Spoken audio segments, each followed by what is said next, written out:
Hey everyone, welcome back. Quick thanks to the patrons who keep this channel alive. Your requests are what I narrate next. If you want to join them, you can try Patreon free for 7 days, then it's starting with just $3 a month. Links in the description. Now, let's get into the story. Shaw. I can hear Professor X and his people. They're on their way back to Xavier Manor. Julie, the ear, newly of the Hellfire Club, moved her ears and passed on the warning. Azazel. We're leaving. Hearing that Professor X was almost back, Shaw gave Azazel the word, and put that cumbersome helmet back on. Having recruited Angel by mistake, Shaw had lost all appetite for further recruitment. But just as Shaw and the others joined hands to go, a beast's roar came from close by. Hank, gravely injured and near death a moment ago, kicked up onto his feet. Then dropped onto all fours and came at Shaw like a pouncing tiger. You want to die? Shaw frowned. His mood was already poor. So when Beast came at him, he simply raised a hand and caught the fist. And every ounce of strength in Beast's body went into Shaw. Under Beast's shocked eyes, Shaw laid a palm against his shoulder. Boom. Beast disappeared inside the detonation. Shaw didn't spare him another glance. He took the Hellfire Club's hands and teleported out of Xavier Manor. Hank. Only now did Sean Cassidy and Alex, the two left standing, come out of it. They ran to Beast. And their eyes went wide. Beast, having taken that blow from Shaw, was blood and torn flesh from end to end. Every bone in him was broken. And worse than that, the blast had opened a large hole through his chest. Alex looked into it.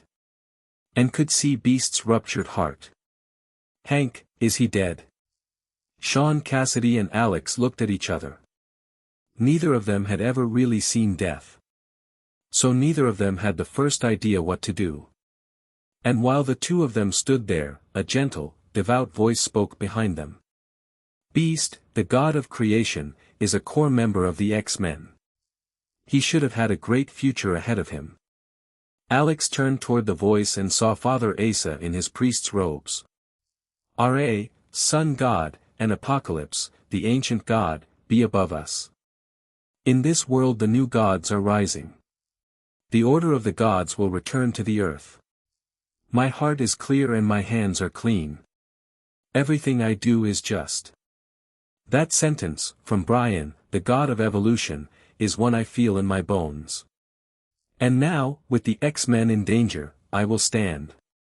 This is the moment my ability was made for. Looking down at Hank, newly dead, Father Asa smiled warmly. When the Hellfire Club attacked, Father Asa, knowing he had no combat ability at all, had quietly hidden. He understood perfectly well that his ability is not for battle. It is for this. In the X-Men's 4 founders, Father Asa had seen the hope of divine rule. And he had seen Hank's singular gift for creation. Hank is indispensable to the X-Men. And now, seeing Beast, the god of creation, dead before his time, Father Asa found his divine purpose. He, Asa, god of healing, must do his office in this world. He must use his own blood to bring the dead Beast back. Father Asa is a true priest. He faces death very calmly. Under the eyes of Sean Cassidy and Alex, Father Asa competently inserted a transfusion line into the one intact vessel left in Beast's right arm, and put the other end into his own wrist. And clear ruby-colored blood ran from Father Asa's wrist down the line and into Hank's body. Buzz. As the divine blood went in, a healing red light rose across Beast's body. But that volume of blood could only close his external injuries. It could do nothing about the fatal ones. Father Asa closed his eyes and let the blood run. And as time passed, the color went out of his face fast enough to watch. While Beast's body glowed red. When Father Asa had given half his blood, the hole in Beast's chest finally began to close, and the ruptured heart began to knit. My soul will go to the soul pyramid of the god Apocalypse. As the blood in him ran out, Father Asa struggled for breath. And his eyes were extraordinarily bright. Just as the last drop of Father Asa's blood went into Hank's body, he seemed to hear a voice like a god's, out of the dark. Child, I will guide your soul to the place where I sleep. Father Asa smiled. He flared like a candle at the end, and turned toward Egypt and worshipped with fervor in his face. Apocalypse. Apocalypse. Father Asa murmured it devoutly, and slowly closed his eyes. Father Asa was dead. And Hank, lying on the ground, opened his. Am I not dead? Beast opened his eyes in confusion and looked himself over carefully. Every injury on him had healed completely. Hank, it was Father Asa. Father Asa gave his life to bring you back. Alex said it heavily. Only then did Beast see Father Asa's body lying beside him. Father Asa. I will avenge you. From Alex, Beast learned that Father Asa had sacrificed himself and given every drop of blood in him. Which left Beast blaming himself entirely. And drove his hatred of the Hellfire Club to its peak. He swore he would kill Ursa Major and Shaw for Father Asa. And while everyone stood there with the weight of it, a figure came down out of the sky into Xavier Manor. Brian. Behind him, Professor X and Magneto were lowered gently to the ground by his telekinesis. Hank. What's happened? Professor X felt the weight in the air the moment he arrived. Telepathy carried Beast's grief straight into him, and his own heart went heavy with it. Father Asa is dead. Beast said it low. The color went out of Professor X's face. He went past Beast and saw the body. Then read Beast's memory directly. The Hellfire Club attacked. Professor X's face darkened. It had not occurred to him that recruiting a few mutants would get his home raided. Professor X's mood was very heavy. He was furious at the Hellfire Club. And grieving for Father Asa. The X-Men are still too weak. Professor X sighed, then turned to Sean Cassidy and Alex. Banshee. Alex. You've both seen now what joining the X-Men costs. Our enemies are extremely powerful. Even I have no confidence that we can beat the Hellfire Club and Shaw. There is still time for you to walk away. Professor X said it in earnest. Having watched Father Asa die, Professor X did not want the other two taking the same risk. Perhaps going back to a human life was the better choice for them. But faced with the question, Sean Cassidy and Alex looked at each other, and each saw the same thing in the other's face. Professor X. We joined the X-Men. We aren't backing out. And we want Father Asa avenged. Both of them said it together. Neither had ever met Father Asa before today. But having seen what he did, both of them were moved. And both were more certain than ever about staying. Damn it. Watching Father Asa die had left Magneto worked up too, and with nowhere to put it. Shaw is simply too strong. Never mind Magneto himself. Every X-Man put together isn't enough to trouble Shaw. Brian accepted, of course. Magneto could not see any route to beating Shaw at all. The Hellfire Club's mutants are powerful. They aren't invincible. Find the right approach and every one of them can be beaten. Seeing the room about to collapse into despair, Brian stepped in to lift them. Brian. What do you propose? Sure enough, Professor X came back to himself. Get information on the Hellfire Club's mutants. Find the weaknesses in their abilities. Brian summarized it briskly. Professor X nodded in agreement. Ursa Major, Level 4, becomes a Siberian brown bear with a bear's strength and a bear's hide. Enough to beat Hank comfortably. But a brown bear is slow. Brian didn't need to prompt him at all. Professor X had already found the weakness in each of them. Julie, the ear, has extraordinary hearing. But using it clearly caused her a great deal of pain. Presumably because she takes in an enormous volume of sound at once and can't bear it. And we happen to have Sean Cassidy, who produces enormous sound. Having said it, Professor X frowned. The Hellfire Club's two newest mutants are manageable. It was the established level 4S, Azazel and the White Queen, that gave Professor X a headache. I'll take Emma Frost. Brian volunteered first. He hadn't fought the White Queen in a long time. Raven does turn into Emma sometimes. But Raven has no telepathy, and the experience isn't the same. Azazel's mine. Magneto said it to Professor X. Professor X nodded, and looked round at all of them. All of you are too weak. Brian and I are going to draw up a training program.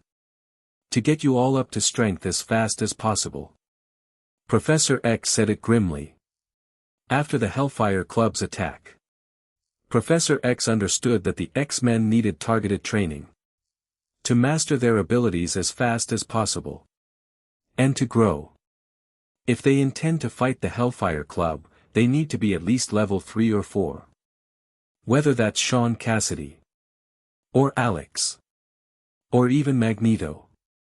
None of them has full command of what they have. Along with training, we should also be looking for new members. Brian raised it at exactly the right moment. He is fixated on X-ray vision. And until he finds it, he does not want Professor X stopping. Which suits him, while the first generation trains. Brian can keep hunting mutants and taking their abilities. Brian's right. Professor X nodded and agreed. The X-Men are down a man. So Professor X intends to keep searching with the brainwave amplifier.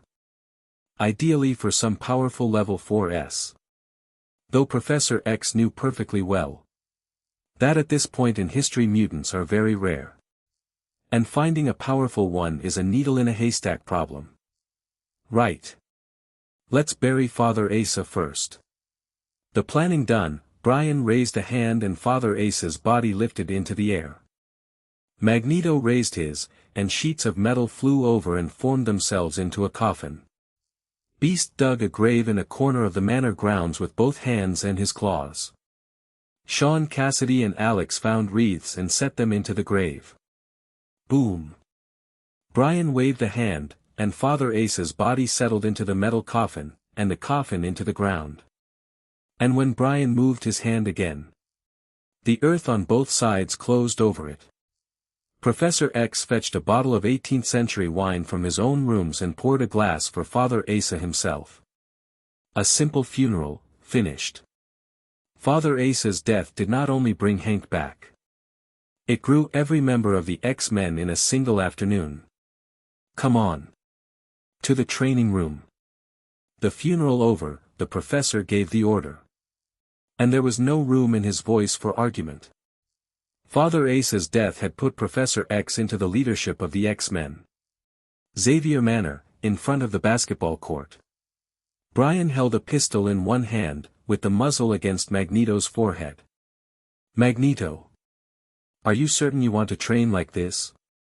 Brian looked at him, smiling, and asked it low. Of course. My ability only reaches its limit when I'm angry and my life is on the line. Go on, Brian. Do it. Magneto said it with complete conviction. 3 days had passed since the Hellfire Club's attack. In that time, Professor X had built a specific training program for every member of the X-Men. And having come through his own death, Hank's temperament had settled considerably. He'd used his gift for invention to build a gliding wing for Sean Cassidy. And an energy collector for Alex. After 3 days of intensive work, both Sean Cassidy and Alex had come on rapidly. It has to be said that when it comes to teaching people, Professor X is a professional. In 3 days, Sean Cassidy and Alex had both reached level 2. They have begun to control their abilities. Alex especially, who can finally gather and release an energy shockwave with some deliberation. set against their progress.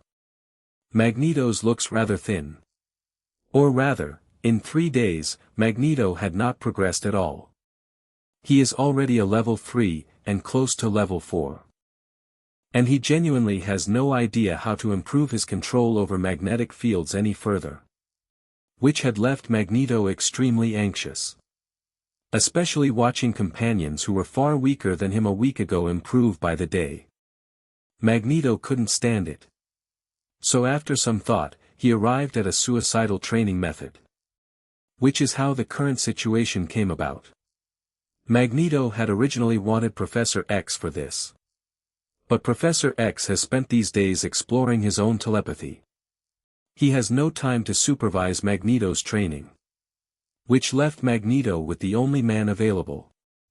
Brian doesn't need to improve his ability at all. Brian, who does nothing all day but spend time with Raven. Under Magneto's hopeful eyes, Brian didn't hesitate for a moment. He pulled the trigger. Bang! A deafening report. And while Magneto was still processing it, the round went into his right leg. Oh, Brian, I told you to shoot me in the head. Why the leg? Magneto's face twisted with pain. He put out a hand to draw the bullet out of the wound and swore. Magneto, you should be grateful I didn't actually shoot you in the head. At that range I guarantee your mind would have been considerably more open than it is. Brian blew the smoke off the muzzle, and the words went in like a blade. Magneto sat down on the ground, thoroughly deflated. What's happened? The gunshot had brought the training X-Men running. They gathered fast. And seeing Magneto shot in the leg, every one of them went on alert. Is it the Hellfire Club again? Sean Cassidy said it with some fear. Who did this? Beast roared, and the claws on both hands extended as he went into combat. And Alex had already begun gathering an energy shockwave. And into that grim silence, Brian said, calmly. I shot Magneto. Banshee. Alex. Beast. The three of them looked at him, lost. They had no idea why Brian would shoot Magneto. Magneto asked Brian to shoot him in the head. He wanted to strengthen his ability through a life-and-death crisis. Professor X came over. He looked round at all the confused faces and explained. And with the explanation, everyone understood. And then looked at Magneto rather strangely. Magneto, are you trying to kill yourself? Beast laughed openly at him. Beast has not forgotten that Magneto mocked him for having big feet. And now that the opportunity had arrived, he was certainly going to take it. Oh, get lost. Magneto's face darkened and he gave Beast the finger. Then got up with Professor X's help and prepared to go to the Manor's medical room for a dressing. Magneto. Catch. As he turned to leave, Brian threw him a glass bottle. Inside it, clear blood the color of a ruby. That's Father Ace's blood. Magneto looked at it in surprise. Did it not occur to any of you to store some of Father Ace's blood? Were you planning to draw it out of him fresh every time somebody got hurt? Which silenced the room. Brian had put a finger straight on the bruise. None of them had thought to store any of it. Brian looked round at Professor X and the others with contempt. The blood Brian produced was what he had collected while opening Father Ace's skull. Along with that bottle. While they were discussing the god apocalypse, Brian had also asked Father Asa for 100 CCS. Precisely for a moment like this one. He does not want the healing property of his own blood known yet. Not at this stage. Magneto drank what was in his hand. Red light closed over him. And the wound in his leg healed fast enough to watch. And then was gone entirely. Magneto was back at full health. Again, Brian. Having got up, Magneto came back to him and said it with some impatience. Clearly, Magneto had not abandoned the idea. He genuinely wants to improve. And Brian, without wasting a word, put the muzzle against his forehead again. At which Professor X finally ran out of patience. "That's enough, Magneto." Professor X stopped him, then put his right hand to his temple and released his power. His consciousness went straight into Magneto's mind. And in an instant he had control of Magneto's body. Under Brian's eye, Magneto raised his right hand, and the pistol in Brian's hand came apart into a pile of components. "Eric. Don't let hatred blind you. The key to your ability is not anger, and it is not hate. Try to find the light in the deepest part of yourself." Having taken the pistol apart with Magneto's own power, Professor X's consciousness went into Magneto's inner world. And took Magneto down into his childhood memories. Where Magneto saw his mother, and himself as a happy child. What Magneto could not have imagined was that his mother had been deliberately training his ability when he was very small. "Eric. Bring that coin over here." Magneto's mother said it gently. "All right, Mama." The child Magneto nodded, uncomprehending, and opened his right hand, and the coin traveled easily into his mother's palm. Before Magneto could walk, he was already using his ability with real skill. So that memory was there all along. And I'd forgotten it. Back in reality, Magneto opened his eyes, and his face was full of feeling. A smile spread across it, wide enough to reach his ears. And a single tear ran down from the corner of his eye. Magneto has entered full Fassbender mode. And his ability broke past level 3 on the spot. And reached level 4. He had his lost memory back. And when he uses his ability now, hatred and anger no longer touch it. He is entirely calm. Buzz. As Magneto crossed into level 4, every piece of metal in Xavier Manor began to vibrate. Magneto could feel all of it, everywhere in the house. And felt he had absolute command of every piece. And not only that. He could feel the range of that command expanding at a startling rate. He raised both hands. And half the metal in New York City magnetized and lifted into the air. Magneto felt extraordinarily powerful. And was thrilled. He put his hands down, and the metal across New York settled. Then Magneto looked at the giant radar antenna 2 kilometers away. Last time, however hard he pushed, he could not turn it. And now he felt certain he could. Under the eyes of the X-Men, Magneto put out his right hand. He used no force at all. He simply made a turning motion. Boom. Boom. And 2 kilometers away, the giant radar antenna turned a full circle. Magneto, having done it, looked entirely relaxed. He felt he could lift the whole antenna off the ground without difficulty. "Thank you, Charles." Magneto looked at Professor X with a shark smile and thanked him sincerely. Professor X simply smiled and nodded. "Congratulations, Magneto. Congratulations on level 4. Beast congratulated him. And the others followed. While Magneto was still enjoying it. Brian slipped away and caught up with Professor X, who was also leaving. "Professor X. What exactly did you do to Magneto?"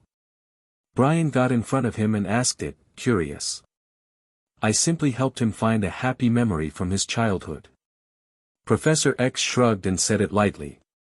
Brian looked at him in silence, not believing a word of it. "All right, Brian.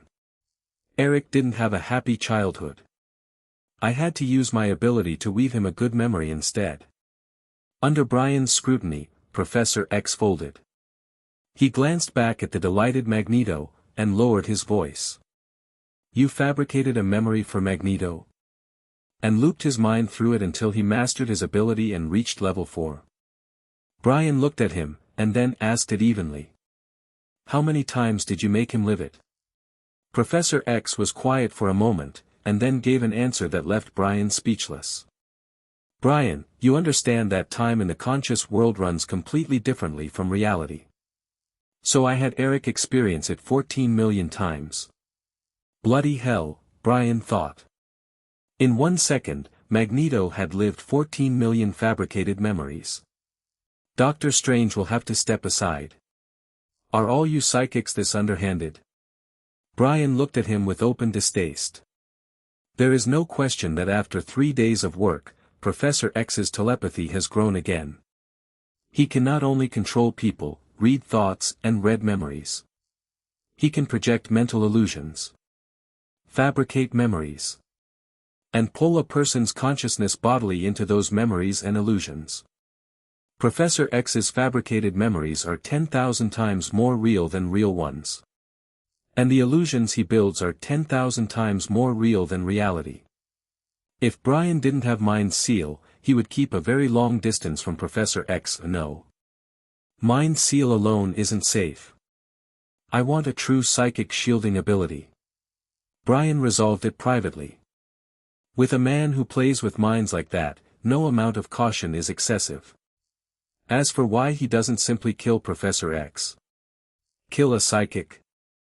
In the future, the Omega-level Phoenix, Jean Grey, reduced Professor X's body to nothing in a matter of seconds.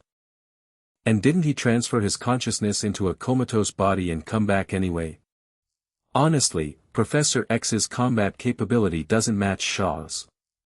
But in terms of how hard he is to actually kill, he is worse than Shaw by some way. As the saying goes, strike at a snake and fail to kill it, and it comes back for you. Brian does not want a level 5 psychic watching him for the rest of his life. Besides, what does Brian gain by killing Professor X? Nothing whatsoever. If he wants telepathy, Brian can simply look into his brain once he finds X-ray vision. He'll get the ability slightly later. Where exactly is the loss? Underhanded? Hearing the jab, Professor X paused, then shook his head and laughed. You very nearly led me astray there, Brian. Helping a friend strengthen his ability, with a small adjustment to his memory. There's nothing in that. And I promise you, this is the last time. Professor X planted another flag, and went on to the X chamber. The X-Men's training is on the right track now, and only needs following through. Sean Cassidy. Alex. Beast. All three can reach level 3 combat capability. Which is still somewhat thin against the Hellfire Club's level 4s. But at least the gap is no longer enormous. Which is why the professor was ready to look for another mutant. Since the X chamber came into existence, Professor X has grown used to the feeling of being connected to every mutant on Earth. The X chamber. Professor X sat at the console, and Brian stood behind him. Brian. I've had a telepathic message from Raven. Professor X said it from the silver-white chair. What did Raven say? Brian wasn't surprised by it. Raven can't send telepathically on her own, of course. Over the past few days, Professor X had used his power to build a telepathic network for the X-Men. Say Professor X's name 3 times in your head and the network opens, and you can talk. Rather like a telephone call. At Professor X's current strength, he can cover the whole of New York with it. So as long as you don't leave the city, any X-Man can talk to any other at range through Professor X's network. And just as Professor X was bringing Magneto up to level 4, he took a message from Raven, out gathering intelligence. Raven had found intelligence about mutants inside the White House in Washington, and passed it to Professor X. 2 days earlier, Raven had left Xavier Manor, and used her ability to walk into the seat of American power without the slightest difficulty. In the Oval Office, Raven found a document that had only just been submitted. Its source was a scientific laboratory called Trask Industries. It set out the existence of mutants in detail. And in it, Trask Industries also stressed that they had captured 2 mutants, whose abilities are extremely unusual. And that Trask Industries scientists are currently conducting research on both of them. Trask Industries. Brian's expression changed. He had met Bolivar Trask at the CIA's classified research base. At the time he was an unknown CIA scientist scrapping for funding. It has been a matter of days. And Bolivar Trask has already founded a company of his own. And can put documents on the president's desk. On Bolivar Trask's own merits, that would be impossible. He is the finest scientist humanity has. And the future father of the Sentinels. But his commercial and political instincts are not remarkable. Which means somebody is backing him. Brian is very interested in Trask Industries, and in the 2 mutants they've taken. Brian. What are you thinking about? Professor X looked at him, elsewhere entirely, and asked. I was thinking the 2 mutants Trask Industries have taken are probably having a wretched time of it. Brian answered him without much attention. Professor X nodded in agreement. The intelligence Raven found doesn't say where the 2 of them are being held. So I want to use the brainwave amplifier to locate them. Professor X explained it briefly, then picked up the helmet and put it on. Buzz. The amplifier came alive. Red mutant projections filled the X chamber. And Professor X's consciousness linked to mutant minds across the world. Within moments, Professor X had found the Trask Industries laboratory. And the 2 prisoners. They're being held on 3 Mile Island, Pennsylvania. Professor X took the helmet off, and his face was not good. He had just seen, through their eyes, the experiments Trask Industries scientists were running on them. In that laboratory. Mutants are test animals. And even a man as gentle as Professor X could not stomach what he'd seen. Brian. I need you and Raven to go to 3 Mile Island. Professor X turned to him, furious. Of course, Professor.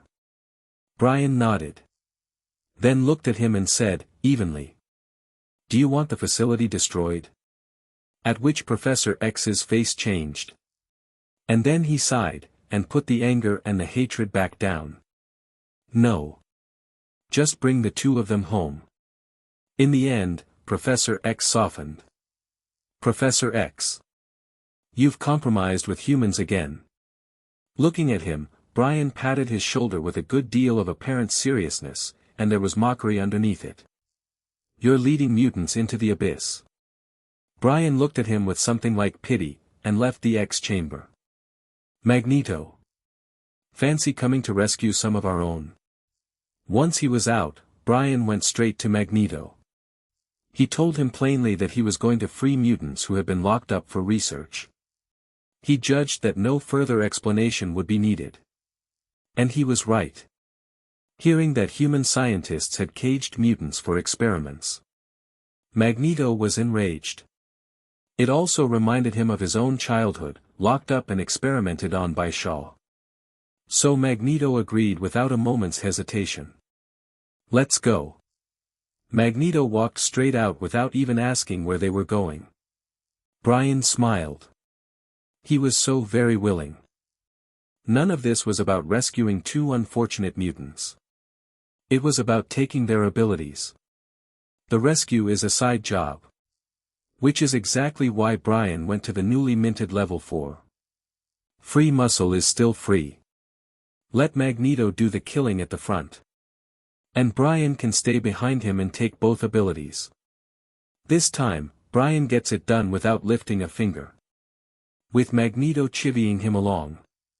A supersonic aircraft lifted off from Xavier Manor. And flew over the White House in Washington. At 10,000 meters. Magneto looked at Brian in the pilot's seat, surprised. Brian, when did you learn to fly a plane? Faced with the question. Brian answered without much thought, learn. I have hands, don't I? Magneto. I have hands, don't I? Brian left Magneto to question his own life. Back when they recruited Hank, Brian had already learned how to build a supersonic aircraft from the blueprints. One glance. Which is why he knows every characteristic of the aircraft. Including, of course, how to fly one. This is far too slow. Magneto, use your ability and push us along. Brian looked at their airspeed with some contempt. Mach 2 only. At that rate Brian would rather use his own wings. Magneto's face darkened at it. But he opened his hands and engaged his ability anyway. An invisible magnetic field began pushing the aircraft. Boom. It broke the sound barrier again. And the speed climbed instantly to Mach 4. And under Magneto's control, a Mach 4 fighter performed a series of extremely difficult maneuvers at 10,000 meters. Once they were over Washington, Brian opened the canopy under Magneto's astonished eyes and jumped. "You have got to be joking, Brian, why not land the plane?" Magneto's swearing followed him down. Brian ignored all of it. If Magneto managed to crash an aircraft at altitude, Brian would genuinely die laughing. And Brian did not activate four-winged angel form. He let himself fall. And in the extreme environment of that fall, Brian's body began to adapt. Boom. Brian came down from 10,000 meters. Like a meteorite striking the ground. Half the White House was knocked flat by the impact. And a crater 10 meters across opened in the ground. And out of the crater, an arm emerged. And Brian climbed out of it as though nothing had happened. Brian had evolved something new again. His body is still flesh and blood. And looks no different from before. But Brian knows what changed. His body has evolved a new ability. Impact transfer. When his cells touch the ground, they move the energy of the fall out of his body, through the skin, and into the ground. So the energy in Brian's body simply leaves. And protects him from the impact of a 10,000-meter drop. Which is why the ground takes such catastrophic damage. Because the ground absorbs the fall on Brian's behalf. A pity impact transfer only works on the energy of a fall. It won't move anything else. Brian knocked the dust off himself and looked up. Where a supersonic aircraft was coming in. And just as it was about to touch down, an invisible force stopped it in midair. Then Magneto opened his hands and came down out of the hatch. Crash. And as Magneto landed beside him, a team of fully armed soldiers surrounded them both. What in God's name are those two? At the back of the group, a young officer in a colonel's uniform stared, unable to believe what he was looking at. Colonel Stryker. Your orders, sir. A soldier came to him. Kill them. The officer was Colonel William Stryker, the man who makes Logan into Wolverine. At this point in history, Stryker is an unremarkable colonel responsible for security at the White House. Prompted by the soldier, William Stryker came back to himself. And gave the order with fear all over his face. And the order had barely left his mouth. When every soldier around Brian was thrown backwards out of his control. Bang! Bang! Bang! Soldiers screamed in the air and fell from 100 meters. Within moments, William Stryker was the only man left standing in front of the White House. Colonel William Stryker. Brian walked up to him, and raised a hand, and Stryker was in his palm. Sir, no offense intended. William Stryker looked at him in terror. Brian had just erased an entire Special Forces team with one gesture, and left him with a lasting terror. And just as he was certain Brian was about to kill him, Brian dropped him on the ground. William Stryker is the man who makes Wolverine. Brian is still waiting for Stryker to go and find him some adamantium. He is certainly not going to kill him now. And Stryker is genuinely capable. Across the Wolverine story, Stryker captures a great many mutants. Incidentally, Colonel Stryker. Are you married? While Stryker was still congratulating himself on being alive, Brian asked him that. William Stryker stopped short. But his life is currently in Brian's hands, so he answered quickly. Not yet. Hearing that, Brian frowned slightly. Find a woman and have children. Soon. Brian said it to him in complete earnest. William Stryker is not a mutant. But his son, Jason Stryker, is, with an extremely powerful ability. He is called the Master of Illusion. Even Professor X cannot distinguish his illusions from the truth. Under William Stryker's baffled eyes, Brian opened his mouth and released an enormous sound wave. "Raven. We're leaving." Brian's voice came out like thunder, and everyone in the White House covered their ears. "Brian, have you evolved another mutant ability?" Magneto covered his own ears and looked at him with envy. "Yes. My body has evolved another one." Brian said it seriously. "Hello, Brian." A few minutes later, a girl in a white-collared blouse with flaxen hair came out and threw herself into Brian's arms. Raven, in disguise. The three of them boarded the aircraft again without paying anyone the slightest attention. And left. Behind them, nothing but bewildered and terrified White House officials. "Professor X. Come and clean up after us." Once clear, Brian opened the telepathic network and sent Professor X a message. Pennsylvania. 3 Mile Island. An island holding the most advanced nuclear reactor the U.S. military has. And at the center of that island, the military has built an enormous base. At present, above that base, a supersonic aircraft was closing at Mach 6. Which set the base's ground air defense warning screaming immediately. And 2 fighters scrambled to intercept the aircraft that had just entered their airspace. "Magneto. This one's yours." Inside, Brian simply opened the canopy, took hold of Raven, and jumped. Buzz. Clear of the aircraft, Brian spread the 4 wings behind him and brought Raven down quickly. "Damn it. When we get back I'm having Hank fit this thing with an autopilot." Looking at the empty cockpit, Magneto swore. Then he opened his hands, and the hatch in front of him opened. And Magneto, carried on his own magnetic field, floated out and stood on top of the aircraft. The plane, out of control a moment before, steadied under him.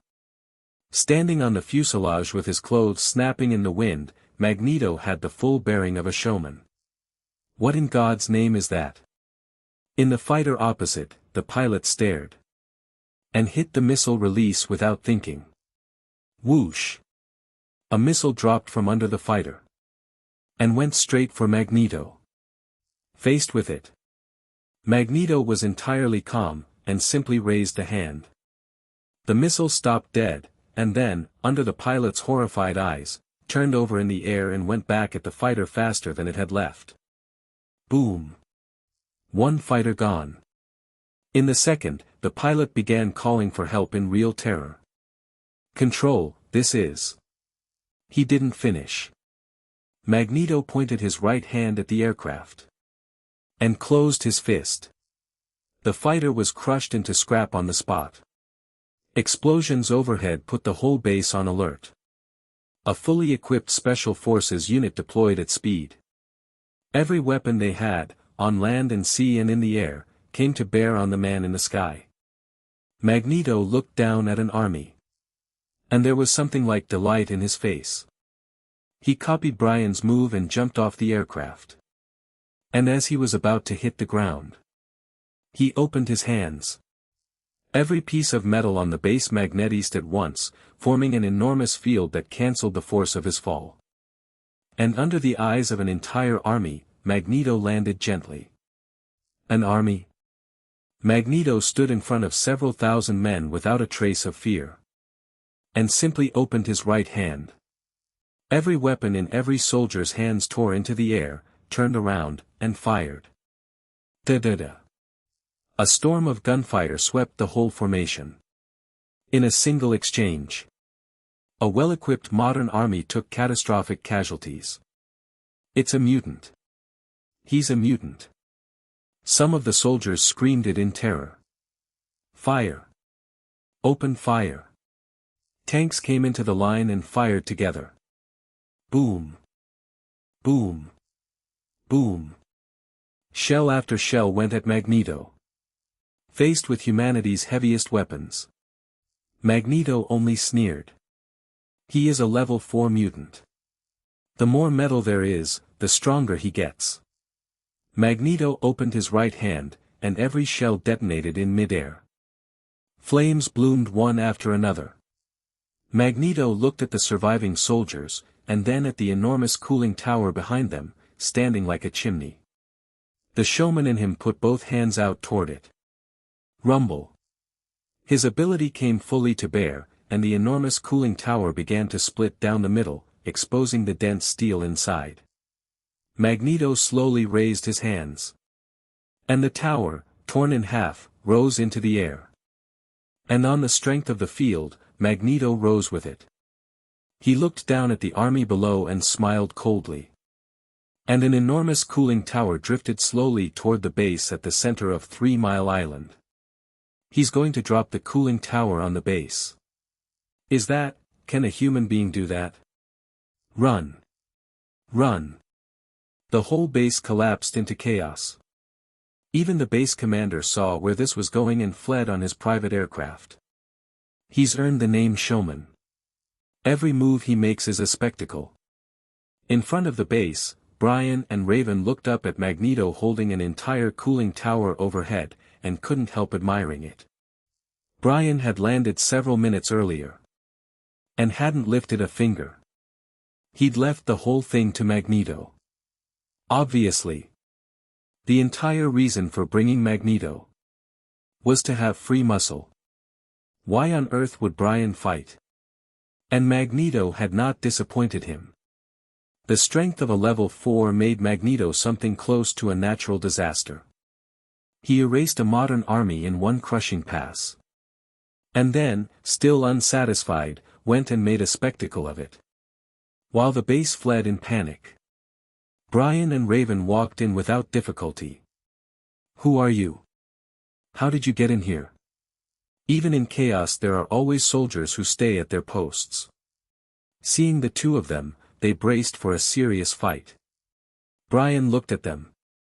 Raised a hand and released telekinesis. And their bodies came apart into red mist.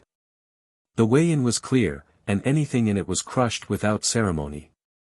Brian and Raven took the base's lift down to the Trask Industries laboratory, 100 meters underground. My God, what are mutants? This is a gift from God. Has he abandoned mankind entirely?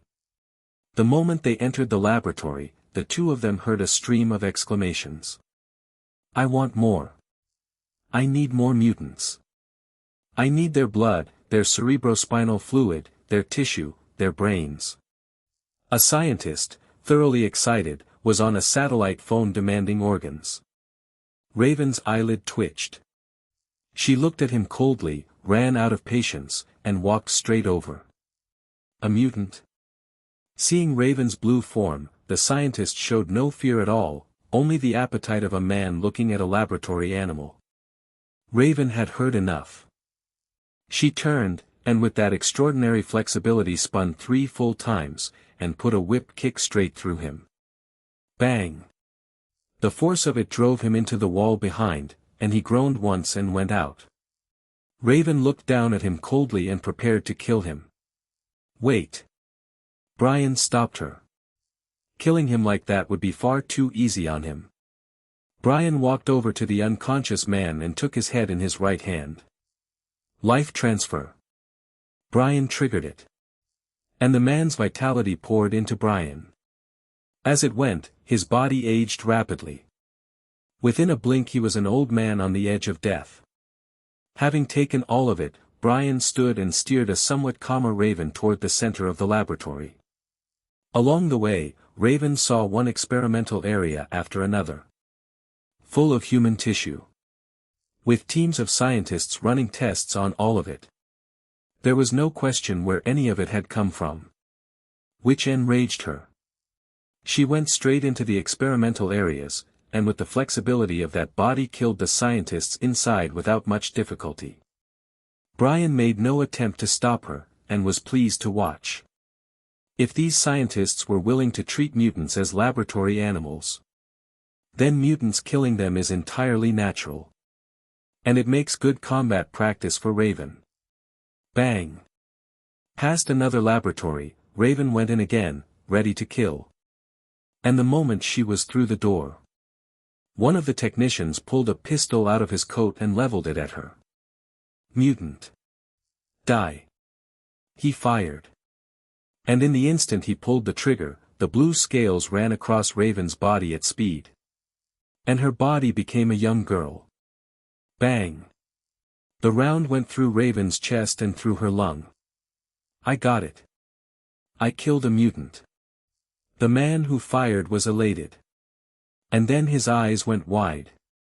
Because the Raven he had shot turned blue again. And the injuries vanished the moment she did. Through Brian's extensive exploration, Raven can not only clear fatigue by shifting. She can clear injuries with it too. Injure the form she is wearing. And Mystique only has to take a new one to be whole again. The one flaw is that Raven's own blue form is not immune. Injure the blue form and she is genuinely injured. And no amount of shifting will remove it. Bloody hell. Looking at an entirely undamaged Raven, the technician backed away in terror. Bang. Raven took 2 running steps, went through the air with a gymnast's grace, turned 3.5 times, and kicked his head into the floor. The laboratory dealt with, Brian and Raven reached a room at the center of the complex, where the mutants are held. Looking at the heavy titanium door, Brian lifted it aside with telekinesis. Inside, a young girl was strapped to a laboratory table, stripped, covered in blood, with steel probes driven into her everywhere. Even her skull had been opened, exposing the brain, with fine probes running down into it. She was in a terrible state and close to death. Raven was sick on the spot. And even Brian frowned. He went to the table, looked down at her, and drew every steel probe out of her with telekinesis. But Brian did not treat her yet. He went to her exposed brain instead, and began to study it. Within moments Brian had found the circuit carrying her ability. And with it, the ability itself. By touching another person's skin, persuade them to obey your will. Persuasion by touch. That's Logan's wife. Kayla. Silver Fox. Brian glanced at the girl on the table, then raised a hand and cut his finger. A drop of clear divine blood lifted away, and Brian sent it into her mouth. She swallowed. And red light rose across her whole body. The injuries closed fast enough to watch. Even the open skull sealed in an instant. The girl sat up with excitement and gratitude in her face. She looked at Brian the way you look at a savior. Tell me your name. Brian looked at her, restored, and asked it with interest. Kayla. And I gave myself a mutant codename. Silver Fox. Brian smiled. Kayla Silver Fox. Logan's future wife. Thank you for saving me. From now on I'm yours. May I know your name? Kayla came down off the table, put her arms round him, and said it with a great deal of feeling. Brian stopped short for a moment. Offering herself out of gratitude, very much the old way of doing things. Brian looked her over. It has to be said that Kayla's figure is remarkable. In which case, apologies, Wolverine. Your wife is mine now. Brian took hold of her, then opened his right hand, and a lab coat flew across the room and settled over her. Kayla. Where's the other mutant? Brian asked it. They're holding him somewhere else. With Kayla guiding them, Brian found the second prisoner. And having seen him, Brian frowned slightly. This one had a very large head, protruding eyes, and lumps across his skin. The whole head like a diseased toad. Plainly, this is Toad. Brian lost all interest in opening his skull. Toad was in the same state as Kayla, covered in blood, and both of his eyes had been removed. A wretched sight. Looking at him, Brian simply threw a drop of blood at him. And having swallowed the divine blood, Toad was restored on the spot, eyes and all. He looked at Brian the way you look at a savior too. Finding that look unpleasant, Brian blew the roof off the laboratory with telekinesis and brought all of them up to the surface. By now the 3-mile island base was rubble. And standing on it, Magneto had both hands spread, like a king coming home. "Stop posing, Magneto. We should go." Brian glanced at him and said it. "Already?" Magneto was rather reluctant. Xavier Manor. Professor X was teaching Sean Cassidy to fly. On the window ledge of the Manor's clock tower. Professor X patted his shoulder encouragingly. After several days of training, Sean Cassidy is close to level 3. He can already handle his sound waves with some skill. Which lays the groundwork for flight. Remember. Put everything you have into the sound and aim it at the ground. That gives you reverse thrust, which lifts you, and that's short-range sonic flight. Professor X explained it in earnest. Sean Cassidy was full of trepidation, and listened very carefully. "All right. Let's see it, Banshee." Explanation finished, Professor X patted his shoulder again and nodded to him. "I won't let you down, Professor X." Sean Cassidy nodded hard, and looked down. 20 meters to the ground. Banshee drew a deep breath, and jumped without flinching. The sudden weightlessness had him open his mouth and put out an enormous blast of sound, which shook the air and drove his body upward. The force of it caught Sean Cassidy completely off guard. He threw his arms out at random, and the glider between them flapped wildly. And his body began to spin in mid-air. "Damn it, Professor X, help." Sean Cassidy, having driven himself to a considerable altitude, screamed. He had certainly got up. He simply had no way to control the glider or make himself glide. Watching him spin and fall. Professor X called for Hank, worried. Roar. Beast came at a run from across the grounds. And looked up at Sean Cassidy, ready to catch him.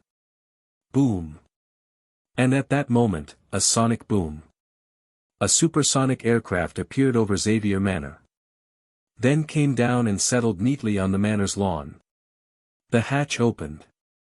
And Brian and the others stepped out. And the moment he did, Brian saw Sean Cassidy dropping fast. He raised a hand and released telekinesis.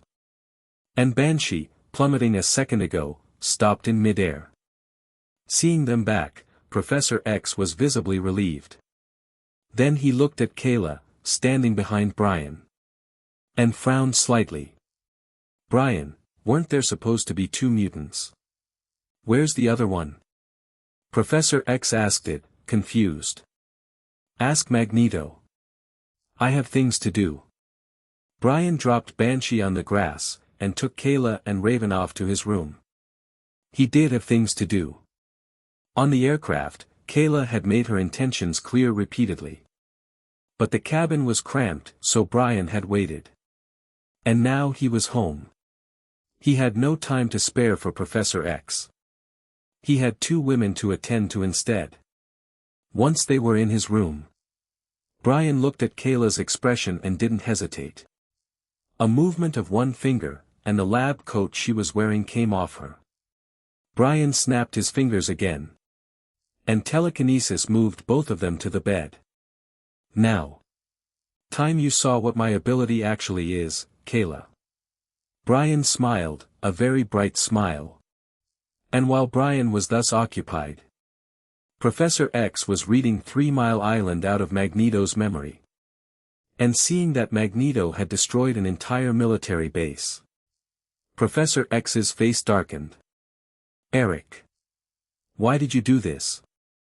He asked it with real regret. "Why? I did what I judged to be right." Magneto was unconcerned. He didn't think he'd done anything wrong. "You killed thousands of people." Professor X said it angrily. "You saw what those humans did to mutants. Humans can use us as research material. So what exactly is wrong with mutants killing them?" Magneto's temper went too. He closed his right fist. He had seen those experiments in the Trask Industries laboratory himself. And what Shaw did to him as a child was not worse than that. Which is why, before leaving, Magneto used his ability to destroy the entire laboratory. And the calm he had finally reached was set alight again by Professor X's questioning. Eric. What the humans did was wrong. That doesn't mean an entire military base can be massacred for it. Some of those people were innocent. Hearing that, Magneto stopped. He stared at Professor X, and then said it in a tone of enormous disappointment. Humans are innocent. And mutants aren't. Are we supposed to let humans butcher us, and cage us as laboratory animals, and not resist? Aren't you going to ask where the other mutant went? I'll tell you, Charles. We left him in the old-growth forest of the Canadian Rockies. He never wants to go back to human society again. Set against being hated and studied by human beings, he would rather live in the forest like an animal. Magneto looked at him for a long moment. For the first time, he found Professor X's naivety faintly ridiculous. And a crack opened in the honeymoon between them. Watching him go, Professor X said nothing. He knew Magneto was right. But Professor X, who has had an easy life since childhood and has suffered very little, cannot feel his way into what those mutants have lived through.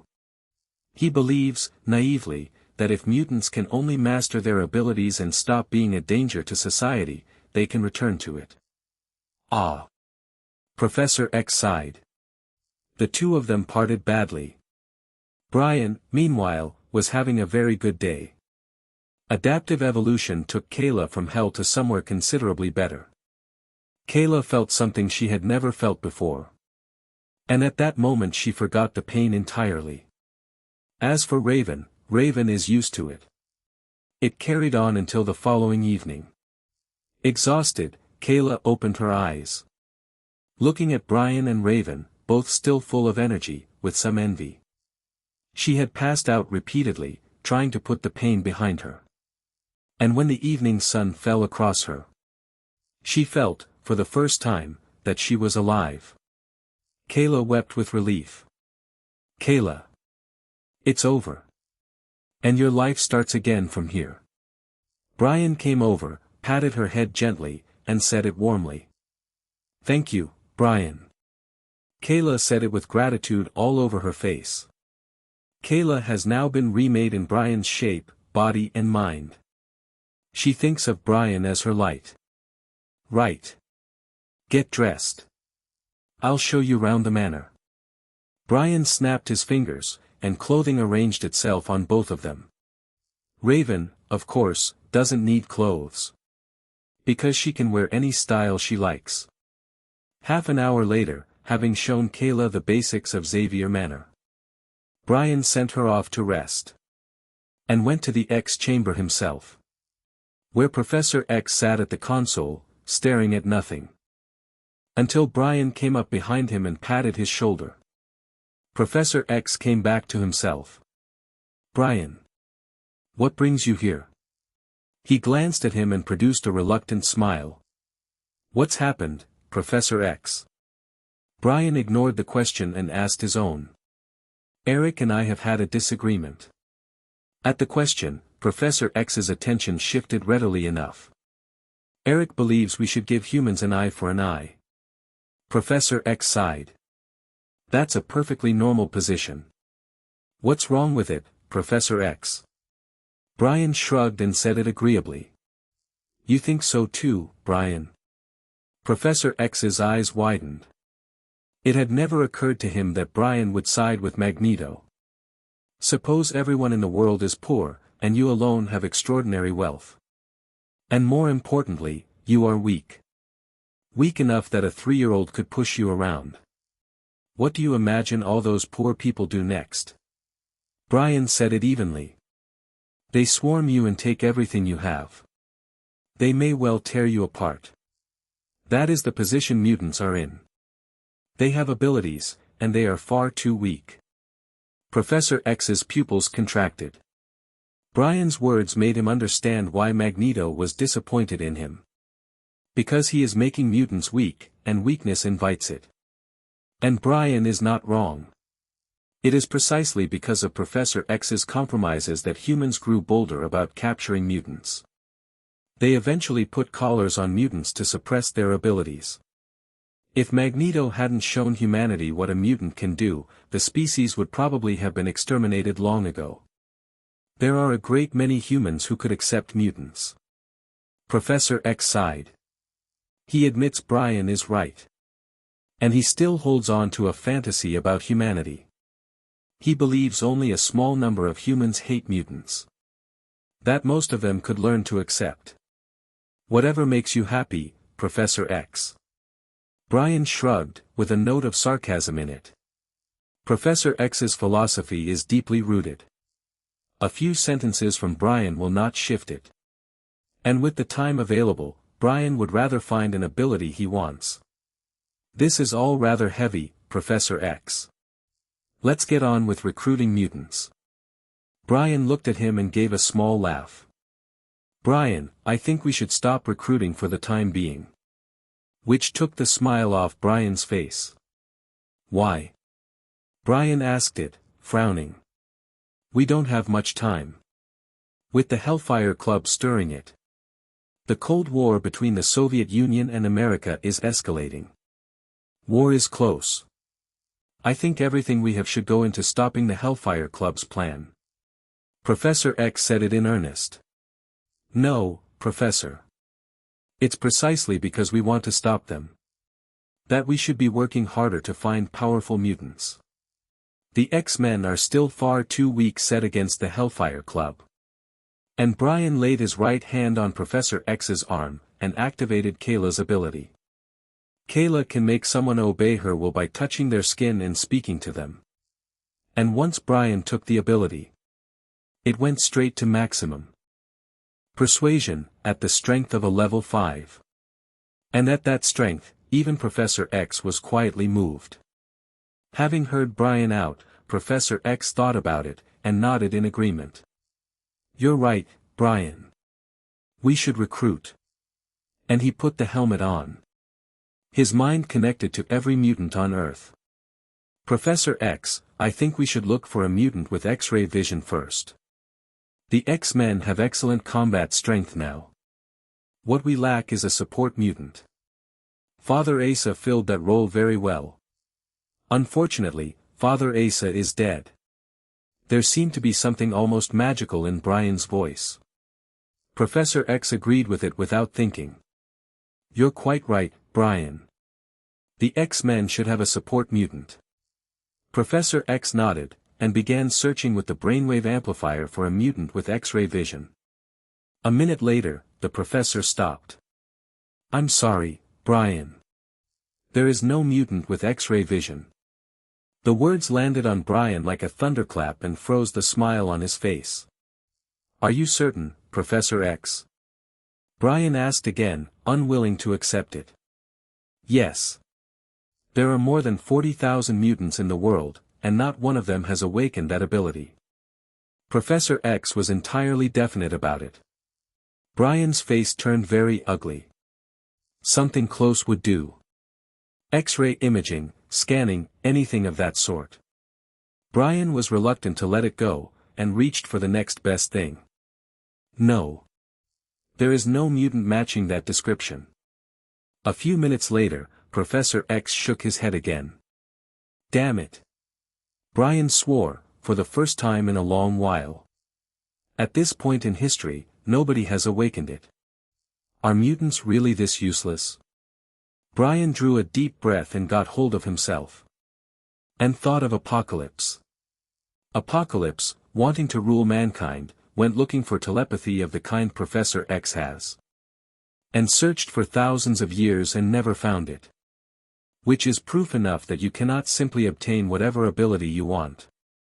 So for now it stays skull-cutting. Brian sighed. X-ray vision would make taking abilities easy.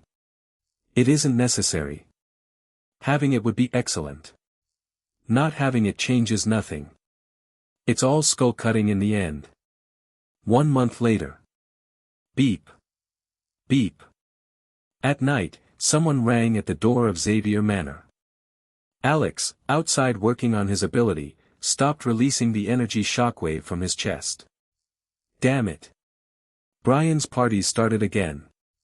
He swore, with some envy, and went to open the door. Brian's room is that way. Finding, as expected, a group of women outside in a variety of outfits, Alex pointed the way with the ease of long practice.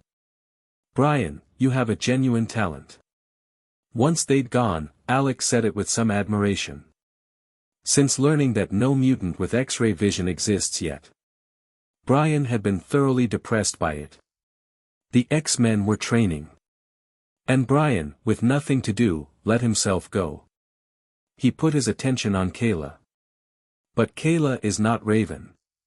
She is an ordinary young woman, and can't keep up with him at all. Which is how Brian began his Homelander career in earnest.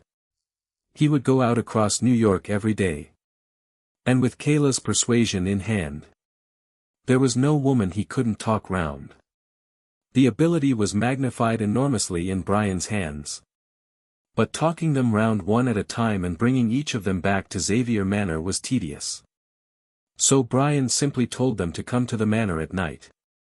Which is why, through the month the X-Men spent training, Brian held a party almost every evening. The X-Men had long since got used to it. And every woman who came through never forgot him. They regarded Brian as an angel God had sent them. And shared their angel with their friends. Which is why so many of them keep arriving at Xavier Manor. Half a month ago, Brian had already passed the 1,000 mark. Editor's note, the source names a specific excess here, Homelander's Crescent Moon Skystrike, that I can't reconstruct. It appears to be a reference to something notorious rather than a description. Rendered generally, flagged in my notes. Homelander. Brian.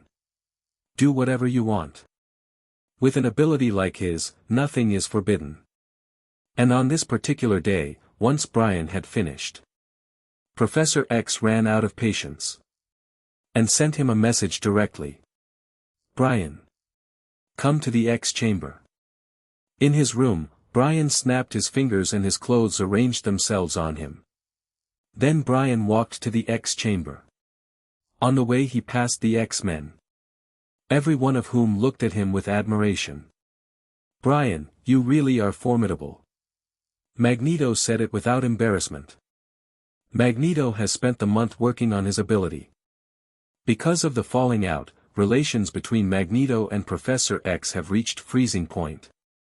Whereas Brian, who acts, takes responsibility, holds nothing sacred and pushes a mutant's ability to its limit, Magneto thoroughly approves of. Every woman in New York is going to end up in your harem. Which made Brian laugh. New York is nothing. With Raven, I have every woman in the world. Looking at his complete absence of shame, Magneto gave him the finger and walked off. Brian shrugged. He was telling the truth. Over the past month, the X-Men's training has produced remarkable results. Sean Cassidy and Alex have both reached level 3. Both now control their abilities well. Sean Cassidy has mastered sonic flight. And Alex can compress energy into a focused beam and release it accurately. Sean Cassidy still needs the glider. Alex no longer needs the energy collector at all. Hank has come further still. Over the month he has been learning what that body can do. And under Professor X's instruction, Hank began training in close combat. With his mind and an animal's instincts together. Beast's close quarters ability is now the equal of a top SEAL operator. And across the same month, Hank kept working on his mutant ability inhibitor. After a month of work, Hank finally produced a new generation of it. And by injecting the inhibitor, Hank can return to human form. The X-Men's overall strength has improved enormously. Verifying authorization. Authorization accepted. Brian reached the door of the X chamber, and a scanning beam passed across his eyes. The door opened. And Brian walked in. Professor X. What did you want? Brian looked at him, at the console. Professor X was in the middle of taking the helmet off. Plainly he had been using the brainwave amplifier again. In fact, over the past month, Professor X has used it almost every day to track the Hellfire Club. But because the White Queen also has telepathy, tracking them has been extremely difficult. All Professor X could do was work gradually through senior Soviet officials with the amplifier. It took a full month to get intelligence on the Hellfire Club out of them. I've located the White Queen. Professor X glanced at him and said it evenly. Emma? Where? Brian's eyes lit up. He hadn't fought Emma in over a month, which had left Brian missing her slightly. Siberia. In the Soviet Union. The Hellfire Club appears to have found another mutant. Professor X passed on what he had. Over the past month, the Hellfire Club has been extremely active. Shaw has kept the tension between the Soviet Union and America climbing steadily, which has driven the Cold War hotter and hotter. America has deployed a carrier in the Florida Straits, closest to Cuba. And the Soviets, refusing to give ground, have massed warships in international water near Cuba. Cuba is a powder keg now. One spark will do it. Along with provoking the superpowers, the Hellfire Club has spent the month recruiting. Shaw has been using the Soviet KGB to search quietly for mutants. And after a month, the Hellfire Club has finally located one. Which is why Shaw sent the White Queen to Siberia to bring the mutant in. Brian. You said you would handle the White Queen yourself. Professor X looked at him for a long moment, and said it in earnest. Of course. My ability is very well suited to handling Emma Frost. Brian said it with rather more than one meaning, and prepared to leave. Brian. Are you really not going to let Kayla join the X-Men?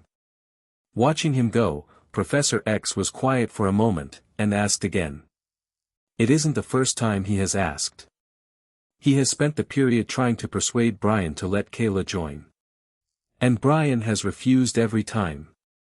Professor X, Kayla's ability isn't suited to fighting. Let it go. Besides, Kayla has only just become cheerful again.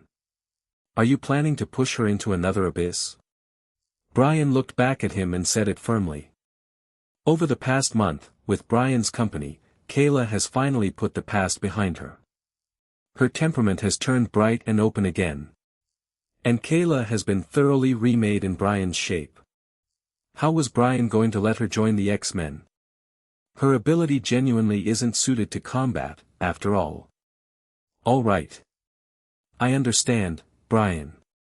Professor X sighed and let it go. And watched Brian leave the X-chamber. I hope Brian can handle the White Queen. Otherwise the X-Men have no chance against the Hellfire Club at all. Once out, Brian went back to his room. Professor X may be anxious. Brian is not anxious in the slightest. Given his history with Emma, Brian is confident he can get her into bed. And at that point, the X-Men and the Hellfire Club reach their decisive moment. So before that, Brian needs to find a way to have Professor X locate more powerful abilities for him. The next day, Brian said his goodbyes to the X-Men. And left Xavier Manor with Kayla. Boom. And once clear, Brian did not head for Siberia. He spread the 4 wings and flew to Las Vegas. Brian, aren't we going to Siberia? Kayla looked at him, puzzled. Siberia can wait. I want to collect some interest in Las Vegas first. Brian said it with a glint in his eye. Over the past month, Brian may have been indulging himself. That doesn't mean he abandoned the plundering. On the contrary. Through the whole period, Brian has been quietly working Azazel for the location of the Hellfire Club's mutant with enhanced hearing. The one called Julie has been at Shaw's side the entire time. Which left Brian nothing to work with. And now, Family business has forced Julie back to her home in Las Vegas. Which is why Brian turned for Las Vegas. He intends to collect her hearing. Support ability or not. Julie's hearing is genuinely powerful. She can listen to the whole of New York and locate individual people by sound. No wonder they call her the ear. At the speed Brian flies. New York to Las Vegas took 2 hours. In an ordinary apartment building in Las Vegas. A middle-aged woman was cooking, and her ears moved slightly. Rings of ripples spread out from them. Damn it. The X-Men's Homelander is here. And he's coming for me.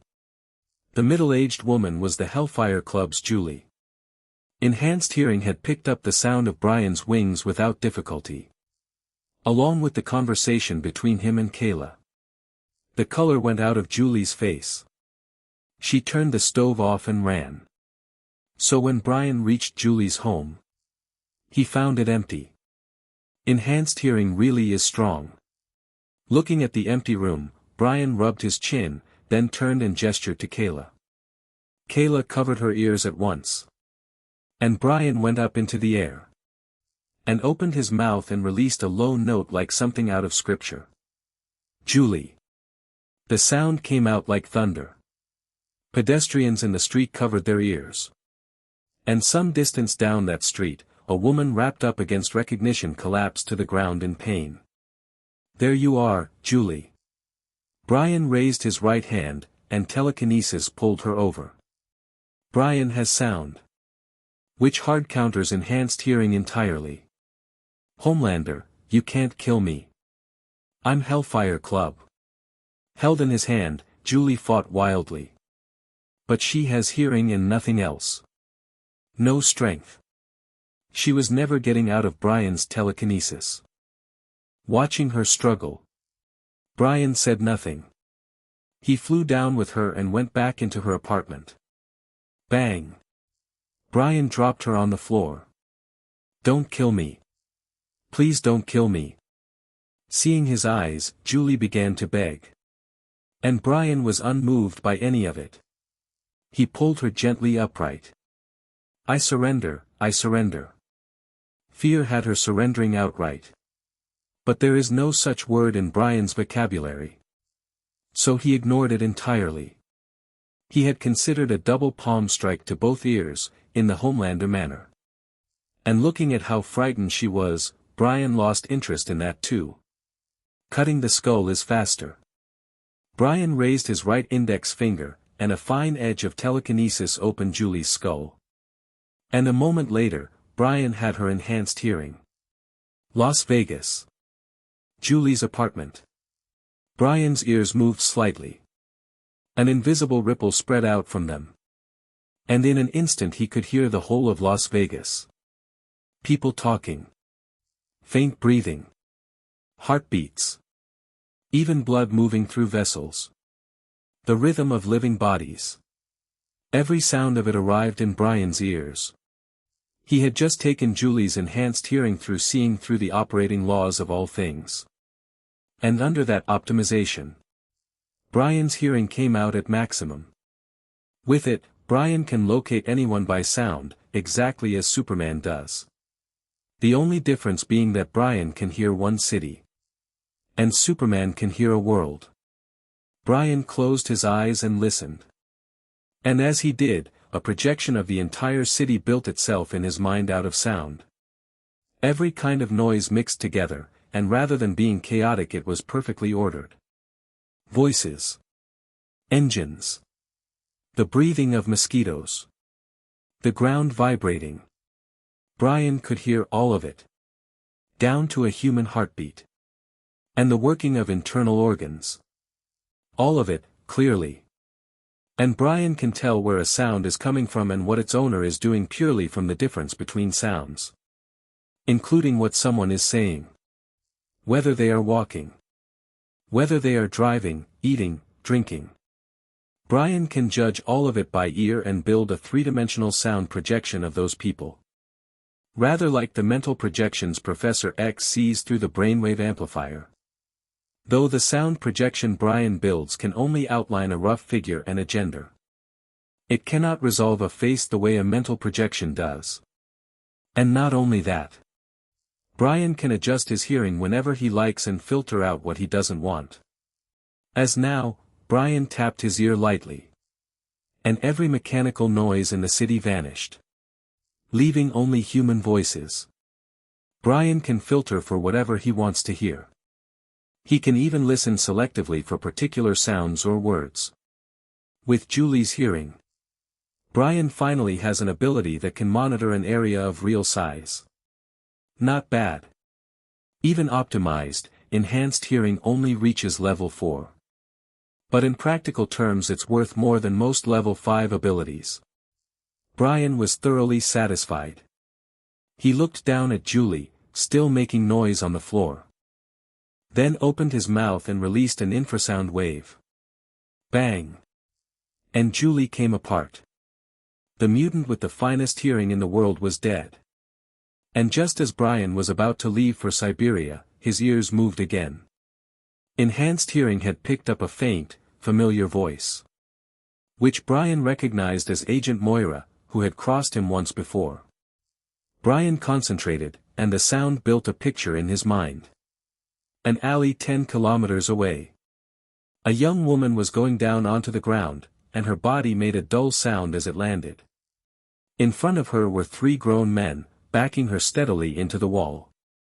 Brian listened to the conversation with considerable interest. Agent LeBron. Are you taking me in? In the dark alley. Moira MacTaggart, in combat dress, stood against 3 fully armed men. All 3 were CIA. The agency's most senior field operatives. Responsible for cleaning up traitors inside the CIA. The fact that 3 of them were standing in front of Moira was enough to establish how the agency now regarded her. Moira MacTaggart. You have a serious psychiatric problem.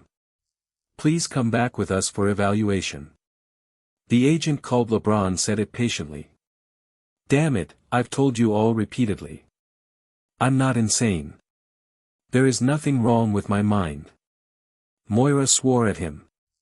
Since the destruction of CIA headquarters, every surviving agent has believed the building was destroyed by a freak natural disaster.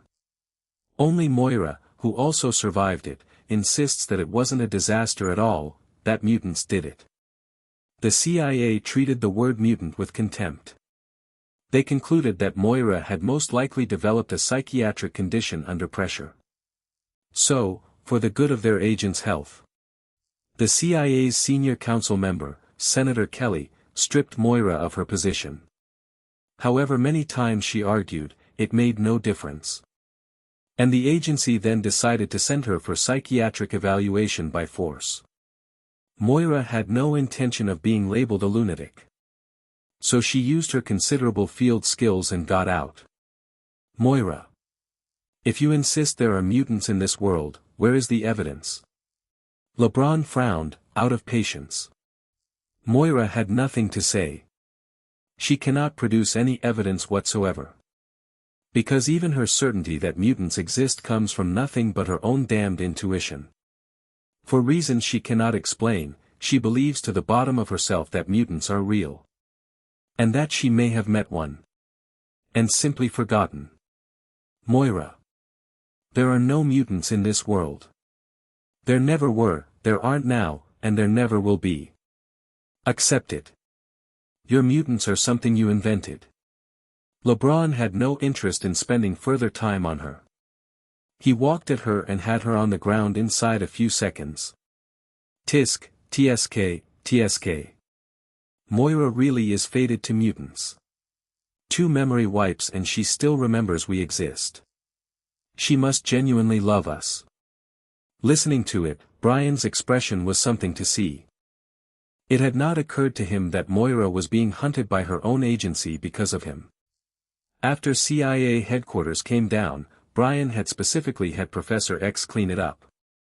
Whether the earlier mind seal left Moira with some resistance to memory deletion, or whether it was something else entirely. The outcome is that although Moira has forgotten Brian and the others, She still remembers that mutants exist. And because of 2 separate wipes, her belief in them has settled somewhere very deep indeed. Which is why, knowing perfectly well that she has no evidence, she will not let it go. Mutants are real. Held down by LeBron, Moira closed her fists and said it flatly. Which got her laughter. Come to think of it, Moira was the one who found Apocalypse in X-Men, Apocalypse. Perhaps Moira is a mutant treasure-hunting rat. Watching her about to be dragged back to the CIA for treatment, Brian decided to help her. Because Moira might be able to find Apocalypse for him. Child. Do you need help? Brian opened his mouth and released a sound wave. It traveled 10 kilometers and arrived precisely in Moira's ear. Who said that? Moira looked up, startled, and cast around her. Moira, what are you doing now? LeBron frowned at her sudden scanning of the alley. If it weren't for their history, he'd have shot her already. You didn't hear that? Moira frowned at him and asked it uncertainly. Hear what? I heard you shouting. LeBron looked at her the way you look at a madwoman. And under that look, Moira concluded she was hallucinating. For about a second. Because that low, resonant voice arrived in her ear again. Child. I have many names. The ancient pharaoh, En-Sabah-Ner. Ra, the sun god. The god who ruled Egypt. Though I prefer to be called Apocalypse. Moira's face went blank. What had she just heard? Apocalypse? What is that? Child. I am the mutant you are looking for. The voice again, and astonishment came over her face. You're a mutant. Apocalypse? Why have you come to me? Moira was elated. She asked it out loud, under the baffled stares of LeBron and the other 2. Child. You need my help. And I, the great god Apocalypse, need yours. I am sleeping beneath the earth of Egypt. I need you to find me and wake me. Brian said it without much effort.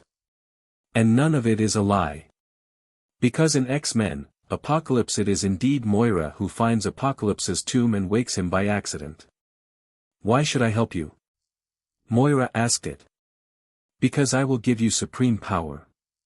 You will be one of my 4 horsemen, and a mutant of extraordinary ability. Brian kept spinning it.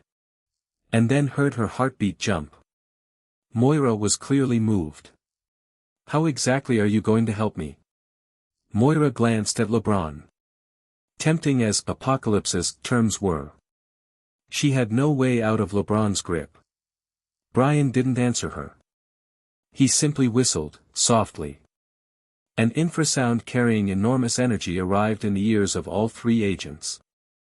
And under Moira's stunned eyes, LeBron and the other 2 came apart on the spot.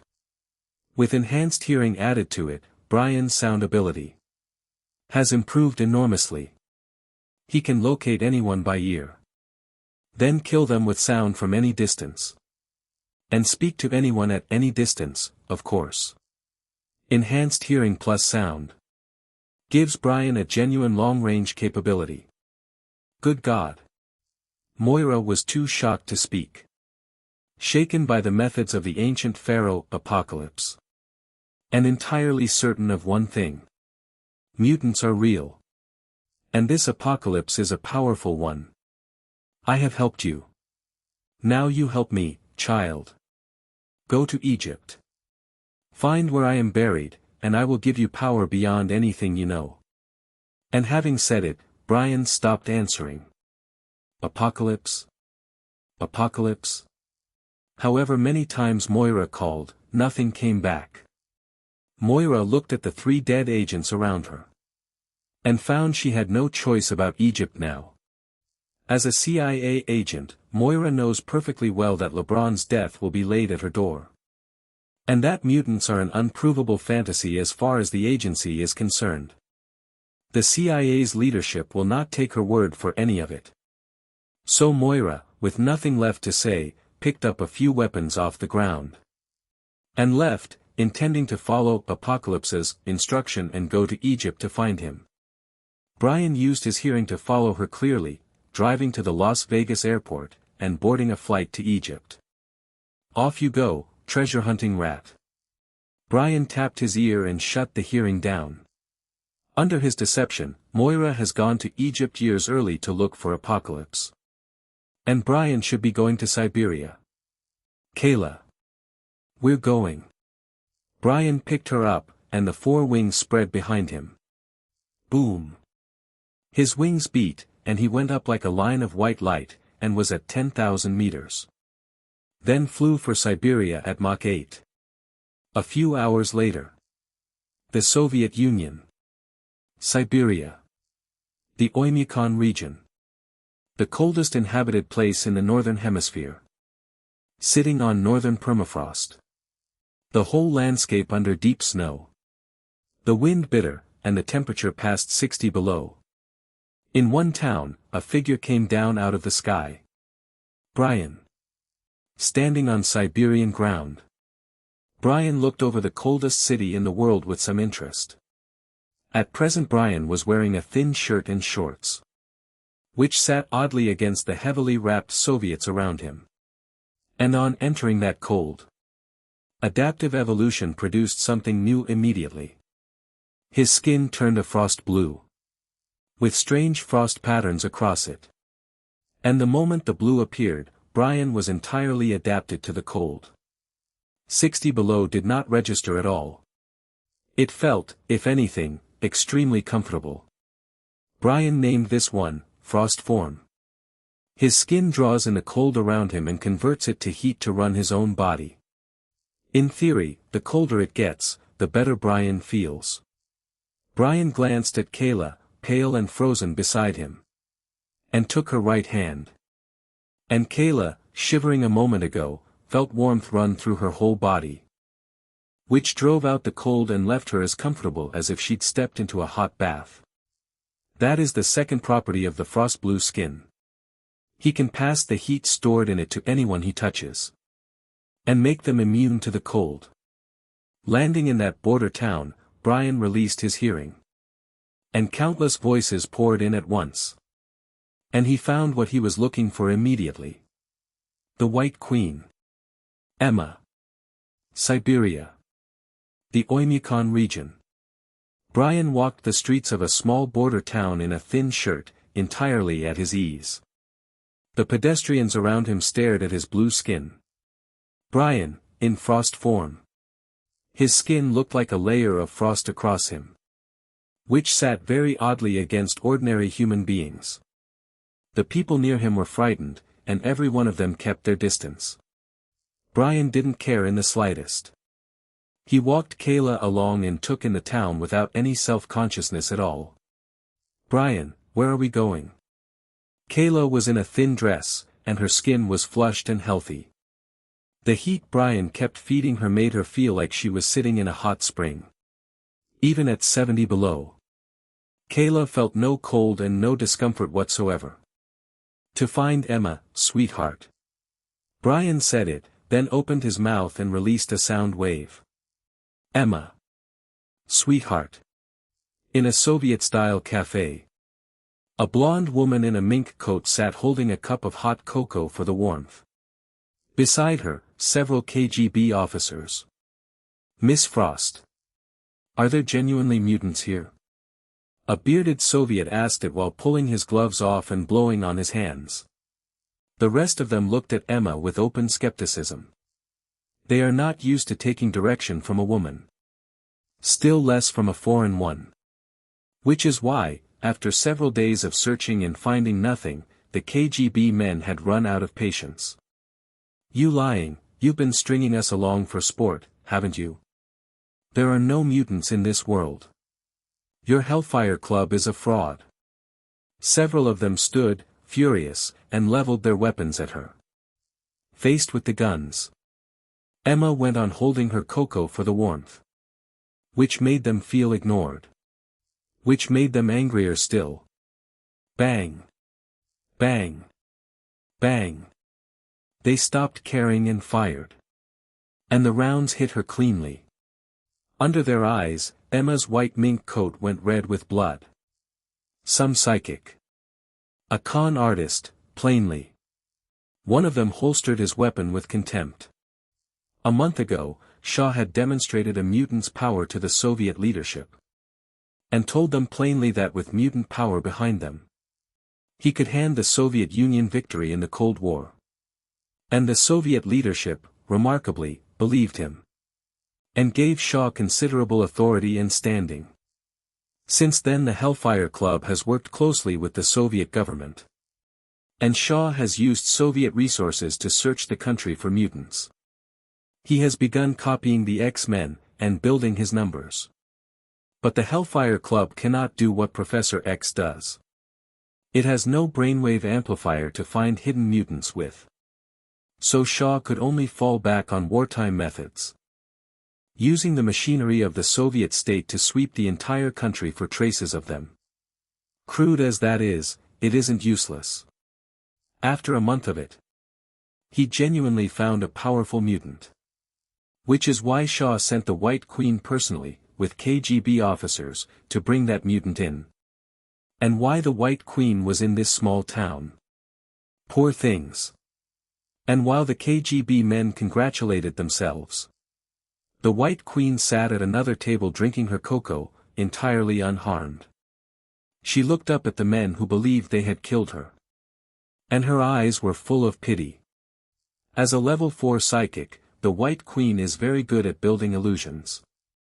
Those idiots had emptied their weapons into an empty chair. Emma was in a very poor mood. She hates the Siberian climate to begin with, which has forced her to wrap herself up. And for days she has been holding diamond form simply to keep the cold out. As for finding the mutant, Emma had left that entirely to her elite KGB men, who had searched for 3 or 4 days and turned up nothing at all, which had exhausted her patience. So she had dropped out of diamond form and put on a heavy mink coat, intending to find the mutant with her own power. And before Emma could begin, her KGB officers had gone looking for a way to die, which did nothing for a mood that was already bad. Thud. Thud. Thud. The men who had been cheering a moment ago dropped to the floor one after another. Eyes wide, pupils unfocused, like puppets. Emma had simply erased their consciousness. And felt slightly better for it. She put her right hand to her temple, intending to find the hidden mutant herself. And a familiar voice arrived in her ear. Emma, sweetheart. You seem to be in a bad mood. Hearing it, something like delight crossed Emma's face. Brian? Emma looked around and couldn't find him. So Emma reached out with her power and took hold of the people nearby. And through their eyes, saw Brian with blue skin. And seeing him dressed for spring and entirely untroubled by the cold, Emma was thoroughly envious. Very good, Brian. I have to say, adaptive evolution really is remarkable. Emma went into Kayla's mind and used Kayla's mouth to say it. And then Emma was slightly startled. Because she could feel the constant heat running through Kayla, which felt like sitting in a hot spring. And as she felt it, Brian had already brought Kayla into the cafe and sat down opposite her. Looking at the White Queen bundled up like that, Brian understood exactly why her mood was poor. He simply pulled her over and put her in his arms. And the heat stored in the frost skin ran into her. And Emma felt warmth she hadn't felt in days. Brian, your skin conducts heat as well. Emma withdrew from Kayla's mind, let him hold her, and asked it, surprised. Emma, it isn't only my skin that conducts heat. Brian said it with a good deal behind it. Is that so? Then let me find out. Emma said it without patience, and propositioned him. Since the last time, she has been going back to it in her inner world constantly, reliving the details of it over and over. And by now Emma goes into her inner world every night before sleeping to review it. Brian didn't agree immediately. Emma. I want to try it in the mind. Brian looked at her with real appetite. When they first met, Brian couldn't risk what was in his head being found. So he kept it strictly physical. And never tried the mental version. Which he has regretted every time he's thought about it since. So this time, unusually, Brian intended to find out. You really want to try, Brian? Emma looked at him, and a smile arrived at the corner of her mouth. Of course. At his answer, Emma touched her right index finger to his temple. And drew Brian's consciousness into her inner world. This is not an intrusion. So Brian's adaptive evolution didn't trigger. And his consciousness went into Emma's world without resistance. It is the first time Brian has ever entered a psychic's inner world. Emma's is pure and without a flaw. Green grass and open sky, and it left Brian's own mind noticeably clearer. Then Brian looked at Emma. In her own world, Emma's consciousness is flawless and throws light like a diamond. She looks like something genuinely holy. At present she was lying on the grass, and propositioned him again. Brian didn't hesitate this time. Some hours later, Brian and Emma opened their eyes together. They smiled at each other, both entirely satisfied. Emma. My turf now. Brian snapped his fingers. And the three of them lifted and flew to the hotel next door. When the sun came up the following morning, Brian was finally finished. He stretched. Satisfied in body and mind, and in an excellent mood. Brian snapped his fingers, and his clothes arranged themselves on him. Emma. The X-Men and the Hellfire Club are close to their decisive fight. Business, now. Emma, the Hellfire Club has no future. You should leave. Which silenced her. Since learning Brian's prophecy, Emma's faith in Shaw's mutant nation has been shaken. And over the past month the X-Men have risen fast. While the Hellfire Club's strength has hardly moved at all. One climbing and the other flat, Emma can see the ending Brian predicted taking shape. And precisely because of that, Emma is thoroughly lost. She has no idea where she goes after Shaw's death. From a very young age, Emma was not accepted by the human world because she was a mutant, and drifted. Until she met Shaw.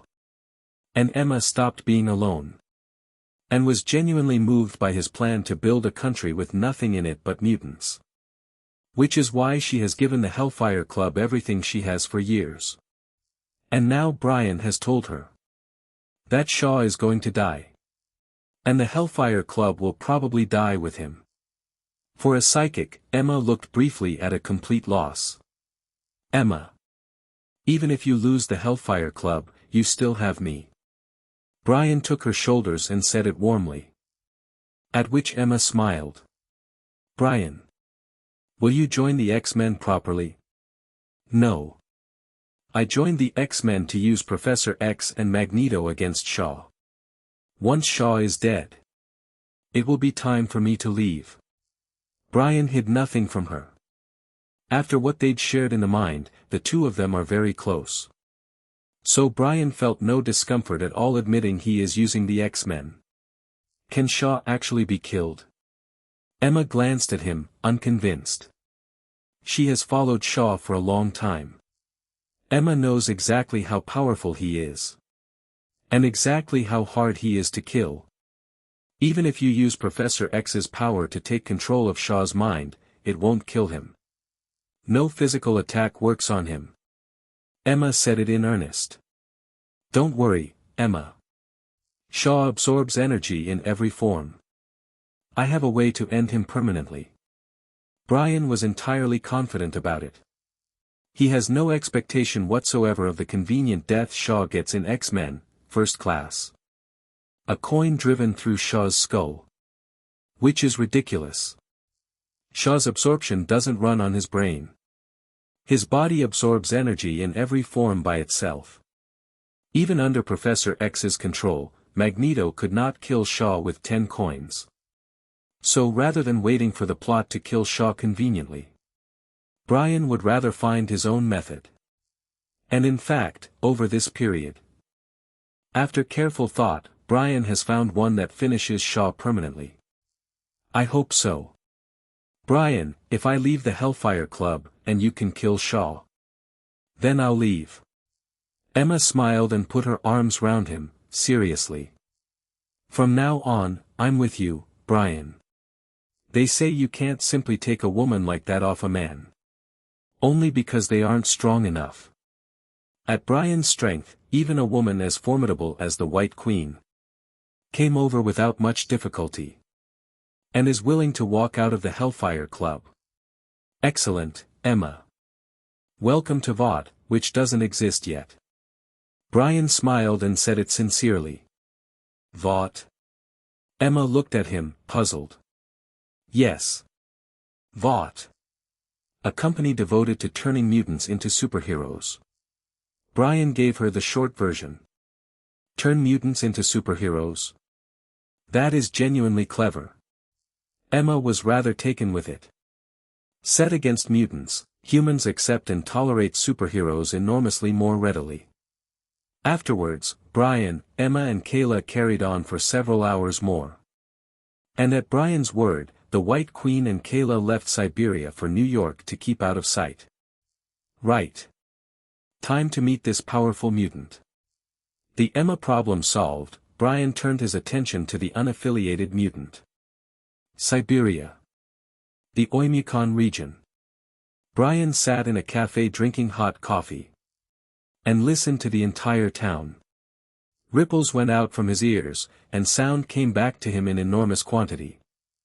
With enhanced hearing, nobody escapes his surveillance. Sound arrived sorted into categories. He filtered out everything useless. And set the hearing to lock on to one word. Mutant. And the dense field of sound projections collapsed instantly. Leaving one voice. Damn it, those KGB men were right behind me. They nearly had me. How the hell did they work out I'm a mutant? Brian smiled. Enhanced hearing gave him the source at once. And he had his target without difficulty. Brian went straight out of the cafe and flew toward him. In front of a low 2-story building. A naked man came in through the door. It was freezing outside. And he was shaking with cold. Thank God I awakened invisibility. Otherwise I'd be a laboratory animal in some Soviet facility by now. He went to the fireplace, lit it, and muttered to himself while warming up. The man's name is Hader. He is a mutant. He is not Soviet. He is American. And the ability he awakened is invisibility. He can make his body completely transparent, and physically disappear. It has to be said that Hader has an unusual gift for controlling an ability. From the moment it awakened, he had full command of it and could turn it on and off at will. It took him 3 days to reach level 4. He can hold invisibility indefinitely. Though while invisible, he cannot see his own body either. Which forces him to drop it periodically. To live any kind of normal life. Invisibility has left Hader extremely confident. He believes nobody in the world can see him. So he walked into Morgan Bank intending to help himself. And although he got into the vault without difficulty, the duty security noticed him while he was filling his bags. They couldn't see Hader. They could see 2 sacks floating through the air. Which is why Hader ended up wanted by the CIA. And to avoid being hunted, Hader simply relocated to this border town in the Soviet Union. Where Hader promptly failed to learn anything at all. His favorite pastime is walking into women's bathrooms invisible. And on one such occasion a bath towel came down over him and outlined him neatly. Hader was exposed again, and picked up by the KGB. Life as a mutant really is walking on thin ice. Warmed through, Hader sighed. Then went to the bedroom and opened a drawer. Which held a drawer's worth of expensive watches. Hader picked out a Rolex and checked the time. Then went to the window. In the room opposite, a figure came into view. A young woman was drying her hair. Entertainment. Hader smiled, and his body went transparent. Invisibility active. Hader opened his door, and found a very good-looking Asian man standing less than 5 meters away. Which startled him, briefly. And then he ignored it. He is extremely confident while invisible. Nobody can find him. Hader walked lightly across the ground, leaving a line of footprints behind him. Brian looked at footprints appearing out of nowhere, and found he couldn't watch any longer. Are you seriously about to walk into that woman's room invisible? Hader, halfway across, was badly startled by a voice arriving in his ear. He looked round, and immediately at Brian. And seeing Brian looking in his direction, Hader paused. He raised his hands, and could not see them at all. Which reassured him. He is invisible. Clearly the man wasn't talking to him. And just as Hader decided to ignore him and carry on toward the room opposite, the voice arrived again. Mr. Hader. Would you like to stop and talk to me? Hader's pupils contracted. If he hadn't been sure the man was talking to him before, he was entirely sure now. A mutant? That was Hader's first thought about the Asian man in front of him. He looked at Brian, uncertain. And prepared to leave quietly. This time deliberately controlling his step. And leaving no footprints at all. Hader suspected the man had found him by the tracks. And with the tracks gone, Hader was confident he could never be located. And sure enough, as Hader moved off, the man didn't look at him. Which made Hader smile, thoroughly pleased with himself. Invisibility gives Hader extraordinary self-confidence. He set off toward the door opposite again. Stand there wondering, then. Hader said it silently, extremely pleased.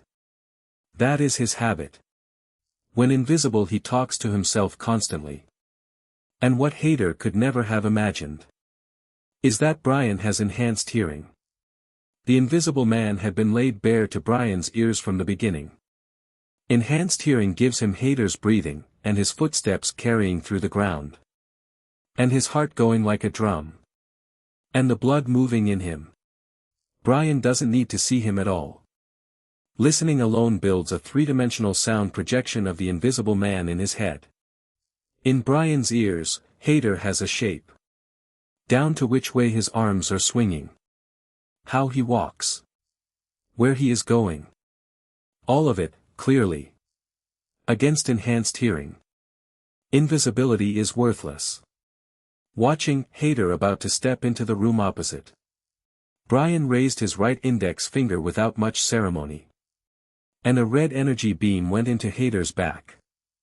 Boom. An enormous detonation. And an enormous cloud of dust off the ground. And in the dust, a human outline, perfectly visible. The girl in the room opposite heard it and stared at her door in astonishment. With no idea what had happened. HM. Still alive. Having released the shockwave, Brian looked mildly surprised. He could still hear Hader's heartbeat, going strongly. Which is enough to establish that Hader is alive. And, by the sound of it, unhurt. Brian, with enhanced hearing, certainly did not miss. Which leaves one possibility. Hader is a dual-ability mutant. Along with invisibility, he has something else. Hader. I'm becoming more interested in you by the minute. Out of the flame and the smoke, Hader walked. With arrogance all over his face. You have got to be kidding me. I've got Superman's steel body, you idiot. Hader swore at him. Exactly as Brian had guessed. Along with invisibility, his skin is extraordinarily hard. Like carbon. Which makes him effectively indestructible. His defense is enormous. And it is that skin that has let him escape KGB agents time after time. Even under gunfire, Hader is unafraid. Which is the source of all that arrogance. Brian looked at the invisible man with interest, then opened his right hand. And Hayter's body flew back into it. Brian put a boot on him, casually. Hayter. I think you should drop the invisibility. Brian activated persuasion. And the invisible Hayter was persuaded on the spot. He dropped it immediately. Looking at a naked Hayter, Brian frowned slightly, then raised a hand and drew telekinesis across his forehead. There was a sharp scream of metal on metal. The invisible man's skin defense is very strong indeed. Brian could not cut his skull. Let me go, let me go. Hayter fought wildly, and could not get out of the telekinesis at all. Beyond invisibility and unbreakable skin, Hayter is an ordinary man. Brian raised a hand, and a bucket-thick column of red energy came out of his palm into Hayter's head. And Hayter's skin glowed red instantly. Which terrified him. And what terrified him more was that as the column kept building, he felt his skin begin to melt. The Man of Steel. A level 4 mutant comparing himself to Superman. Brian sneered at the melting skin. The invisible man may boast that his skin is indestructible like Superman's, in fact Hayter is a level 4. And the strength of his skin is nowhere near Superman's. At best it takes 2 missile hits. Past what the skin can absorb, carbon melts. And the melting made him scream. Brian was unmoved, and simply used telekinesis to cut through the red, softening skin. And Hayter's forehead opened. Unlike an ordinary mutant, Hayter's brain carries 2 ability circuits. One is invisibility. The other is carbon skin. Brian glanced over both and had them. Brian obtained invisibility and carbon skin. Invisibility, Hayter had already developed to its ceiling. So Brian's version is essentially identical to his. The second one, the skin. Under the Scylla template's optimization. Jumped 2 tiers. Straight to a level 5 ability. Level 5 carbon skin still isn't Superman's steel body. But its hardness now exceeds diamond. Which makes Brian's skin unbreakable. Immune to any physical attack short of nuclear weapons or saturation missile fire. And carbon skin is not passive. It is an active ability, like Colossus. He can choose to harden the skin into carbon. Or leave it ordinary. And switch between them at will. Brian stood up. He raised his right index finger and drew a telekinetic edge across his own arm. Which left no mark on his skin whatsoever. Looking at carbon skin indistinguishable from ordinary human skin. Brian smiled, satisfied. As for invisibility, Brian can take it or leave it. Having taken the invisible man's abilities, Brian did not leave the town immediately. He went back to Hayter's house instead. Hayter, on the strength of invisibility, had helped himself to a great deal of expensive property. It would be a waste to leave it there. He may as well contribute some money to Brian.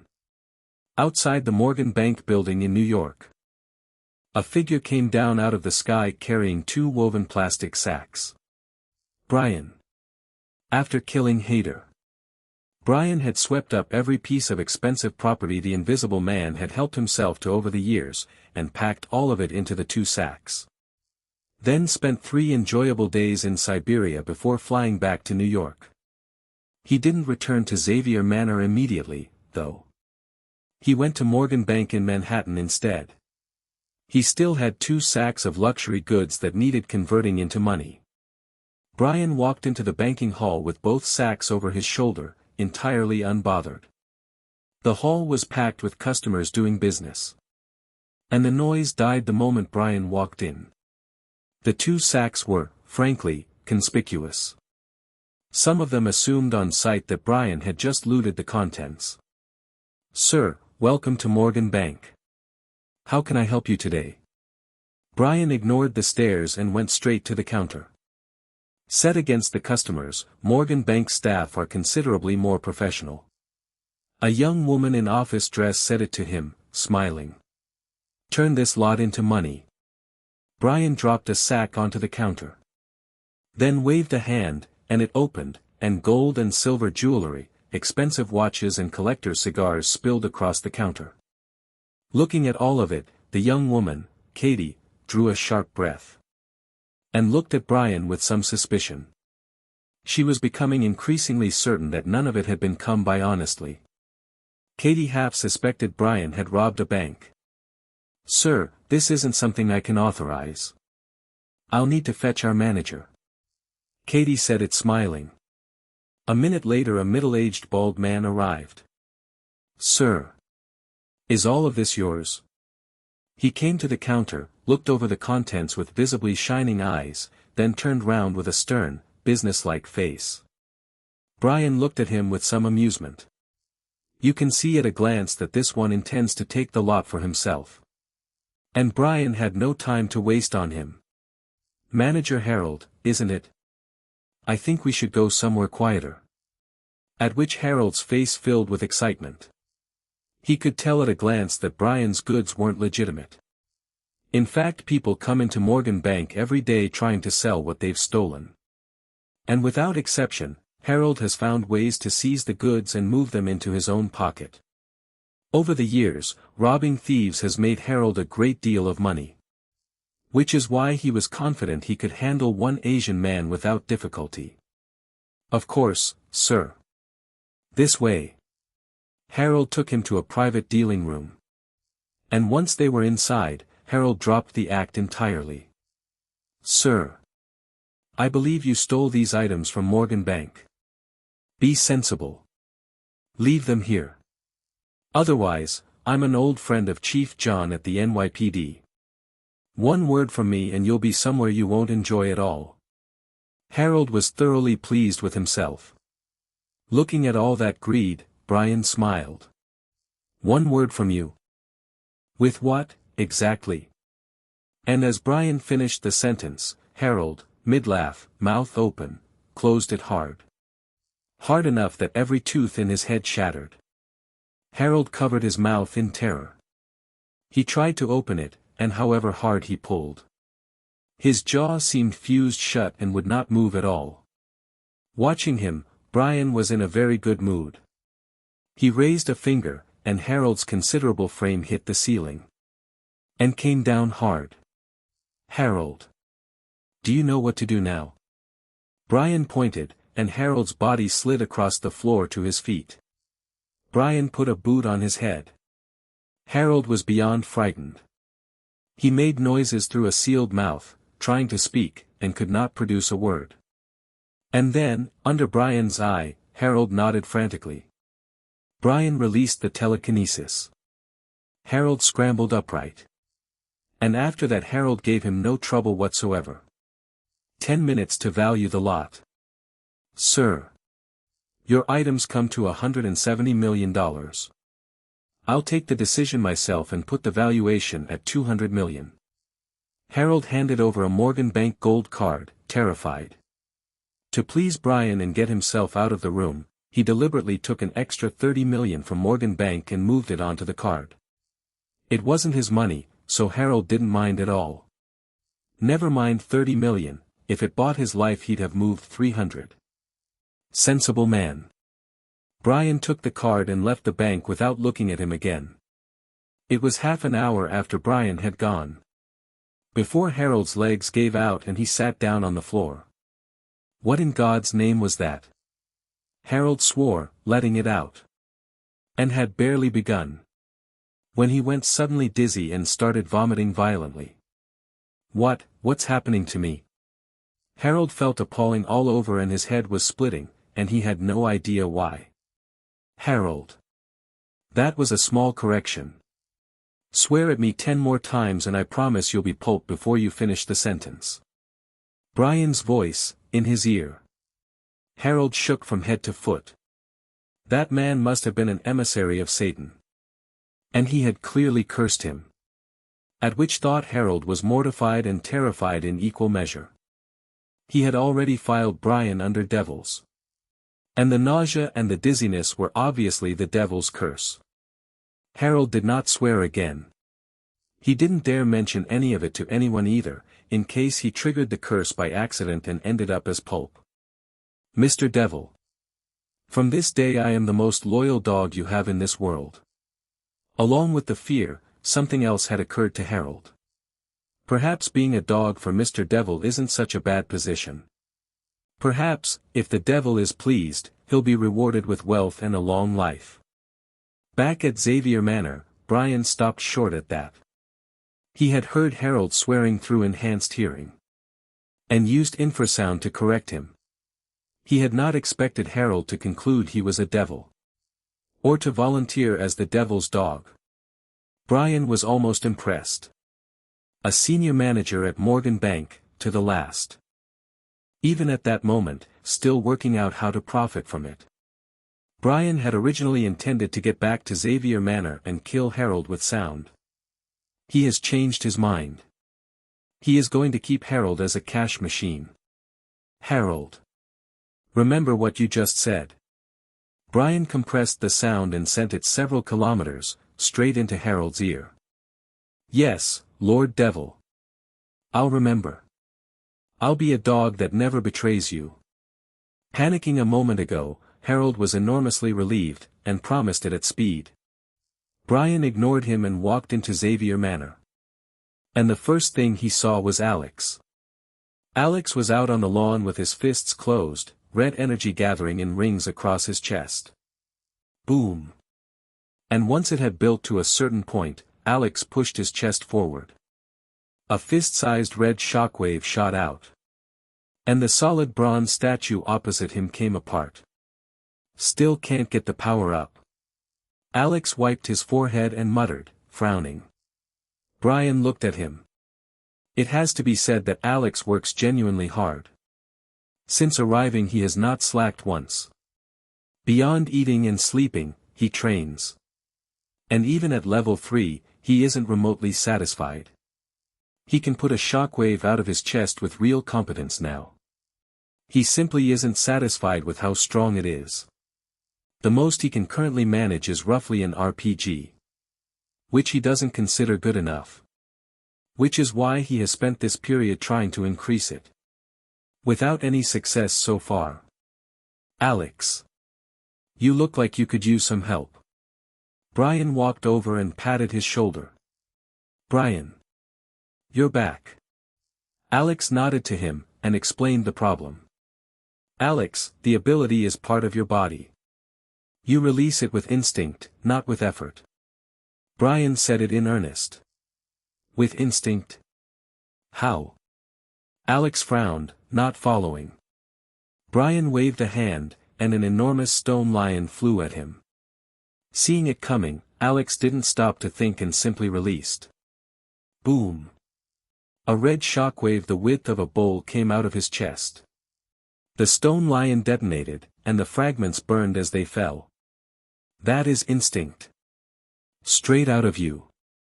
Stop trying to control it. People don't control their own breathing. Keep going, Alex.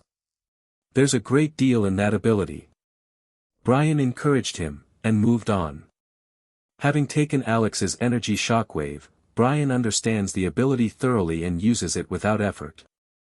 Teaching Alex is trivially easy. Inside the manor building, Brian found only a thoroughly listless Sean Cassidy. Banshee. Why aren't you training? Looking at Sean Cassidy sprawled across the living room sofa doing nothing at all, Brian asked it with interest. I've mastered sonic flight and I can go where I like in the air. I don't need to train anymore. Sean Cassidy said it with total confidence. Brian looked at him with something close to pity. No wonder he gets written out immediately after X-Men, First Class. With an attitude like that, if anyone's going to die, it's him. Where's Professor X? Brian gave up on him and asked about the others. Oh, Professor X and the rest are in the X chamber. He asked me to tell you to come the moment you got back. He looked serious about it, so something's probably happened. Sean Cassidy said it without much care. While Brian was on his way to Siberia, Professor X had suddenly called Magneto and Hank into the X chamber. And told Sean Cassidy, very seriously. That Brian was to come there the moment he returned. Sean Cassidy, being what he is, had not taken it to heart at all. If Brian hadn't asked, he'd have forgotten the message entirely. Hearing it, Brian frowned slightly. He wasted no further words on Banshee, and went straight to the X-chamber. Inside, the first thing Brian saw was a dense field of mental projections. Plainly the professor was using the brainwave amplifier. And beside him, Magneto and Hank both looked extremely grave. Brian went to Magneto and asked, "Lo, Magneto, what's happened?" At the question, Magneto shook his head, grim, and clearly had no appetite for explaining. "Let Charles tell you." He said it heavily. Brian nodded and waited. Half an hour later, Professor X took the helmet off. The amplifier shut down, and the projections vanished. Professor X stood, visibly tired. "Brian, you're back. Did you enjoy Siberia?" Professor X turned to him, with some disapproval in it. "It was fine. Pleasant climate, excellent scenery, memorable local company." Brian shrugged. "Tell me what's happened." Seeing the worry on his face, Brian pressed him. "Brian, while you were enjoying yourself in Siberia, Shaw used his ability to take control of the entire Soviet Union." Professor X looked at him and said it gravely. "Shaw's taken the whole Soviet Union? No wonder you all look like somebody's died." Brian understood. No wonder Professor X and the others looked like that. Shaw has the Soviet Union. "Brian, aren't you shocked?" Professor X's grave expression froze, and he looked at a completely unbothered Brian. "Shocked by what? By Shaw taking the Soviet Union? What exactly is shocking about it? He's the strongest mutant alive. He could erase the Soviet Union, never mind run it." Brian said it without interest, which left Professor X and the others with nothing to say at all. New York. Xavier Manor. 10 in the morning. Every member of the X-Men sat in front of an old black-and-white television, watching a live broadcast with complete attention. The screen showed Red Square, in Moscow. And on the platform in Red Square, Khrushchev, the sitting Soviet leader, was delivering a speech that would shake the world. "I am too old to lead a superpower like the Soviet Union. Therefore, following a vote of our cabinet and parliament, the Soviet Union has decided that Sebastian Shaw shall succeed to the presidency, and lead the Soviet Union in all matters. In 3 days, I will transfer the full authority of the office to Shaw." And as Khrushchev finished, the world erupted. This is the Cold War, and the two superpowers are powder kegs that go up at a touch. And in a situation that delicate, the Soviet Union has suddenly announced a change of head of state. That is news enough to enter the history books on its own. Reporters surged forward without a trace of caution, microphones practically inside the mouths of the Soviet leadership. Faced with the crush, the Soviet officials said nothing at all. Every one of them looked grim, and some of them frightened. However hard the press pushed, they got nothing useful. Bang! And while the reporters were still floundering, a cloud of red mist appeared beside Khrushchev, which stopped everyone in Red Square dead, along with everyone watching the broadcast anywhere in the world. What is that? Some viewers rubbed their eyes and concluded they were seeing things. And not only them. The whole world was confused at once. They checked carefully that what they were watching really was the Soviet Union's official live broadcast. And then, what exactly was the red mist behind the Soviet president? And while everyone stared at it, the mist dispersed. And several figures walked out of it hand in hand. Shaw. In the living room of Xavier Manor, seeing who came out of the red mist, Professor X and the others went grimmer still. Only Brian went on watching calmly. On screen, the people out of the mist were the Hellfire Club. Shaw. Azazel. Emma is not among them, the White Queen has left the Hellfire Club, exactly as she wanted. And Ursa Major, the first mutant to awaken in the Soviet Union. The Hellfire Club, once full of talent, is down to these few because of Brian. They have lost too many people. Which is why Shaw has had to come out from behind the curtain and stand in front of it. On the platform in Red Square, Shaw, wearing the telepathy-blocking helmet, found himself missing the White Queen slightly. Until recently, Shaw had been using Emma's telepathy to quietly control Khrushchev and the rest of the Soviet leadership, and run the entire Soviet Union from behind the scenes. Then, 3 days ago, the White Queen sent Shaw a telepathic message and simply walked out of the Hellfire Club. Shaw was furious about it, and could do nothing but rage. A telepath who wants to hide is a telepath Shaw cannot find. Without Emma's telepathy, a great many of Shaw's arrangements collapsed. So the man who had intended to hold the Soviet Union from the shadows was forced into the open. As the only level 5 mutant in the world, Shaw is a walking self-propelled nuclear weapon. And after Shaw destroyed a Soviet naval formation without difficulty, the entire Soviet leadership capitulated. Shaw put a superpower under his own feet by personal strength alone. At present Shaw stood at the podium, rolled his shoulders, and looked thoroughly pleased with himself. I am Sebastian Shaw. I am the next president of the Soviet Union. And I am also a mutant, with abilities beyond the ordinary, which set the entire world alight. What is a mutant? That is what every human being on Earth was asking. Then they listened, closely, and felt the world shifting under them. Humanity has been evolving since the beginning. And certain pioneers among you have acquired extraordinary abilities through that natural evolution. Evolution operating at the genetic level. We call those evolved people with extraordinary abilities mutants. Shaw ignored the shock in front of him, and his delivery was steady and commanding. Azazel.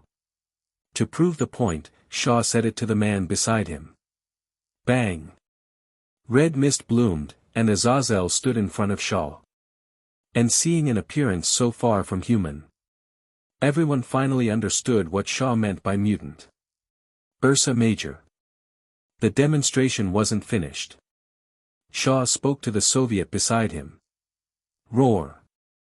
Ursa Major tore his clothes off, and became a 3.5-meter Siberian brown bear on the spot. God Almighty! People across the world stared, unable to credit what they were seeing. And in front of the Red Square platform, a group of KGB officers broke out of the crowd and leveled weapons at Shaw. They had been placed there quietly by certain Soviet officials, for the sole purpose of killing Shaw during this speech. Bang! Bang! Bang! Gunfire. And the crowd collapsed into chaos. And on the platform, Shaw stood entirely unmoved. Rounds hit him, lost their energy, and dropped. Azazel. Kill them. Shaw gave the order coldly. Azazel became red mist at once, and appeared in front of the KGB officers one after another, and took each of them apart with claws and tail. Some of the Soviet officials, seeing where this was going, tried to leave. And as the mist spread, those officials found themselves at 10,000 meters. And came down, screaming, one by one, into the stone of Red Square. There. The nuisance is dealt with. Now, my inaugural address. Shaw clapped his hands to bring the terrified press back to themselves, and spoke at length under the frightened eyes of the world. For thousands of years this evolution has never stopped. And in recent times it has begun to surge. This is a new age. An age in which mutants rise. My brothers and sisters, there is no further need to hide. I, Sebastian Shaw of the Hellfire Club, a mutant, invite you. Come to me, and we will build a new world for mutants together.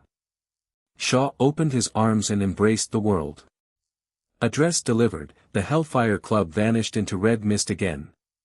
And the world went into uproar. Everyone sat in front of a television, blank, unable to think for the moment. What had they just heard? There are mutants in this world. They have abilities, and one of them is powerful enough to have taken the Soviet Union single-handed. Which is simply insane. America especially. As a superpower itself, the Soviet move caught them entirely unprepared. The American government convened an emergency defense session. And the American military began actively preparing for war. Set against the human reaction. The mutant reaction was something else entirely. Mutants who watched Shaw's speech took him for the leader of their kind. Mutants who have been hiding inside human society. Living like vermin in the gutters. And to them, Shaw's arrival is a dawn. A dawn of hope. A dawn of survival. Mutants across the world began moving toward the Soviet Union. To join Shaw's camp, and fight for the survival of mutants. And for a new mutant world. With Shaw's announcement. Every eye is now on mutants. At Xavier Manor. Professor X and the others were frowning. Shaw has the Soviet Union and has announced mutants to the world in the most public way possible. Professor X can see exactly what follows, mutants beyond counting gathering to Shaw. And the Hellfire Club's strength expanding rapidly. And that is not what worries him most. What worries him is that in 3 days, when Shaw has the Soviet Union completely. What the X-Men face will not be Shaw and the Hellfire Club. It will be a superpower. Professor X. What do we do? Hank spoke first. And with the question, every X-Man turned to Professor X. Faced with all of it, Professor X was, unusually, silent. Because he has no other option. Shaw has the Soviet Union. And more mutants will join him. There is no question about it, the X-Men are going to lose. Fight? Fight how? There is no fight available. With a superpower under him, Shaw doesn't even need to act personally. The Soviet army can erase the X-Men. Knowing Shaw, he will declare war on America the moment he takes office in 3 days. Magneto said it low, with a bitter smile. He had believed that reaching level 4 and using the X-Men's strength would let him beat Shaw. And now Shaw has reinvented himself as the president of the Soviet Union. Which has left Magneto unable to see any route to revenge at all. The Black King of the Hellfire Club could still be fought. How do you fight the president of the Soviet Union? Headbutt him? Alternatively, we could join Shaw's camp. Sean Cassidy said it out of nowhere. And then found everyone staring at him very seriously indeed. Which left Banshee's face somewhat awkward. Joking. Only trying to lighten the mood. Banshee explained it quickly. And at speed. Because the coin in Magneto's hand was about to be airborne. Banshee. Don't make that particular joke again. Professor X warned him seriously as well. Everyone is at the end of their options. And a joke that could split the X-Men in a sentence is not one to make. Watching everyone flounder, Brian couldn't help laughing. Brian. What exactly are you laughing at? Every eye went to him. Everyone in the room was deadly serious, and only Brian was behaving as though nothing had happened, with enough leisure to be working through a handful of sunflower seeds. I'm laughing because you have no strategy, Professor X. And because Magneto isn't thinking. Which made everyone frown. Where are we standing? Since they were all still frowning, Brian pointed at the floor. Xavier Manor. Alex answered without thinking. Wrong. This is New York. More precisely, this is the United States of America. Which lost all of them. The Hellfire Club can take the Soviet Union. Why can't the X-Men take America? Brian said it flatly, as though seizing a superpower were as easy as breathing. The whole room was stunned. Professor X and Magneto especially. Both were shaken by how insane the idea was. No. Absolutely not. Professor X refused instantly. Apart from Brian's way, Charles, can you think of a better one? Magneto asked it straight back. There must be other ways to kill Shaw. Professor X frowned. Vote on it, Charles. The X-Men are not your personal production. Raven, silent until now, looked at him and said it. Yes. The X-Men are not your personal production. Magneto agreed with her. Fine. That's the only way to settle it. Professor X looked at Brian, then at a visibly eager Magneto, sighed, and agreed to the vote. And the X-Men voted. Professor X voted against. Hank looked at Professor X, and voted against. Magneto voted in favor immediately. Brian, of course, voted in favor. Alex and Sean Cassidy abstained. They are the newest members. They didn't think their votes counted for much, so they stayed out of it. Which split the X-Men into two camps. Professor X looked at Raven, the only one left. Raven. Brian's plan is insane. It's simply madness. The X-Men stand for justice. We cannot do a thing like this. I hope you'll support me. Please don't choose Brian. Professor X said it to her in earnest. I'm sorry, Professor X. I'm not interested in your ideas anymore. Raven looked at him, and walked over to stand beside Brian. Which settled it. Raven supports Brian. Damn it. I will never agree to this. Professor X swore, and put his right index finger to his temple, ready to use his power to stop the plan outright. And Brian said one sentence, and Professor X folded again. Professor X. Are you ready to watch a world war in 3 days? Or are you ready to help us stop Shaw? At which Professor X went out like a punctured ball. He collapsed onto the sofa and said nothing for a long time. Brian simply waited. And 10 minutes later, Professor X sighed. Brian. How exactly do you propose to take America? New York. Xavier Manor. The X-Men gathered. And every face was different. Professor X, worried. Magneto, thoroughly excited. Alex, grim. Sean Cassidy, frightened. Raven's eyes never left Brian. And Brian sat on the sofa without a care, drinking coffee at his leisure. Brian. Tell me your plan. After half an hour of silence, Professor X looked up and asked it. Brian opened his right hand from the sofa, and several cups of coffee lifted off the table into the X-Men's hands. Looking at Professor X's frown, Brian didn't answer immediately. Professor X. Who is the current president of America? Brian asked it casually. Kennedy. The current president of America is Kennedy. Raven answered him quickly. She has been inside the White House repeatedly over the past few days. And has met the president several times. Brian laughed at her answer. My plan is very simple. Professor X, use your ability to suspend the minds of everyone in the White House. Then Magneto and I go in and kill the president. And then Raven becomes the president, and we have America. Brian's plan is simple and blunt. Unlike Shaw, who needed absolute force to make himself president of the Soviet Union. The X-Men have Professor X and Mystique. Which makes taking America about as difficult as breathing. Professor X only has to hold everyone in the building. The X-Men find the president, kill him, and Raven takes the chair. You want to kill the President of the United States? Professor X stood up sharply and looked at him. He was becoming certain Brian was insane.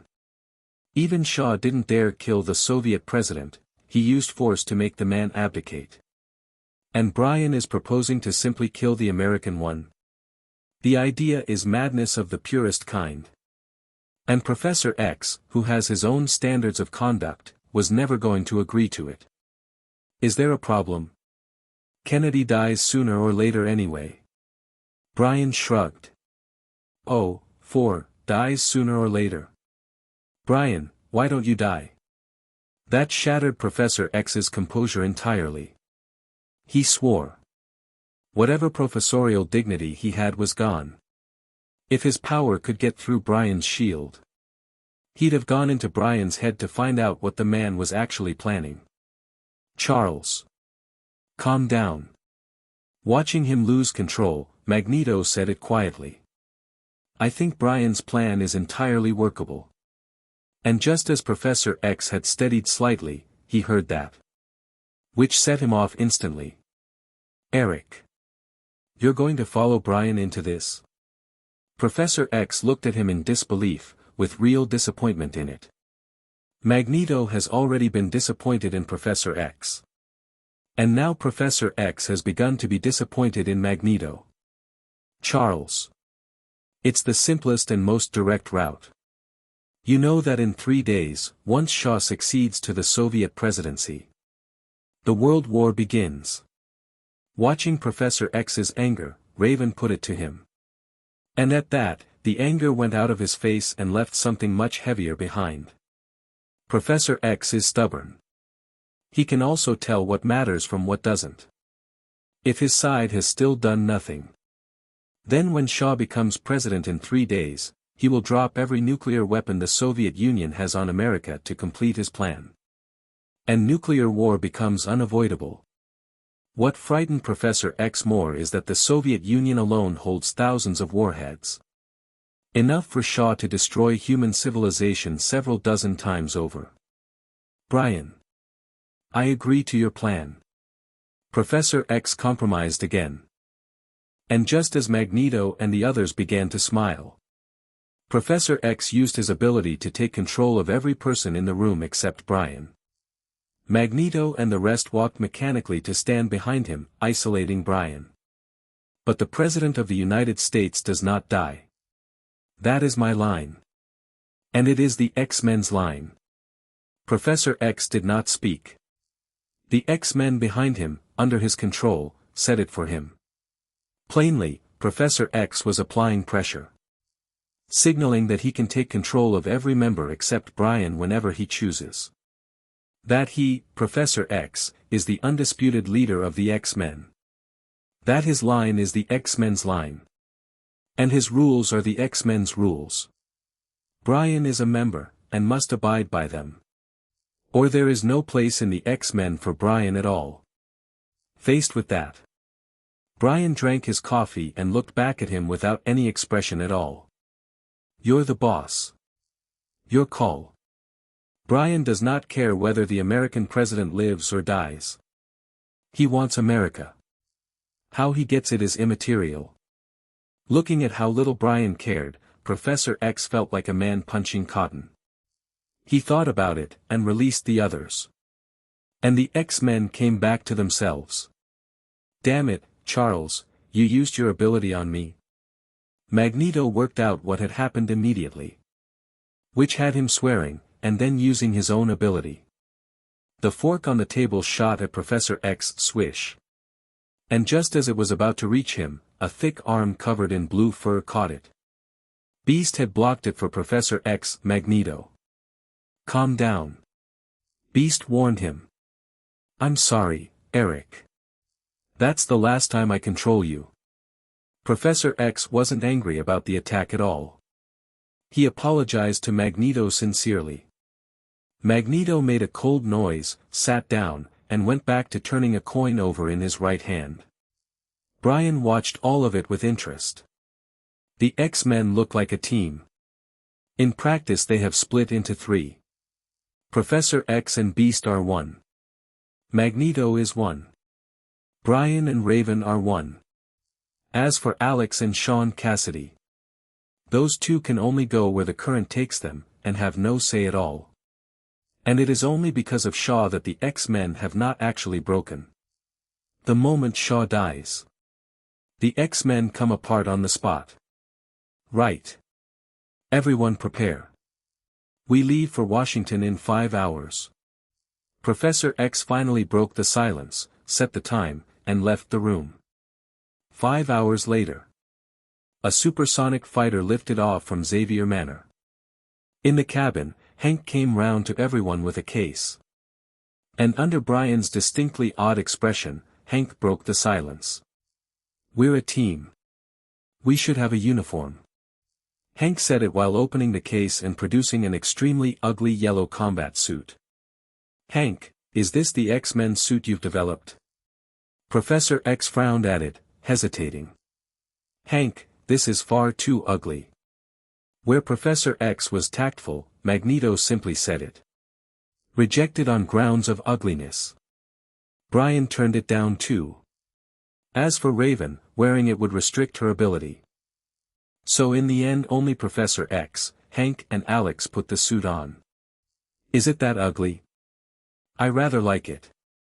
Hank stretched in his and muttered, genuinely puzzled. "The suit is made of specialized material. It will take an RPG hit at most. Which still makes it a rare piece of protective equipment." Because of the yellow suit, the mood in the cabin loosened considerably. Everyone started talking. And the X-Men were, briefly, in harmony again. Half an hour later, the aircraft arrived over the center of Washington. Where there is only one building that matters. The White House. Above it, everyone looked at Professor X, beginning. Professor X said it, and put his right hand to his temple. Boom. An enormous psychic force spread outward. The White House. The Oval Office. America's military and political leadership were assembled. Every face was extremely grave. All of them shaken by the Soviet press conference. By the existence of mutants, in particular. It felt as though they had woken up one morning into a different world.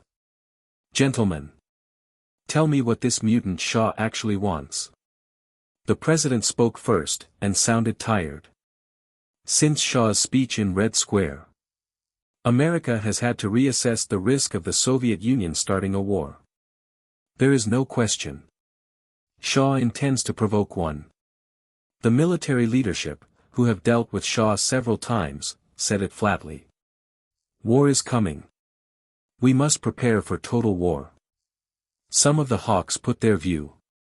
Do you understand what that costs? Gentlemen, the times have changed. A war now is a nuclear war. Human civilization ends. Can you carry that price? Some of the more rational politicians disagreed with going to war entirely. And in moments the Oval Office was in uproar over war and negotiation. At which point the president was staring at a document in his hands. It had been submitted by a geneticist named Charles Xavier. Setting out, in detail, the abilities of the Hellfire Club's mutants. And emphasizing Shaw's power as a walking self-propelled nuclear weapon, and his plan to build a mutant nation. In it, Charles Xavier also stressed that only mutants can beat mutants. And that America's immediate priority must be delaying the war as long as possible. Nonsense. Kennedy sneered at the argument. He admits the Hellfire Club's abilities frightened him. But an American president holding the most advanced weapons mankind has ever built has always believed there is nothing a nuclear weapon cannot solve. And if there is, use a second one. Under a nuclear weapon, never mind the Black King, the Soviet Union itself can be leveled. War is coming. Kennedy tossed the document aside, and prepared to exercise the powers of his office and sign the war authorization. And just as he was about to give the order, he noticed the office had gone extremely quiet. Which made him look up, confused. And then his eyes went wide. A room that had been in uproar was now silent enough to hear a pin drop. Everyone in it appeared to have been paused mid-motion. He could see several of them frozen with their mouths open around cups of coffee. Hot coffee running out of their mouths onto the table. What in God's name? The President of the United States had never seen anything remotely like it. He was frightened, and sweating, immediately. And hit the alarm on his desk. Which put the whole White House on alert. And after several minutes, the security he expected did not arrive. He stood, uncertain, went to the door and opened it carefully. And found figures beyond counting, frozen where they stood. Mutants. It's mutants. The president understood at once what he was looking at. Frightened by it, he shut the door and went back into the Oval Office. And having gone back in, he found a young Asian man sitting comfortably in his chair. "Who are you? What do you want?" Kennedy tried to stay composed, and his voice gave him away entirely.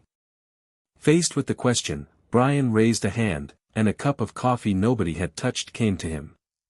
Drinking it, Brian looked at the soon-to-be former President of the United States with some interest. "Mr. President. For your own safety, we need to move you somewhere secure." Brian said it evenly. "Who are you?" Kennedy asked it, frightened.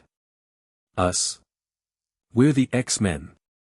Brian answered without much ceremony, then stopped talking and knocked him out with telekinesis. "Raven. He's yours."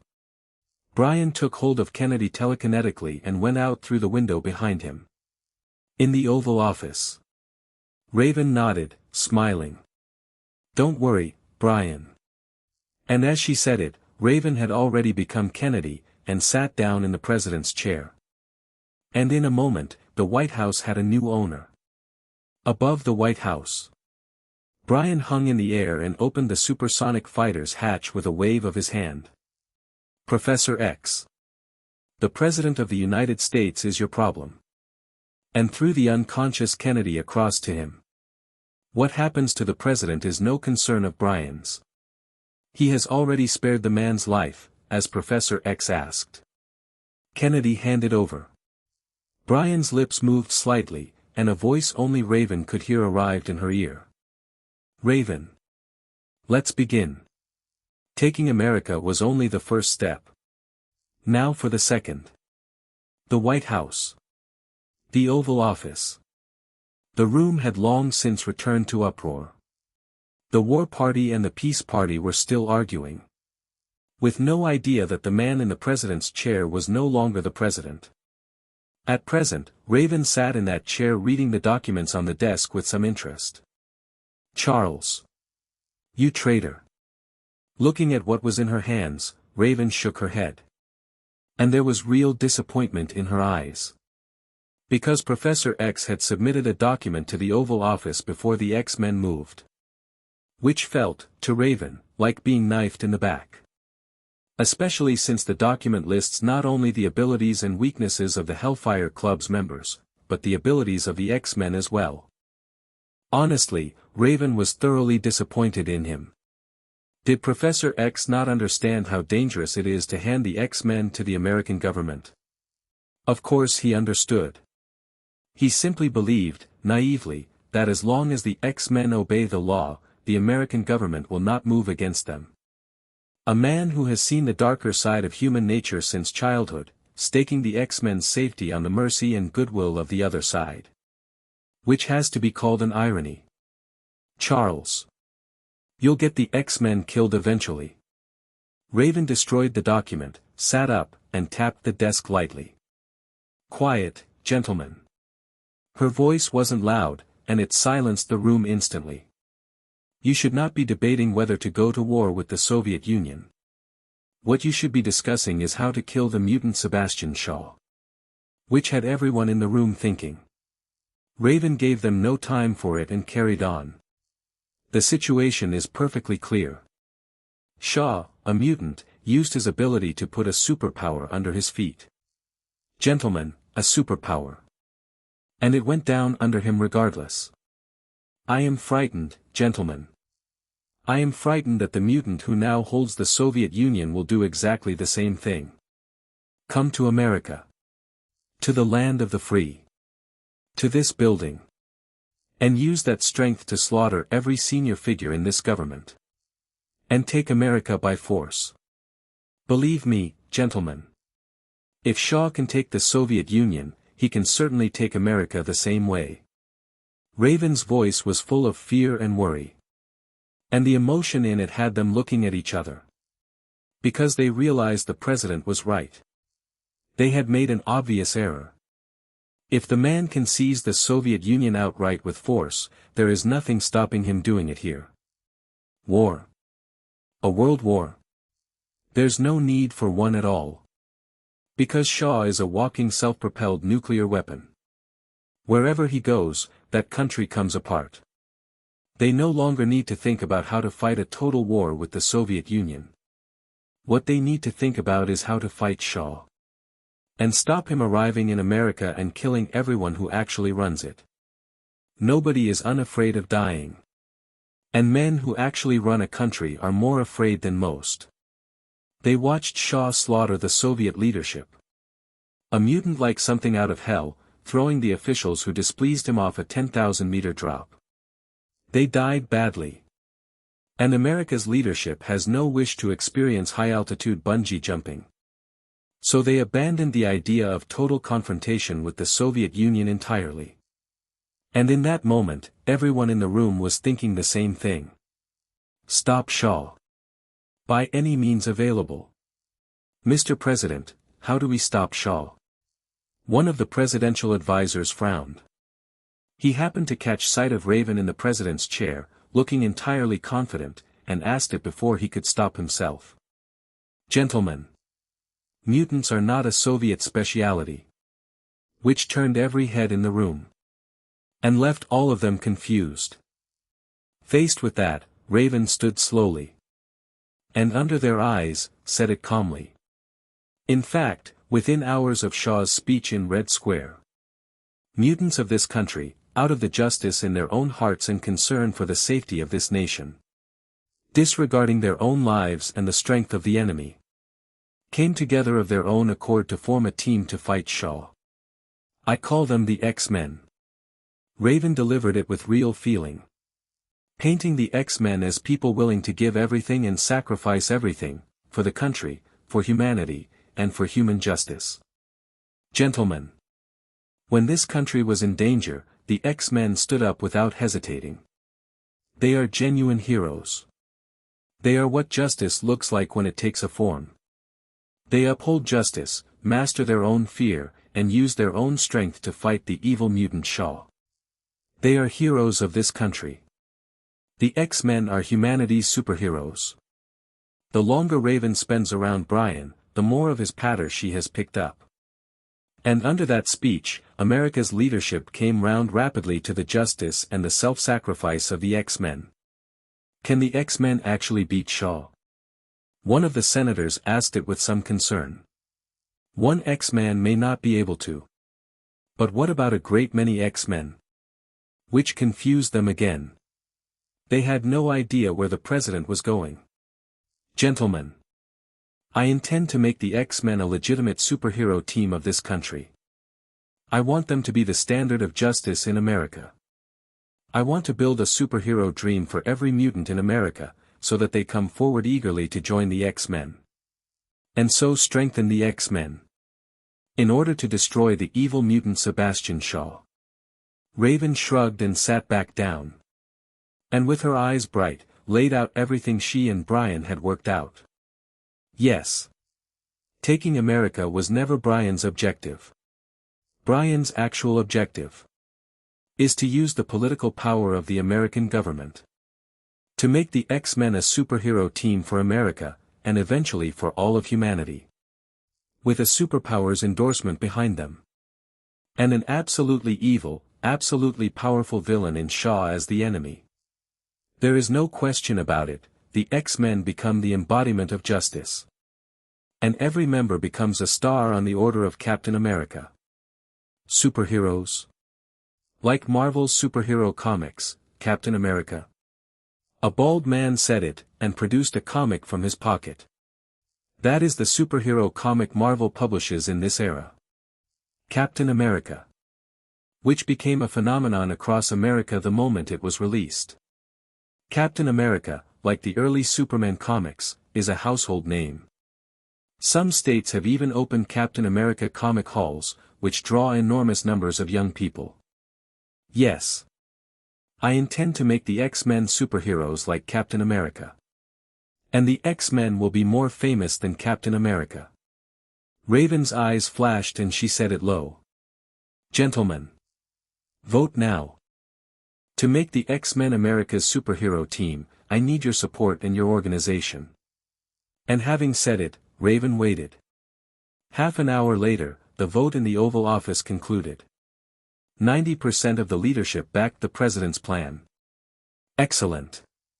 In 2 hours, I will give a presidential address. Raven smiled and gave the instruction to the presidential secretary. 2 hours later, the square in front of the White House. Press beyond counting had gathered. Mr. President, what is your view of the Soviet Union's mutant president? Mr. President, do we have mutants in this country? Mr. President. Reporters pushed microphones forward and shouted questions. Faced with all of it, Raven stood calmly at the podium and drank her coffee. And waited until they had finally quietened down. Then spoke. The Soviet Union's mutant president. You have all seen him. Sebastian Shaw was a military scientist in Germany during the Second World War. He served at Auschwitz. Raven laid out the Black King's history for the press. And hearing that Shaw had been a German military scientist during the war. The audience watching live were shaken all over again. Wartime Germany can be described in one word. Evil. And Shaw was now firmly branded a Nazi on top of it. In a handful of sentences, Raven had nailed Shaw to the pillar of shame. There is no question that Shaw is evil. He intends to coerce the world by force and build a mutant nation of his own. And by our intelligence, Shaw's real intention is to use the Soviet Union to begin a world war. So that the world can be baptized in nuclear fire. Shaw is convinced that the radiation from nuclear detonations will evolve human beings into mutants. Which is an idea beyond madness. And sadly, at humanity's current strength, we simply cannot stop him. In 3 days, the world will be under the threat of nuclear war. And humanity will die in the fire. Raven said it heavily, and painted a nuclear future for everyone watching. And just as humanity fell into despair and panic, Raven turned it. However, the American people are also fortunate. Because mutants are not exclusive to the Soviet Union. This country has powerful mutants of its own. They live among you as ordinary people, obey the law, and love their lives. And when this country is in danger, and humanity faces annihilation, they gave up their lives, their families, and everything that belonged to them, without hesitation. Including their lives. These good people are prepared to use their own power to defend this country, its people, and freedom itself. They are heroes in every sense. And they will be humanity's last hope of beating Sebastian Shaw. They are the X-Men. And they will be America's superheroes. The X-Men will fight for America, for its soldiers, and for every one of you. They will fight for freedom. Now, let us welcome this country's 7 superheroes. As Raven spoke, the audience watching began to see the X-Men as agents of justice. The young people who love superhero comics especially, who were beyond containing themselves. Superheroes. The 7. The X-Men. They were electrified. And watched the screen with total attention. Wanting to witness the birth of a genuine American superhero with their own eyes. Swish. And as Raven spoke, the entire venue appeared to stop in time. Every person in it, still, at once. What's happening? The audience at home stared at motionless reporters and officials in astonishment. And for a moment their faces were blank. Only the young comic readers understood what they were seeing. Powers. That's a power. Some of them looked at it and could barely keep still. They wished they were there. And while they were cheering, Professor X, in a well-cut white suit, walked slowly out of the frozen crowd. Until he reached Raven's side. And released his ability. And everyone in the venue woke as though out of a dream. With no idea their minds had been stopped at all. All they registered was that in the space of a blink, several figures had appeared behind President Raven. As you see, this is America's superhero. The leader of the X-Men. Professor X, whose ability is mind-freezing. Raven crossed to him, raised his arm, and introduced him formally. Mind-freezing? The press were confused. Seeing it, Professor X stepped forward and put his right hand to his temple. And half the venue went into mental stasis again. Superhero. Professor X. After the demonstration, a silent venue erupted into cheering by itself. And through the noise, Magneto opened his hands and came down out of the sky like a king. This is America's second superhero. One of the founding members of the X-Men. With the ability to control magnetic fields. Magneto landed and gave the press a cold nod. Magneto. Magneto. Looking at how cold he was, most of them stepped back without thinking. And only a scattering of reporters cheered. Which made Magneto frown. Magneto. If you want to be a popular superhero, you'll have to learn to perform. Brian's voice arrived in his ear. And then Brian came down out of the sky, and, under everyone's astonished eyes, landed in a textbook superhero stance. This is one of the seven, and one of the founders of the X-Men. Homelander. Brian. He has the same abilities as Superman in the comics, enormous strength, a body of steel, extraordinary speed. Boom. Brian's landing set the entire venue alight. Everyone was cheering, the female reporters especially, who screamed at the sight of his face. The Soviet Union. Moscow. The Hellfire Club's mutants were gathered together. Watching a television with complete attention. On which the American president's White House address was playing. Shaw watched the screen with a very dark face. He had just been branded a Nazi by the American president. And installed as the villain. While the X-Men, mutants themselves, had reinvented themselves as America's superheroes. The embodiment of justice. Which made Shaw want to go to America personally and kill the president and every irritating X-Man in the building. Brian especially, arriving in a picture-perfect superhero landing to enormous cheering, warm and sunny and smiling pleasantly at everyone. Shaw wanted to put a fist through him. Because it is Brian's fault.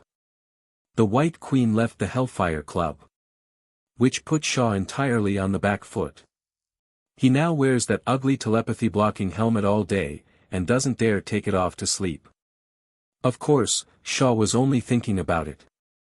Because the person he least wants to face is Brian. Brian's adaptive evolution is genuinely broken as an ability.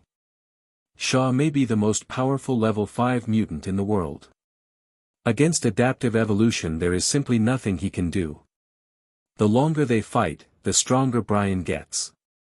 The longer they fight, the better Brian adapts to his energy. So the best approach available is not to fight Brian at all. The 7. There are 5 of them. And just as Shaw was seething, Azazel's voice cut in, and pulled his attention back to the broadcast. The White House, in Washington. Having introduced Brian, Raven as president introduced the other 3 X-Men one after another. And with that, the X-Men went from an unrecognized mutant group to a superhero team formally endorsed by America. And became the embodiment of justice. Why are there only 5 in the superhero team? One reporter asked it, confused. Because the remaining 2 places are reserved for other mutants. Brothers and sisters, if you have justice in your heart, you can join the X-Men and become one of the 7. You can become a household name, like Captain America. At this moment of life and death for mankind, I hope you will stand up. Fight for freedom, for the people, and for the justice you carry. Any mutant who wishes to become a superhero may go to the X-Men's base, Xavier Manor, in New York, and take Homelander Brian's test. Those who pass will become the next superhero. And with that, Raven closed the address. At the same moment, on government instruction, the press began photographing the X-Men for publicity at a furious rate. An hour later, posters of the superhero team were hanging in every street of every city in America. And with the American leadership pushing it. American Capital began promoting the X-Men and the Seven with everything it had. Brian and the others appeared on interview program after interview program. In a single day, the X-Men were famous across America. The benchmark for justice in America. And a superhero team on the order of Captain America. Under saturation publicity. America went into superhero fever. Young Americans especially, who descended on Xavier Manor to watch the X-Men train up close. And under all those interested and curious eyes. Havoc, Banshee, Magneto, and Beast put on an abilities display for them. Which dazzled the lot of them. And made all of them memorable. Magneto and the others acquired their first wave of fans. On the second day, the president issued a new executive order. As superheroes, the X-Men enjoy unrestricted access to the White House. They may recruit mutants into their own ranks. They hold independent decision-making authority in the conflict with the Soviet mutant president, Sebastian Shaw. Furthermore, the X-Men answer directly to the president and are subject to no other constraint. The X-Men hold the highest privileges in America, including the right to freely direct relevant agencies and requisition military forces, and these may not be removed by anyone. With that order, the X-Men have been placed above the country as a privileged class. Which is why the mutants hiding across America, who had been waiting to see what happened, suddenly had a direction. And began arriving at Xavier Manor. Many of them had been intending to slip into the Soviet Union and join Shaw. And gave that idea up because of the X-Men. Because over 2 days, mutants have watched how people respond to superheroes. Which is nothing whatsoever like how they respond to mutants. The X-Men are the embodiment of justice. And anyone who says otherwise gets branded a Nazi and condemned by everybody. Given a chance to be a superhero. Who would choose to be an evil mutant? So mutants worldwide have now split into 2 camps. The ambitious ones chose Shaw and the Soviet Union. And traveled there quietly. And those who saw a chance to be a superhero, and to be loved and admired by humans, began making their way to Xavier Manor. And on the 3rd day, with Shaw about to take office, the first mutant to have chosen arrived in Red Square. Shaw. A mutant wants to join us. A young woman in an elaborate gown, like a medieval noblewoman, walked into the presidential office. Angel, of the Hellfire Club. And behind Angel came an old man, visibly nervous, eyes wandering, and looking close to death. Inside, Shaw was preparing his inaugural address. And at Angel's words, his eyes lit up. And then he saw the old man behind her, and frowned slightly. The man in front of him was thin and filthy, and looked like a vagrant. He is, in fact, a vagrant. His name is Polly Orlo. Shaw, you'll never guess what Polly's ability is. Angel plainly hadn't noticed his displeasure, and introduced the old man with enthusiasm. And what would that be? Shaw asked it without much attention. Polly can produce a psychic shield. By his account, it protects a person from psychic damage. Which changed Shaw's attitude completely. Ha, welcome. Welcome, brother. Every trace of disinterest was gone. He walked over to Polly, smiling, put his arms around him, and did not mind the filth in the slightest. Shaw, may I join your mutant nation? Polly, respected for the first time in his life, wept. Of course, Polly. The mutant nation welcomes any mutant. Now. Show me.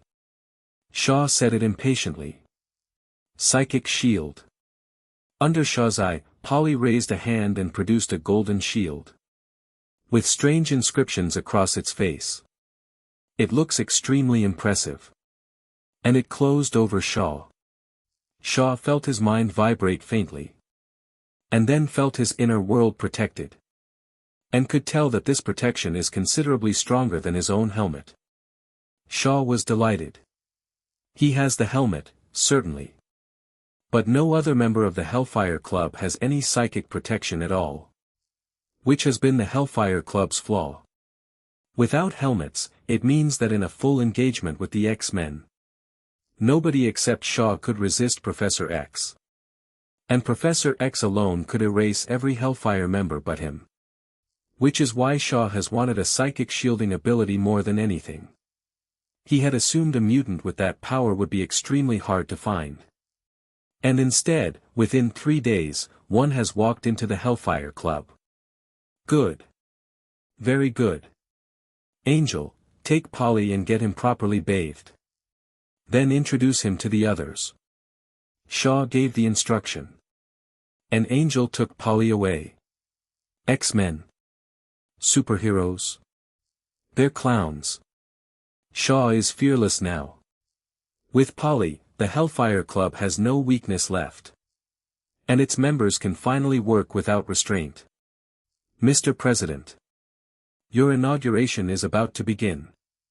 A Soviet administrator came in and said it with a tremor in his voice. Shaw, in an excellent mood, ignored how frightened the man was. He straightened his suit and walked out. He was going to be sworn in as President of the Soviet Union. For a superpower, the Soviet inauguration is still an extremely elaborate business. And certain Soviet officials deliberately dragged it out to delay the moment Shaw became president. The whole ceremony took 14 hours.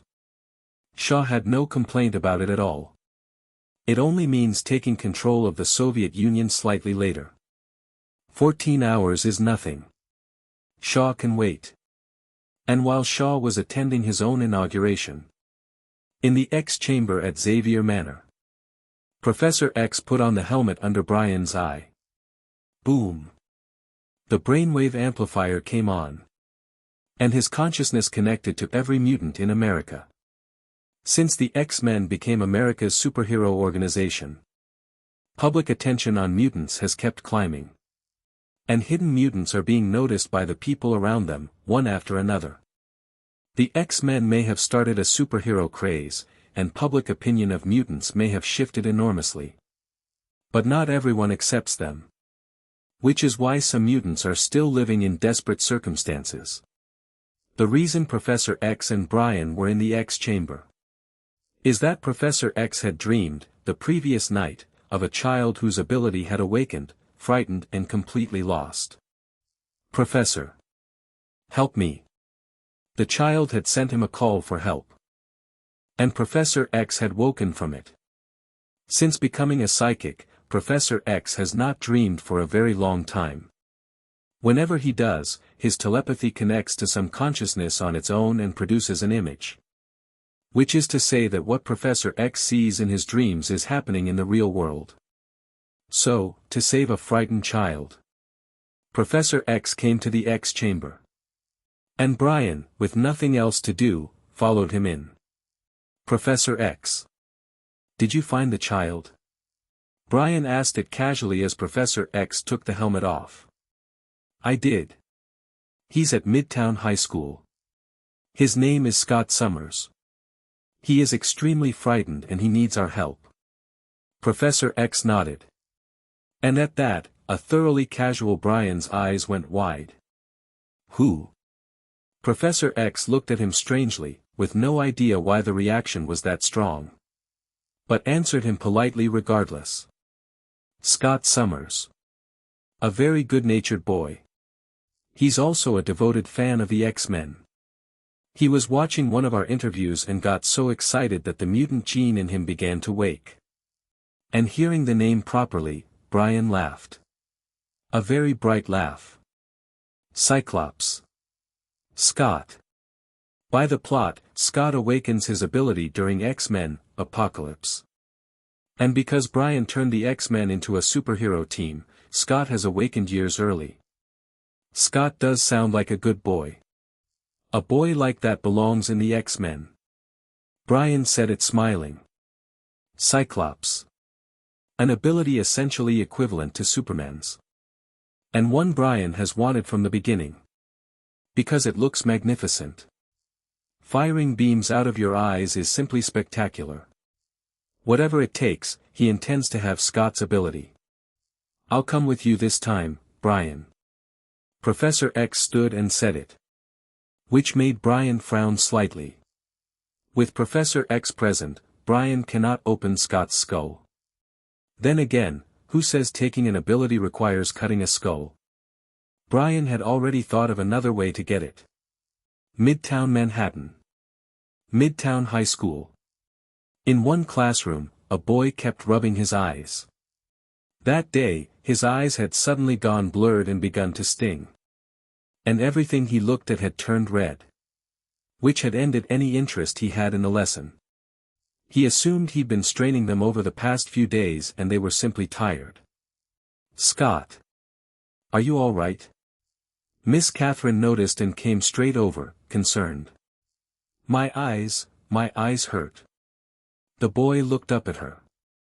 And Catherine was startled by what she saw. Scott's eyes were red, redder than any case of conjunctivitis. And it wasn't only the teacher who noticed. Half the class had seen it too. Before Shaw made mutants public knowledge, they'd have assumed Scott was ill. But now the whole world knows mutants exist. And they've been watching X-Men ability demonstrations on television for days. So the moment they saw those red eyes, they understood exactly what they were looking at. "Oh my God, Scott, you're a mutant." A girl in twin ponytails said it, thrilled. And with that, every student and teacher in the room turned to look at him in astonishment. Every expression different. And not one of them frightened or disgusted. Impossible.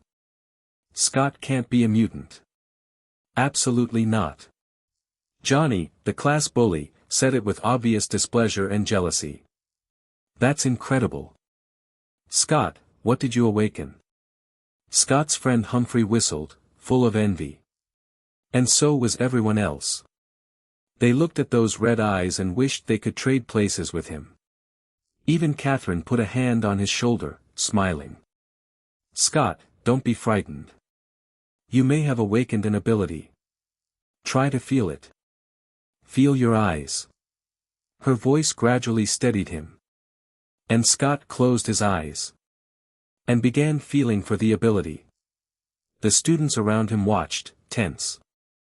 Thrilled, as though they were about to witness a superhero being born.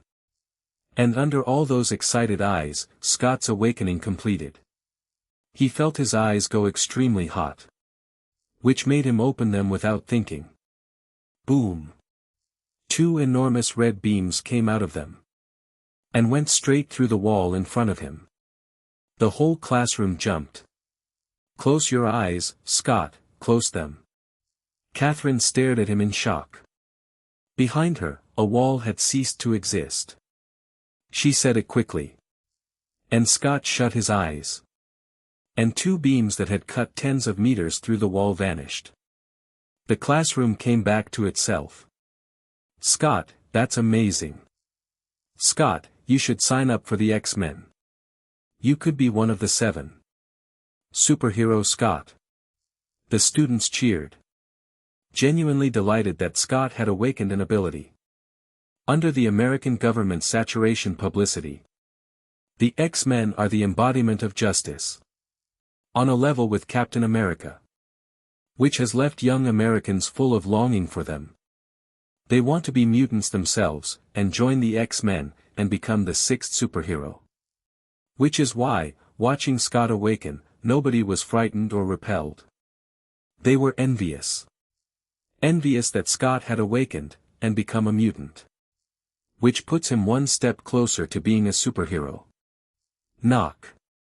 Knock. Knock. And while they were still cheering, someone knocked at the classroom door. Catherine turned, and saw 2 extremely familiar young men standing in it. Oh my God, Professor X and Homelander. The students saw them too. And covered their mouths. Shocked at first, and then completely fanatical. Professor X. Professor X. Homelander. Homelander. They stood up as one, like fans at a concert, eyes shining, and shouted it in unison. Professor X was slightly uncomfortable with the enthusiasm. He nodded, awkwardly. Brian, warm and sunny, produced an extremely friendly smile and greeted them like old acquaintances. "Students. I'm the superhero Homelander. Brian." And at that smile, the class lost control entirely. The girls especially, who screamed. Because Brian is very good-looking and very charming. Even Scott, eyes shut, turned toward the voice without thinking. The X-Men are his idols. What none of them know is that one of the X-Men is Scott's brother. Havoc. Alex. Alex awakened his ability 3 years ago. And his parents were disgusted by it. They believed they had produced a freak. Alex left home and was never heard from again. Until recently, when Scott saw his brother on television. The mutant his own family were repelled by had become the superhero Havoc. And Scott took Alex as his model. Which is how he became a devoted X-Men fan. And now, hearing that superhero's voice, Scott was excited enough to forget he had just awakened an ability. Boom. The instant Scott opened his eyes, a red beam went straight at Brian. Every student in the room drew a sharp breath. "Look out, Homelander." Some of them screamed it. And faced with all that concern, Brian simply smiled. And let it hit him. Brian didn't even use adaptive evolution. Carbon skin alone stopped it. Bzzzt. Under everyone's astonished eyes, Brian walked toward Scott with the beam still on him. The beam cut steel without difficulty. It could not shift Brian's skin at all. The Man of Steel. The students were stunned, and then cheered wildly. As X-Men fans, they know exactly what each of the X-Men can do. And Homelander has abilities like Superman's in the comics. And what Superman is most famous for is being indestructible. So watching Scott put a laser into Brian and achieve nothing, the first thing they thought of was the Man of Steel. Brian was thoroughly pleased. He had successfully used carbon skin to build an indestructible image. In truth, the carbon skin taken from Hader amounts to a passable imitation of it. Stopping a newly awakened optic blast is trivial. Brian walked up to Scott through the beam.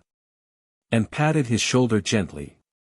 "Scott, that ability is outstanding. Would you like to join the Seven?" Scott looked at Brian, something like an agent of justice, and was too excited to speak. It was a full 2 minutes before Scott recovered. "I can join the X-Men." Scott said it without much confidence. He has just awakened, and next to a man like Brian he is nothing at all. Can he really join the X-Men? Of course, Scott. That's precisely why we're here. Professor X is an excellent teacher. He can develop your ability, get you strong quickly, and make a genuine superhero out of you. Which thrilled him. Scott. From today, your X-Men codename is Cyclops. Professor X, silent until now, came over and said it. Cyclops. Cyclops Scott. I'm one of the Seven. Scott was beside himself. He turned to celebrate with his classmates and his teacher, and as he turned, Brian caught his head and turned it back. Scott. Do you want to kill your classmates and your teacher? Which frightened him into shutting his eyes. And the beam vanished. Brian looked at him and smiled. Before joining, though, we'll need to run some tests on you. To confirm your ability qualifies for the X-Men. Of course, our tests are entirely proper. Reasonable and lawful. Don't worry that we intend to experiment on you. Brian added it smoothly. Scott. Are you willing to take the test? At which Scott nodded hurriedly. And Brian's smile widened. He glanced round at Scott's classmates and his teacher. And extended an invitation. As Scott's classmates and teacher, you're welcome to observe the testing. Which had the students more excited still. Half an hour later, Brian brought all of them back to Xavier Manor. And took them to one of the medical rooms. Which holds a state-of-the-art MRI scanner. Built at Brian's request by Hank. It is also a mutant detection instrument. Any mutant wishing to join the X-Men has to come here for a physical. And only those who pass may formally join. At present, Scott was lying in front of the scanner, undergoing a full-body scan.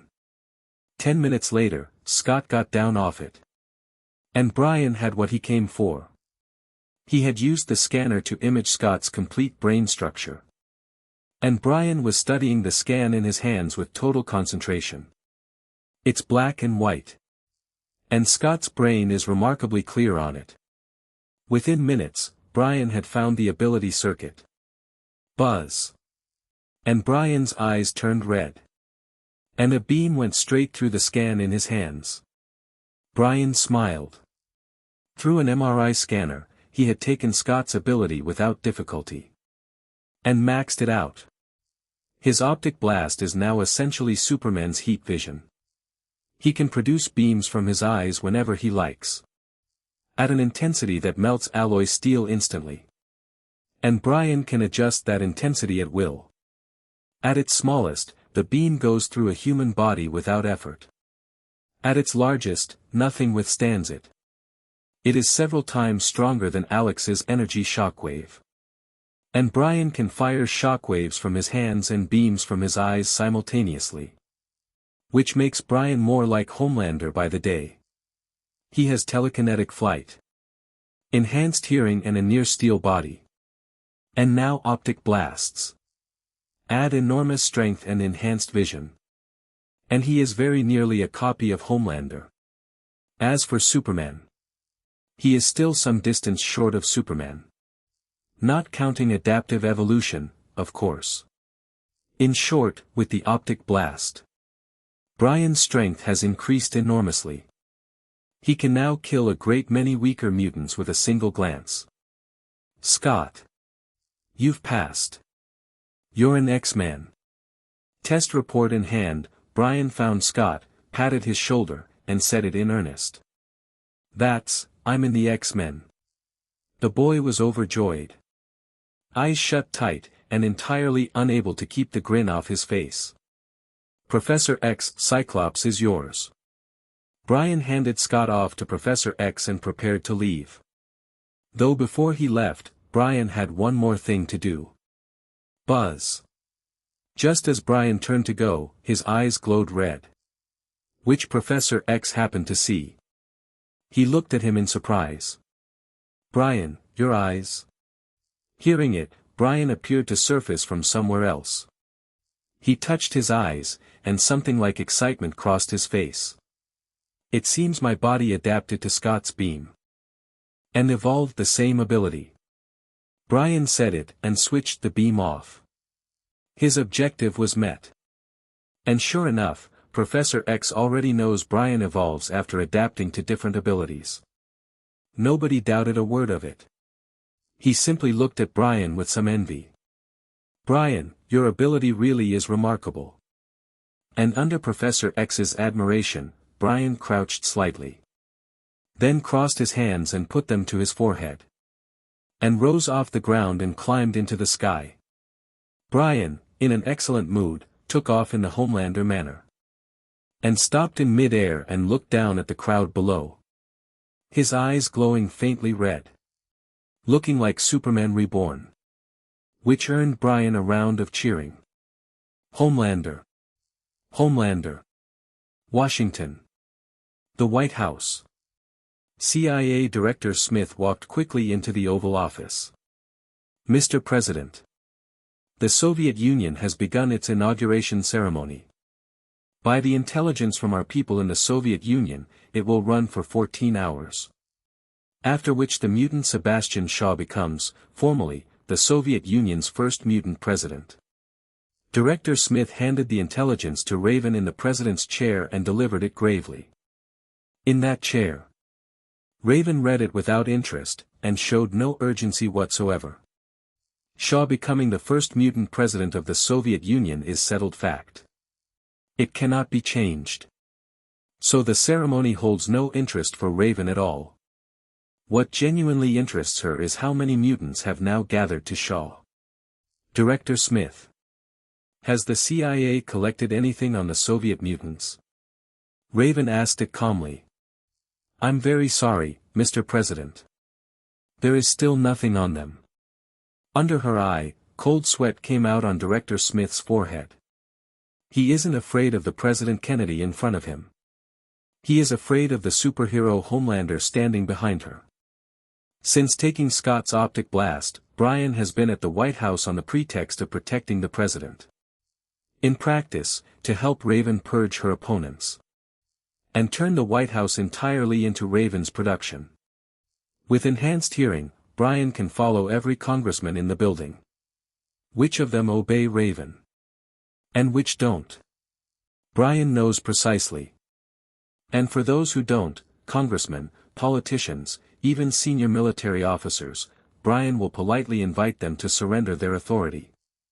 Surrender it, and they may keep their posts until they die.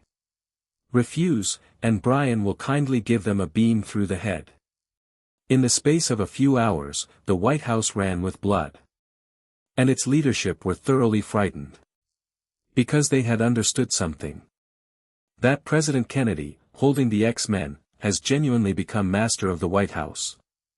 And fortunately, so long as they submit to the president, they are safe from the purge.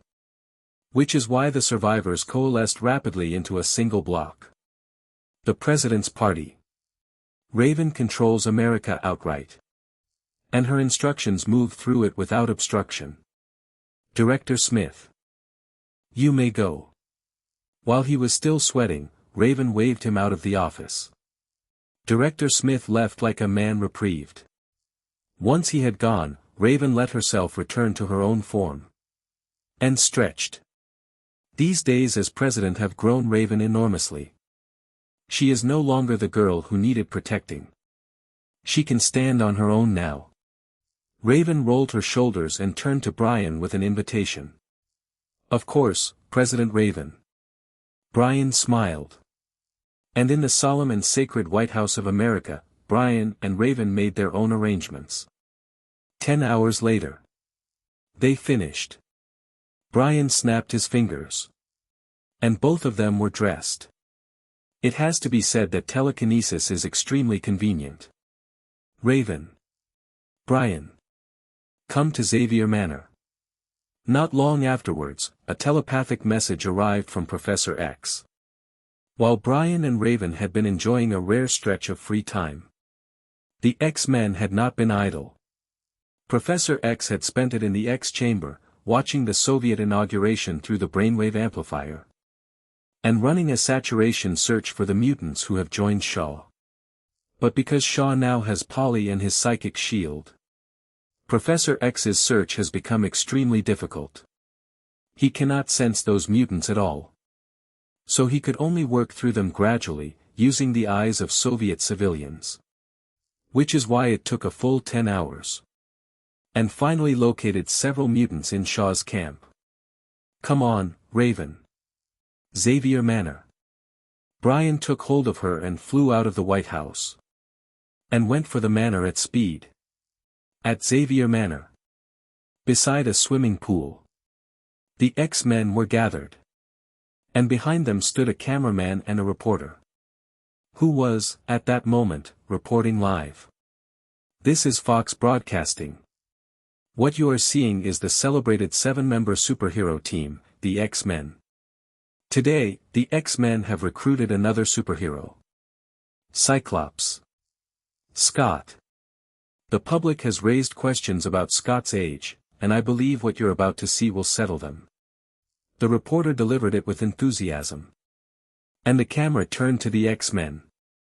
Relax, Scott. Pretend the reporter isn't there. By the pool, Professor X sat in a wheelchair and said it gently to Scott, whose eyes were shut. Professor X is, of course, not paralyzed. Or rather, not yet. The reason he is in the wheelchair is that Brian suggested it.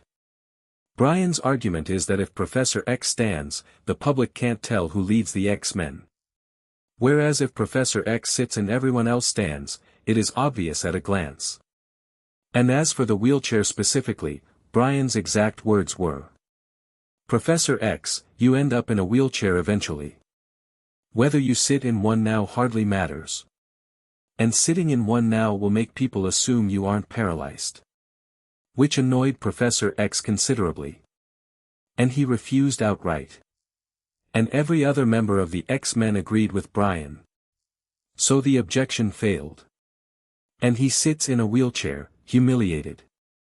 And has become the unmistakable leader of the X-Men. Professor, is this really all right? I still can't control it. Scott was nervous. He had heard the reporter and knew he was going out live around the world. Which, for a boy still at school, is a great deal. Relax, Scott. Your ability is very powerful. By Hank's tests, your eyes absorb solar energy and convert it into an extremely high-density beam. Which makes your eyes very nearly indestructible. Professor X talked him down patiently. And Scott slowly opened his eyes. Boom. The red in them was blinding. Two beams tore out and went straight at the pool opposite. Which was cut in half instantly. And the water in it flashed to steam. Professor X, I can't hold it. The force of the beams tilted Scott's head back beyond his control. And his line of sight began climbing. A trench opened across the ground behind the pool. A great tree, planted by Professor X's grandfather, was cut in half, and the trunk caught fire. And the beams kept coming. Behind the tree stands the manor itself. And seeing the beams about to reach the building, Brian dropped out of the sky holding Raven, directly into their path. Looking at what was coming at him, Brian smiled. And narrowed his eyes slightly. Red light bloomed across them. And two beams came out of Brian. Boom. Brian's beams met Scott's. A blaze of light spread out and very nearly blinded the X-Men. And then, under everyone's astonished eyes, Brian's beams crushed Scott's without difficulty. Scott's began to weaken and retreat. And within a blink they had been pushed back into his eyes. Red light kept flaring behind them. And could not break through Brian's at all. Buzz.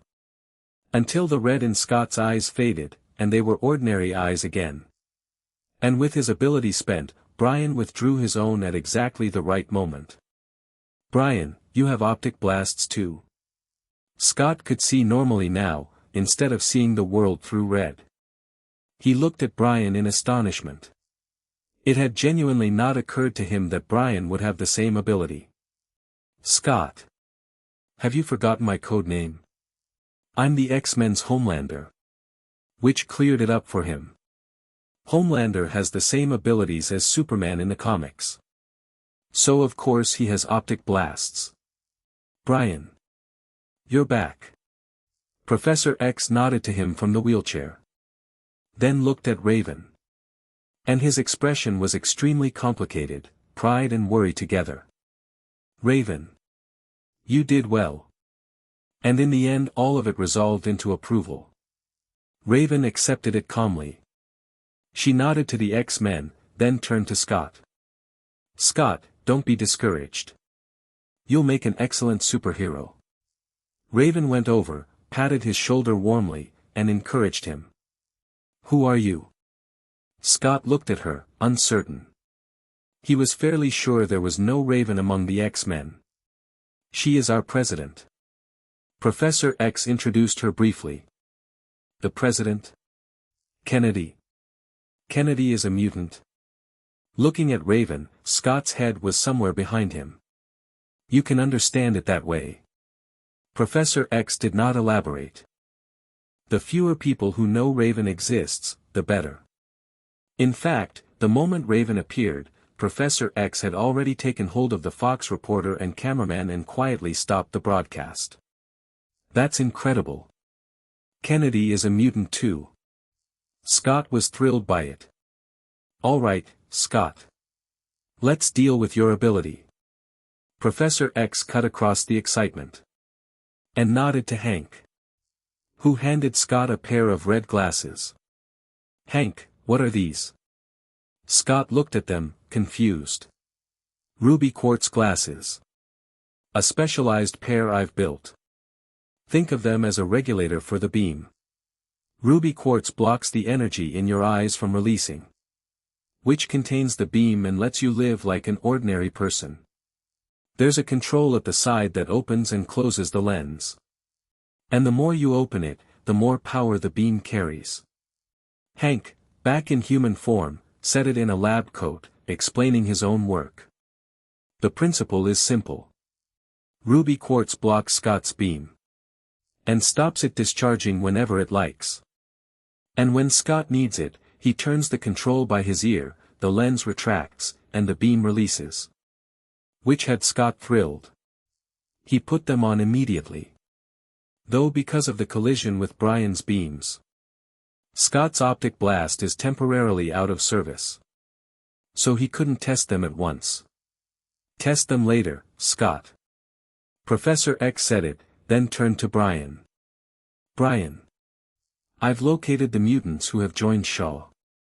I intend to use the fact that the Hellfire Club's Level 4s are tied up with Shaw's inauguration. The X-Men go to the Soviet Union and eliminate the new recruits. Professor X laid out the decision he'd reached.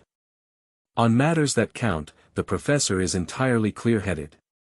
The mutants who joined Shaw are already the X-Men's enemies. And the most Professor X can do for an enemy is to make their deaths as painless as possible. Where are they? Brian looked at him with fresh interest and asked it. Shaw has placed them at a military base in Siberia. Professor X gave him the intelligence. A military base? Ideal. Room to work. Magneto was delighted. He supports any action that weakens Shaw, without conditions.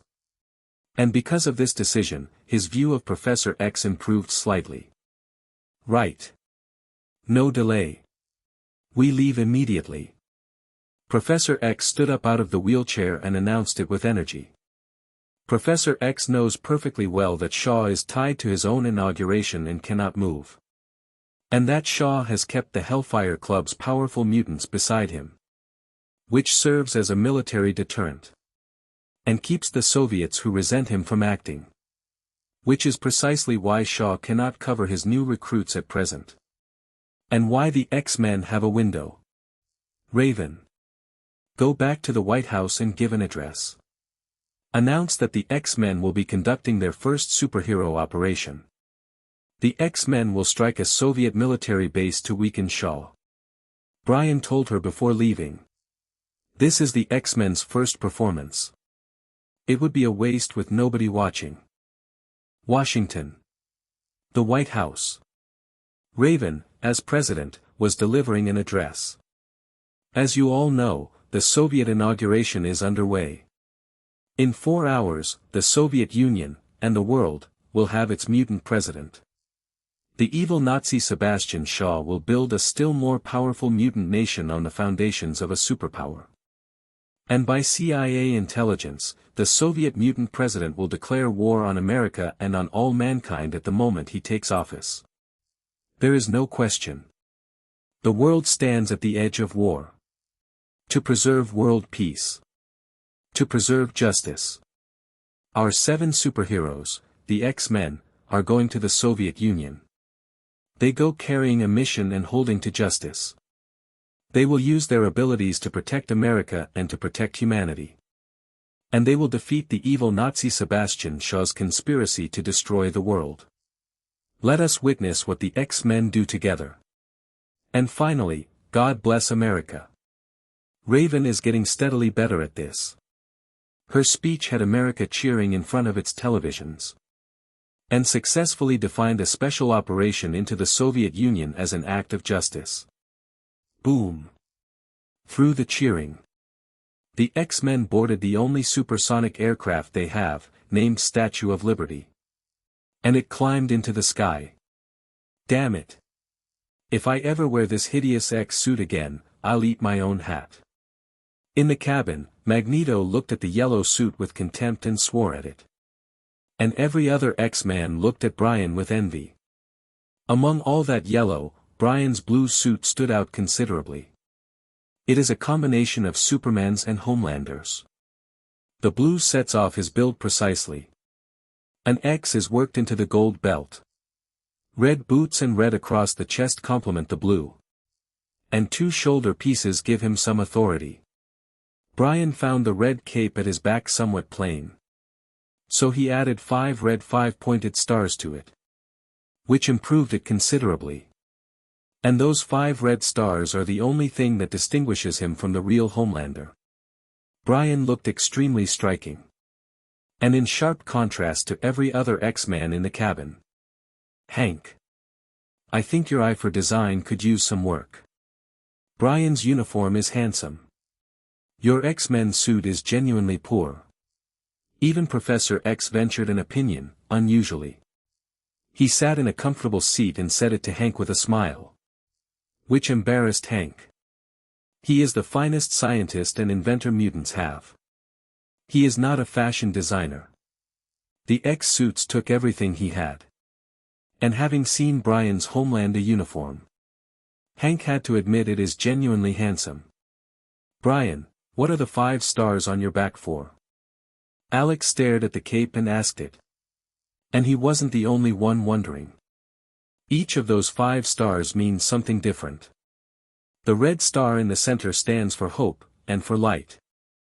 The others stand for unity, for peace, for revolution, and for struggle. I hope the 5-star cape will fly over America, because the American people will embrace peace and hope. Brian said it gravely. Light, unity, peace, revolution, struggle. That is genuinely beautiful. Professor X was moved by it. The meaning of the 5 red stars stirred something in him. Right. Let's go over the mission. Professor X looked at the cape with some envy, then turned serious. We are going to Irkutsk Oblast, in Siberia. On an island at the center of Lake Baikal, there is a Soviet military base. And our targets, the mutants who have joined Shaw, are being held there. Professor X began briefing them. By the intelligence he gathered with the brainwave amplifier, 10 mutants have joined Shaw over the past few days. And because he is tied up with the inauguration, Shaw has placed them at the Lake Baikal base for the time being. Partly to keep them safe. And partly because Shaw genuinely has no capacity to spare. 10 mutants. What can they do? Scott, the newest member, asked it. Because these mutants have psychic shields, I can't sense them at all.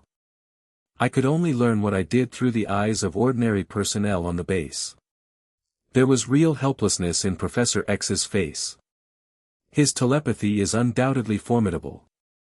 And its weakness is equally obvious. Give the other side psychic shielding, as an object or an ability, and Professor X becomes extremely constrained. Sometimes helpless. And Shaw's camp clearly has a mutant who provides it. I found 3 of them. The first is called Armstrong, a Soviet. Suspected enhanced strength, he can lift a main battle tank one-handed. The second is called Duncan. The base soldiers call him Spider-Man. He has barbs on his hands like a spider's, which let him climb walls. And he can spit an extremely adhesive web from his mouth. The third is called Roderick, an American. He has something of a pufferfish about him, and can release a neurotoxin through his mouth that paralyses a person instantly. Professor X gave them what he had. And the X-Men began discussing all 3. Enhanced strength. That's a very good ability. Magneto was most interested in Armstrong. Nobody in the X-Men has enhanced strength. And a man who can lift a tank weighing hundreds of tons one-handed is genuinely powerful. Don't spiders produce silk from their back ends? Why does this one produce it from his mouth? Where Magneto was cautious, Sean Cassidy had gone somewhere else entirely. He was not thinking about how to beat anyone. He was thinking about spider anatomy. Why do you produce sound from your mouth? Everyone turned and looked at Banshee rather strangely. And Alex mocked him outright. Ah, fine. Forget I said anything. Banshee smiled awkwardly. The third one, the toxin, he's easy enough. We wear gas masks and he's neutralized. Hank rubbed his chin and said it. And everyone else nodded. Only Professor X and Brian said nothing. Actually, Hank. The one releasing toxins is the most difficult of the three. Which lost the rest of them? Why, Professor? Hank asked it, confused. Because his toxin enters the body through the pores. Which had every X-Man drawing a sharp breath. If Professor X is right. That mutant is genuinely difficult. And a gas mask is entirely useless. Gentlemen. We've reached Lake Baikal. While the X-Men were still working through it. The American military pilot spoke from the cockpit. Right. X-Men. Prepare for combat. Professor X stood, grim-faced. Beep. Beep. And the radar alarm went off in the cockpit. Gentlemen. We've been locked up by their supersonic fighters. Henry, the pilot, read the two red contacts and reported it fast. You have got to be joking. Hank, didn't you say ours was the only aircraft that could go supersonic? Hearing they were locked, Sean Cassidy swore. This is the Soviet Union. One sentence from Hank shut him up. For a Cold War superpower. Is having supersonic fighters really surprising? Gentlemen, should we evade? Watching two fighters lift off the base at the center of Lake Baikal and close on them within a blink, the pilot began sweating. Henry. You just fly the aircraft. Magneto stood and opened the hatch with a wave. Looking at the Soviet fighters practically on top of them. Magneto simply pinched his fingers. Boom. Two fireballs in the air. Both fighters crushed. Magneto's invincible.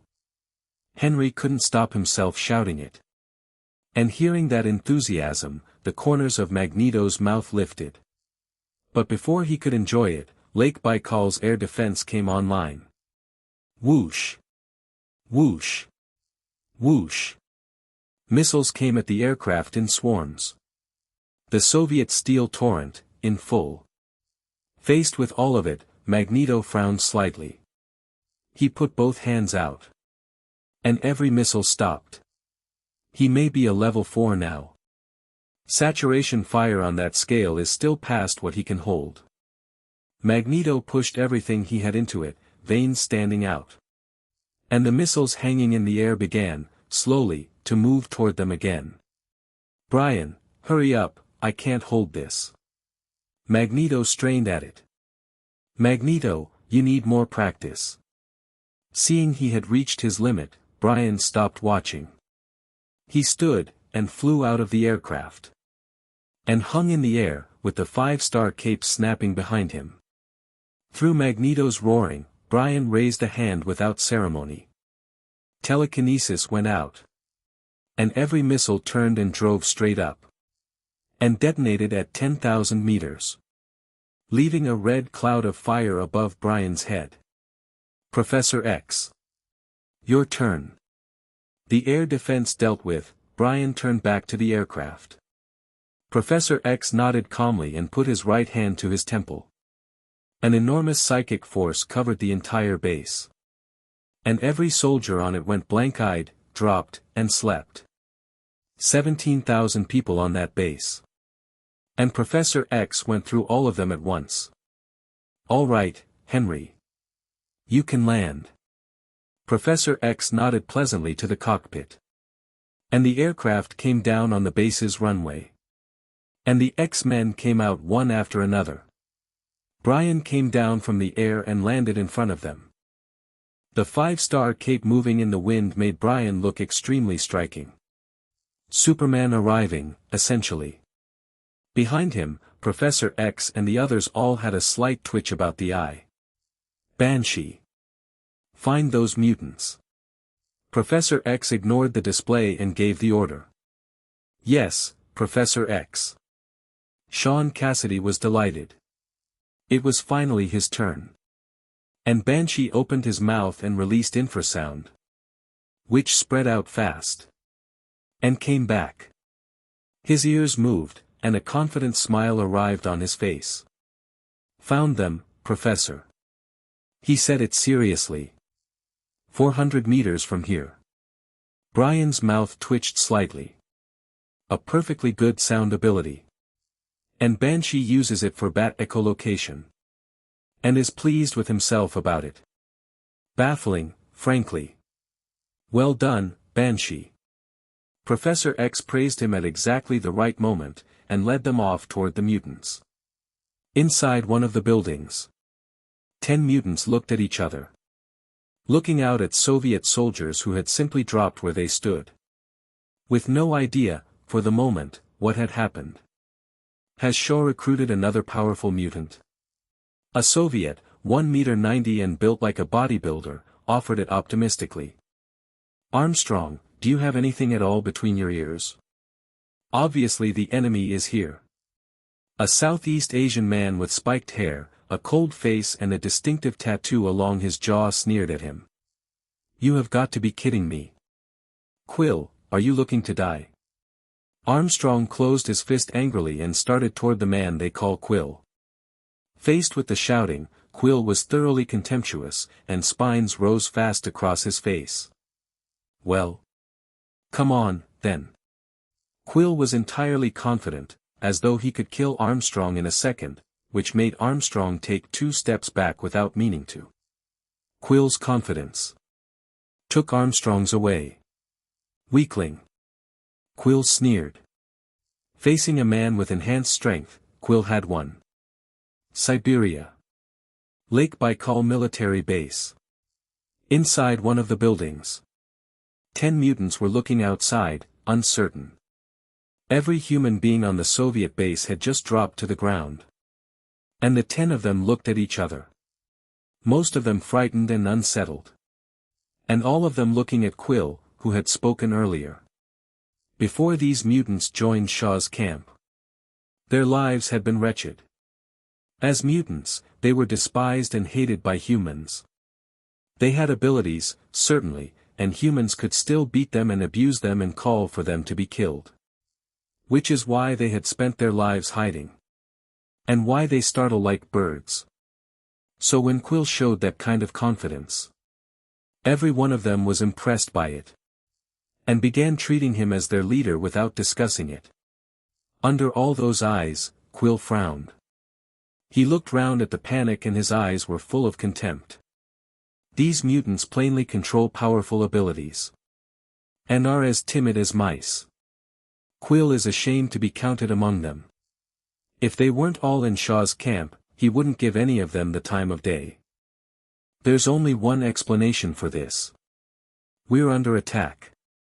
And there is exactly one mutant organization that dares to move against Shaw. The X-Men. It took Quill no time at all to work out who was attacking. The X-Men? What's that?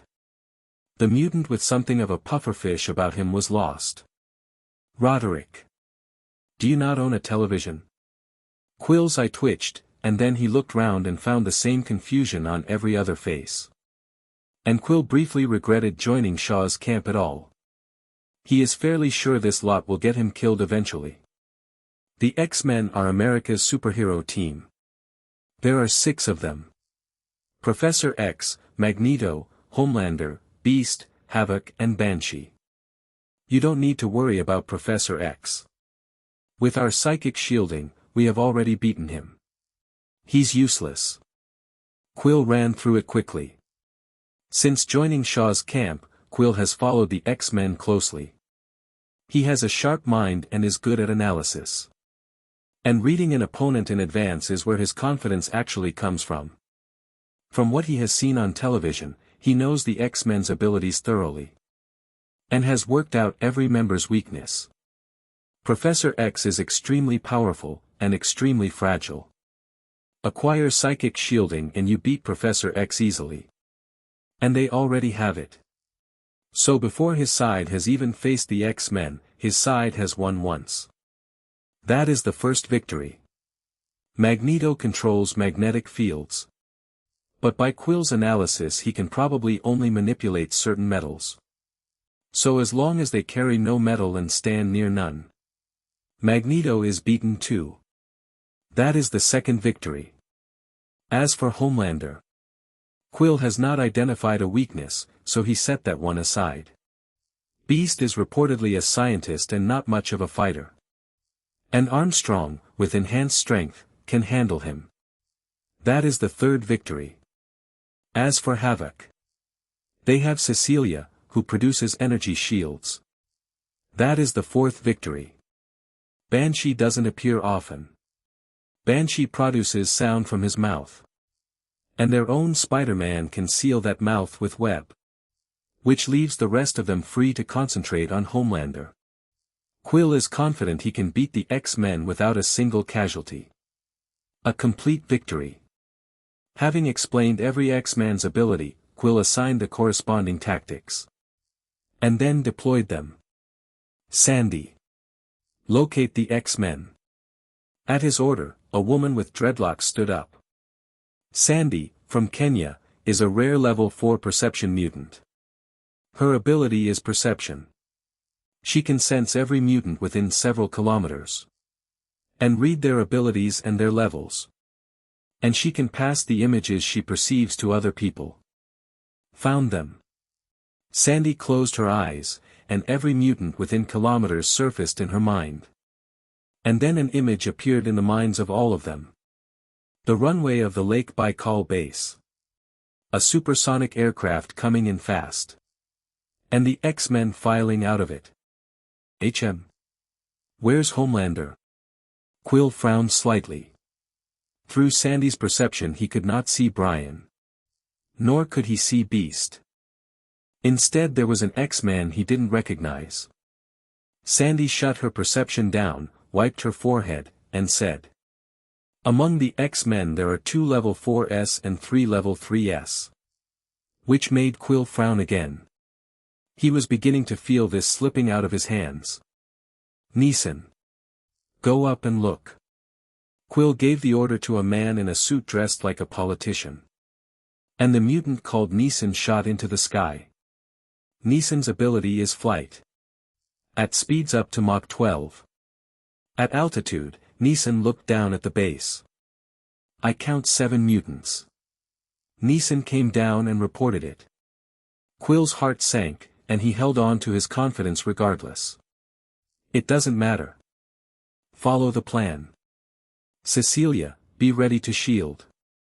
Armstrong, go and find some stone statues. Spider-Man, get up the building next to you and be ready to take out their Banshee. 2 Arms, you, no. Stay here and don't get yourself killed. Quill made his arrangements fast. Then looked at the old woman sitting in the corner. Phoebe. Grandmother Phoebe.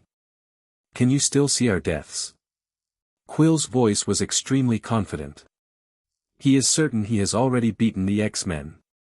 The death on all of us is still spreading. Our deaths are certain. Phoebe's face was entirely calm.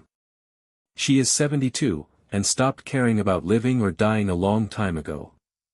She awakened the ability to see death when she was very young. Nothing surprises her now. They're only the X-Men. I've beaten them already. Quill was thoroughly confident and had no interest in her prediction. And led the remaining 8 out to ambush them. What Quill had no idea about was that Brian had heard every word of it. And Brian was smiling. Because some of the abilities on this base interest him considerably. Flight. Perception. Energy shield. Enhanced strength. Brian intends to have all 4. And what else might this base be holding? Brian was rather looking forward to finding out. A minute later, the X-Men reached the building. And as they arrived in front of it, Brian watched 10 mutants come out of it. Now. Quill came out first, saw the X-Men approaching, and gave the order without hesitating. Behind him, Spider-Man's fingertips extended barbs. He set both hands against the outer wall and climbed fast. Several meters up, he adjusted, hung upside down, and opened his mouth. Thwip. A mass of adhesive web shot out and covered Sean Cassidy's mouth and nose before he could react. MMPH. Banshee reacted late, and the suffocation had him fighting wildly. And however hard he fought, he could not get it off his face. The web contracted rapidly. And Sean Cassidy could only watch himself being hauled up toward Spider-Man, who opened his mouth, at an exaggerated angle. And it was packed with barbs. Exactly as Quill had said. Against Spider-Man, Banshee was comprehensively finished. Brian watched it and did nothing. Because Spider-Man is a level 2.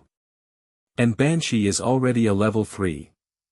And against a weaker opponent, Banshee lost in a single exchange. Which establishes that Banshee is, frankly, rubbish. Brian may not have moved. Professor X could not stand and watch. He looked at Banshee in trouble and signaled to Alex. Boom. Alex closed his fists, and an energy shockwave surged out of his chest. And swallowed Spider-Man against the wall. Boom. An enormous explosion. And a large hole opened in the outer wall. But at the edge of it, Spider-Man was wrapped in a golden shield and entirely unharmed. Brian looked at a blonde girl, who had her hands open, with golden light in both palms. Cecilia, plainly. The energy shield. Brian watched her with interest. When she releases a shield, golden light also appears across her own body. Armstrong. Armstrong came striding over carrying a main battle tank one-handed, and threw it at the X-Men. Enhanced strength sent it across like an artillery shell. These mutants of Shaw's aren't bad at all. Magneto looked at them with something like admiration, and raised his right hand. The tank stopped dead in midair. Then Magneto lifted his hand slightly, and it came apart. Damn it, Armstrong, who told you to throw a tank? I said stones. Quill swore, black-faced. He had specifically said that Armstrong should find stone statuary to throw, and give Magneto nothing to work with. And Armstrong, the fool, went and found a tank. And threw Quill's swearing. Magneto waved a hand, and the shredded tank became a storm of metal and closed over all 10 of them. Melt. One of them opened both hands, and invisible microwaves went out in waves. And the incoming metal melted under them. Beside him, another mutant's body shuddered, and both of his arms detached and floated into the air. Then he shook himself and sent them flying at the X-Men. Seeing it, Quill was furious. Damn it, 2 Arms, who told you to attack? I'm a mutant too. I want to fight. 2 Arms said it seriously, steering his own arms by moving his body. 2 Arms can detach his hands. Watching those hands drifting slowly toward them, Brian ran out of patience. He waved a hand, and a stone went through both arms at speed. And 2 Arms collapsed, screaming. He really is a 2-armed man. Brian looked at him and found it faintly amusing. Hearing the screaming, Quill walked over to 2 Arms and gently took his head in both hands. Shush, quiet, now. Quiet. Quill said it calmly, and then the spines came out across his body and went through 2 Arms, who was left riddled like a hedgehog, and died where he lay. X-Men. Die. Armstrong showed no reaction at all to one of his own being killed. He walked at the X-Men and put a punch straight at Professor X. Faced with it, Professor X didn't change expression. Behind him, Hank roared, and his body swelled rapidly, and a man became a blue gorilla. And Beast closed his right fist and drove it into Armstrong. I have enhanced strength. Facing the incoming fist, Armstrong roared, and the muscle across his arm swelled. Boom. And Beast's right arm broke under Armstrong's strength. And Beast was thrown backwards. On raw strength alone, Beast is no match for him. Having put Beast down, Armstrong's confidence surged, and he looked at Brian. Homelander. Die. Armstrong roared and came at him. PSSHT. And a beam went straight through Armstrong's chest, burning a large hole in it. Brian hadn't moved. The beam came from Scott, who had his right hand pressed hard against the ruby quartz glasses. The first fight had him extremely nervous. Armstrong looked down at the hole in his chest in astonishment, and fell. Boom. And Alex, not to be outdone, put another shockwave out of his chest, which swept over the mutant with the microwaves. A golden shield came up around him, and held for a few seconds before Alex's shockwave went through his chest. The X-Men had begun to answer. And in a matter of moments the situation had turned, and the other side had lost too. Lake Baikal Military Base. The fight between the X-Men and the base's mutants was in full swing. There were 10 mutants on this base to begin with. 7 are left. Armstrong, with enhanced strength. And the mutant who melts metal with microwaves. Killed by Scott and Alex respectively. As for Two Arms, Brian killed him because his ability was too ridiculous to tolerate. Which leaves, on the Soviet base, Quill, Duncan, Spider-Man, Roderick, Grandmother Phoebe, Cecilia, Sandy, and Neeson, who flies. On the X-Men side, only Banshee is down, sealed by Duncan's web and stuck to the outer wall of the building. And Duncan was climbing that wall fast, closing on him. MMPH. Sean Cassidy fought harder at the sight of him. But the adhesion of that web is far too strong. He could not move at all. And with his mouth and nose sealed, Banshee was close to suffocating.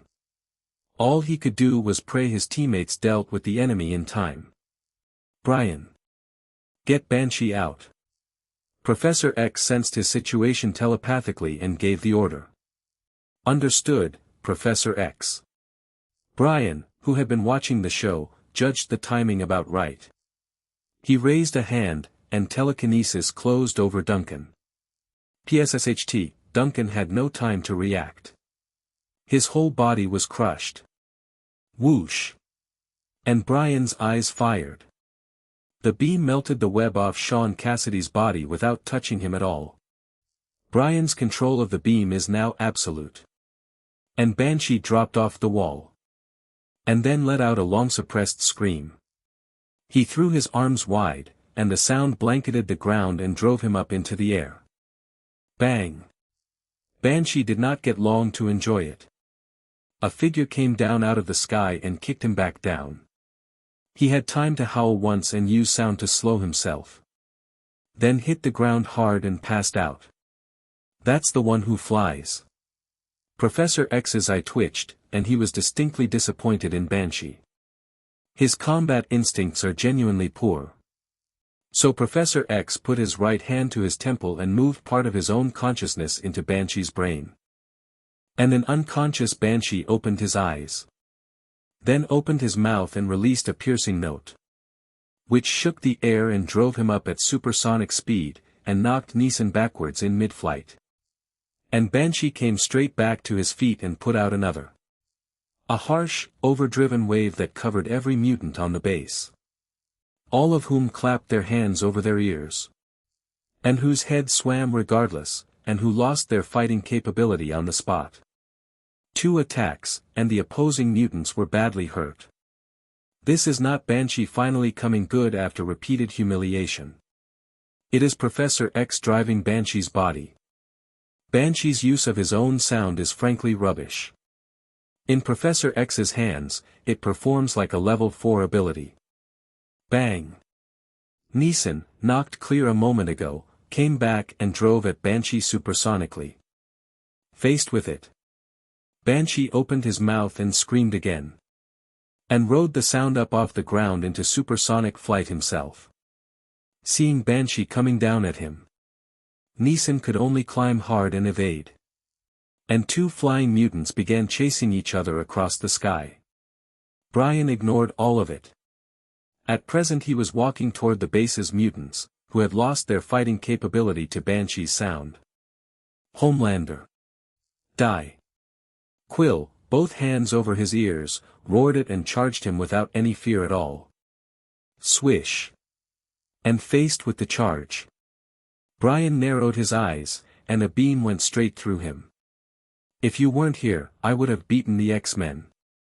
Quill was still entirely confident as he died. He is certain that without Homelander, he'd have taken them apart. Brian smiled and didn't comment. Then looked at the ones who were left. And settled on Roderick. He raised a hand and took hold of him. His lips moved slightly, and a voice only Roderick could hear arrived in his ear. Release your toxin, Roderick. Under persuasion, Roderick's eyes went unfocused, and he began doing exactly as Brian wanted. Roderick opened his mouth. And a heavy green toxic mist poured out. And spread rapidly. The first person in its path was Brian, standing closest. Who did not move. And let his body draw it in. And adaptive evolution triggered. And produced something new. His blood began secreting an extremely potent antivenom. Brian is now immune to every poison. Roderick's toxin did nothing to him at all. Brian may have been unaffected. But every base mutant standing near him went down. Roderick's toxin is a neurotoxin. It paralyzes instantly. And it can put a person under entirely. Look out, Roderick's neurotoxin. Hank spotted the spreading green. And as Hank shouted the warning, Brian quietly released a very small tornado, which pushed the green mist straight into the X-Men's position. Damn it, get clear. Hank grabbed Scott, the nearest to him, and ran flat out. Beast has an animal's instincts. And reacts a great deal faster than Magneto and the others. By the time Hank was already running, the rest had only just registered that they needed to move. And by then it was too late. The green mist had covered them.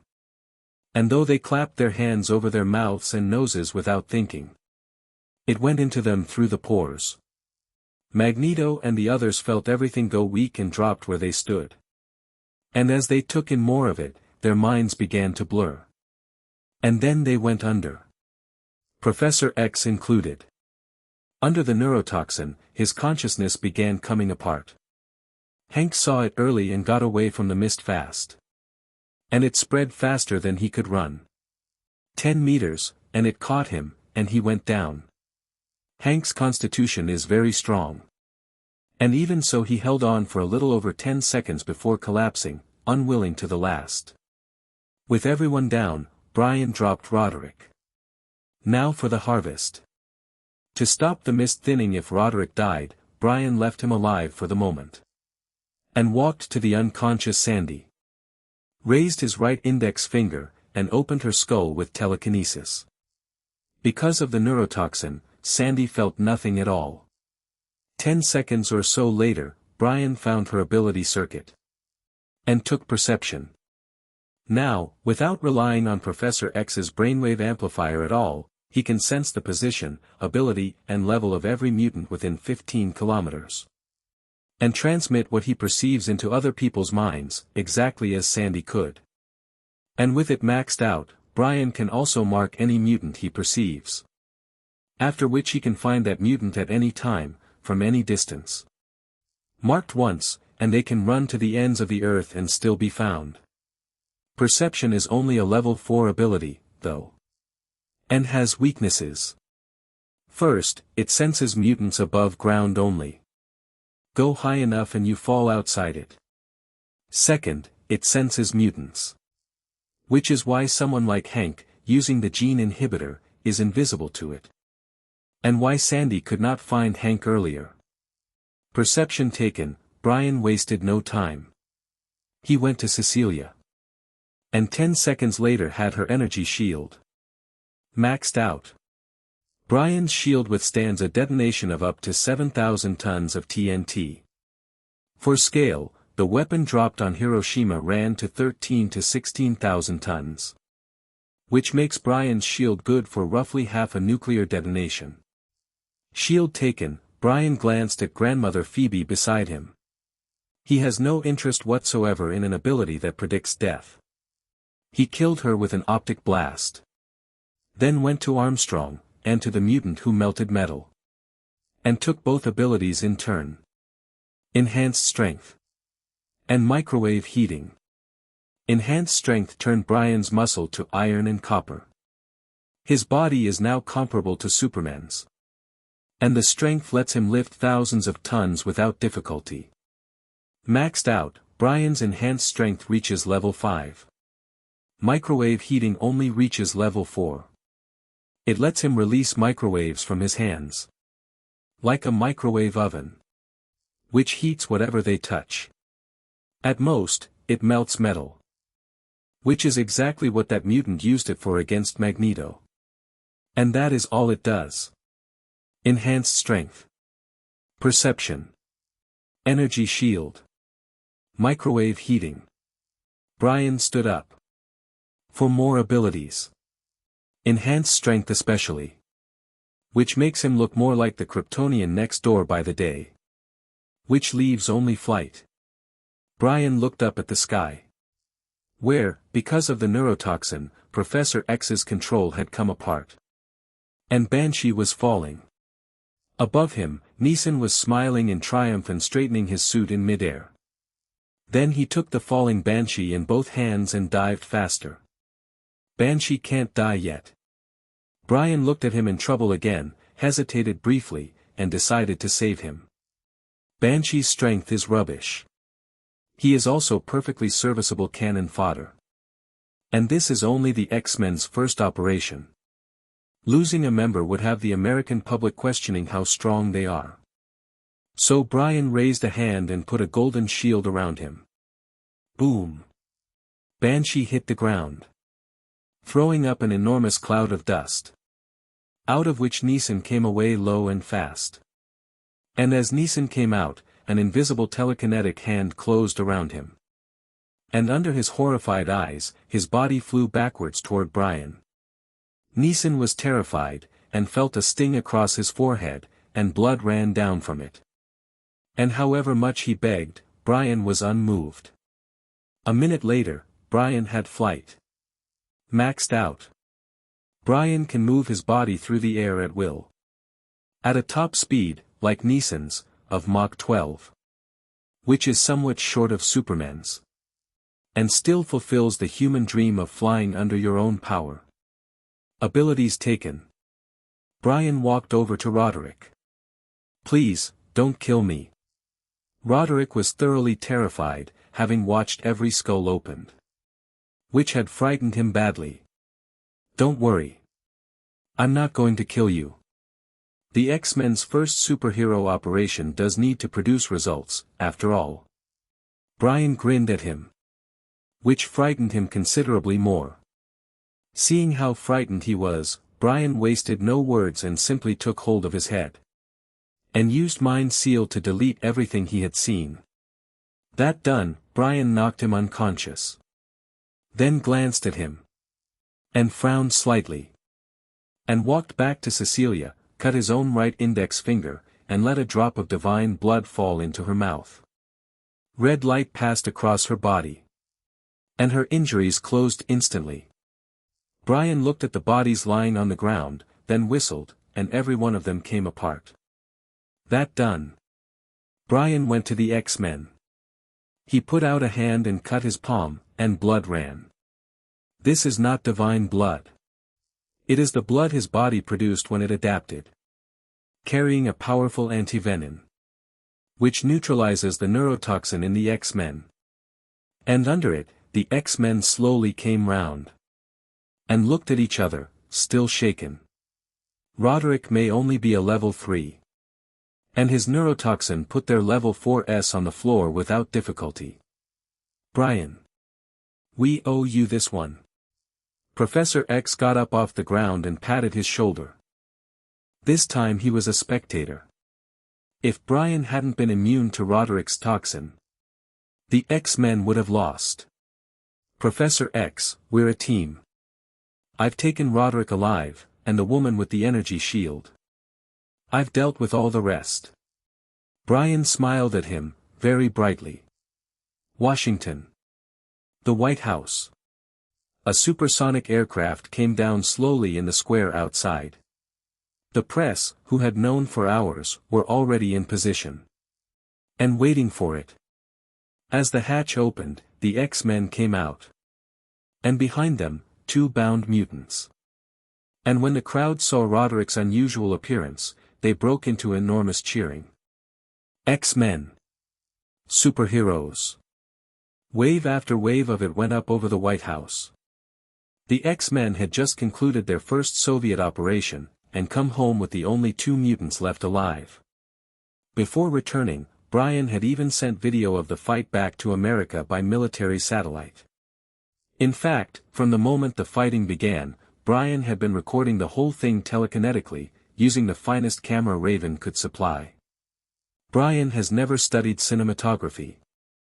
He could still make sure the footage emphasized how strong the enemy mutants were and how hard the X-Men had to fight for it. The second half of the engagement, of course, Brian did not record. The American public only needs to believe the X-Men fought Shaw's mutants with everything they had. Once the footage reached America, it took minutes to become a household item. Everybody understood how hard and how dangerous the X-Men's fight had been. And saw for themselves how powerful the enemy mutants were. There is no question about it, the X-Men have genuinely become superheroes in the American mind. Which is why, the moment they stepped out of the aircraft, what they walked into was the absolute center of attention. The crowd chanted their code names. Even Banshee, who has spent every fight on the receiving end, has acquired a substantial following. Welcome home, superheroes. Inside the White House, Raven and a body of congressmen received the X-Men warmly. While the press photographed everything. Photographs of the President of the United States with the X-Men. Which were around the world inside an hour. 2 hours later. The X-Men finished the interviews and came to the Oval Office. Where Raven had returned to her own form. Raven. What are you going to do with the 2 mutants? Professor X asked at the moment he arrived, worried. Raven glanced at him and knew exactly what the worry was. Professor X is afraid the American authorities will dissect them for research. Don't worry, Charles. I've had them moved to a safe house that only I know about. Raven said it lightly. Which relieved him immediately. Professor X may have been swift and decisive raiding the Soviet base. He does not kill people who pose no threat. And those 2 mutants are no longer a threat to the X-Men. So Professor X will certainly not move against them. On the contrary, his temperament being what it is, he had begun worrying about them. Hearing Raven, Professor X nodded to her with relief. Then took Magneto and the others out. Sean Cassidy has been sent to hospital. And they were going to visit him. Brian did not go with them. He does not care about Banshee's injuries. What concerns him at present is how Shaw is going to react. The X-Men raided a Soviet base and killed mutants he had recruited at considerable effort.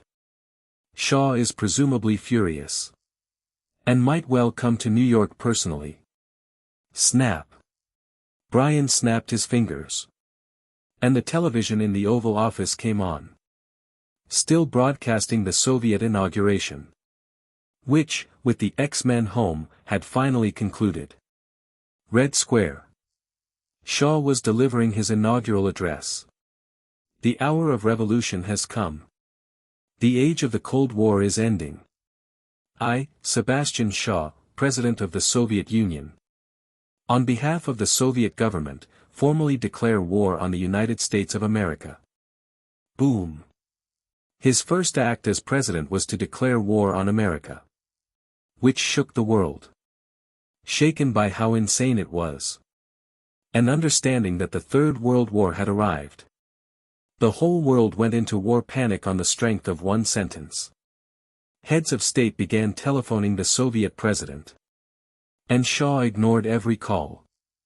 The ceremony concluded, Shaw was preparing to open champagne with the Hellfire Club. When red mist formed in front of him. And Azazel stepped out of it. Shaw. The Baikal base was attacked by the X-Men. Azazel brought him the news. He had gone to the Lake Baikal base to collect the mutants. And arrived to find them dead. And understood that the X-Men had been there. An attack. So long as the mutants are unharmed. And Azazel, you should be calling me Mr. President. Shaw was unconcerned.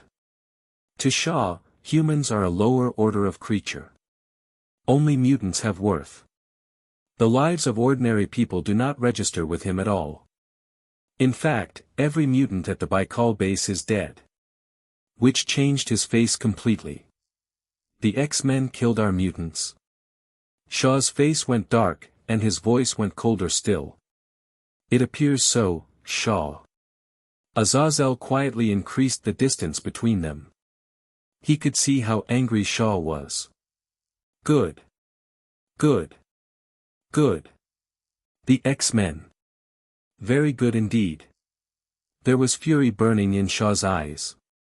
And his expression was ice. Shaw had not paid the X-Men much attention, on the grounds that they were mutants too. It had not occurred to him that they would raid his base and slaughter 10 of his own. How exactly is Shaw supposed to accept that? Azazel. Assemble the Hellfire Club. We're going to kill the X-Men. Shaw gave the order in a rage. Shaw. Be calm. We are one step from finishing this. Set against the X-Men, what we should be doing is baptizing the world in nuclear fire. And using the radiation to make this world into a home for mutants. Outside Red Square, Angel came down on her wings. And walked over and talked him down. Shaw looked at her, cold-faced. And at the words baptize the world. The anger slowly went out of him. You're right. Set against clowns like the X-Men, using nuclear weapons to build a new world is what I should be doing. Shaw agreed. Nuclear fire across the whole world. Has always been Shaw's ambition. He believes absolutely that the radiation from those detonations will activate the X gene in human beings, and that every human alive will awaken as a mutant. And he is now president of the Soviet Union. One step from finishing it. He need only release all 7,800 of the Soviet Union's warheads at once, and the world changes completely. You're right, Angel. My first task is to sign the order activating the Soviet nuclear program. Shaw patted her shoulder, then turned to Azazel. Azazel. Bring every Soviet military commander to my office. Shaw gave the order.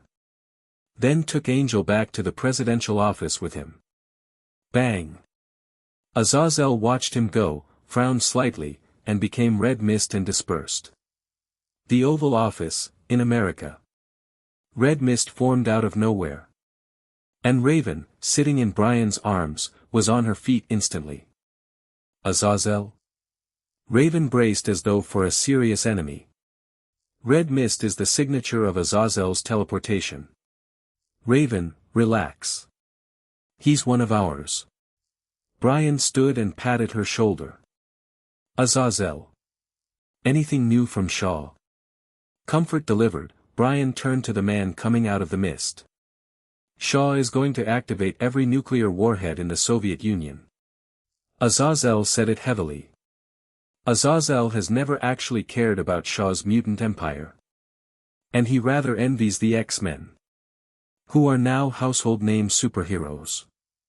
Loved and admired by the American public.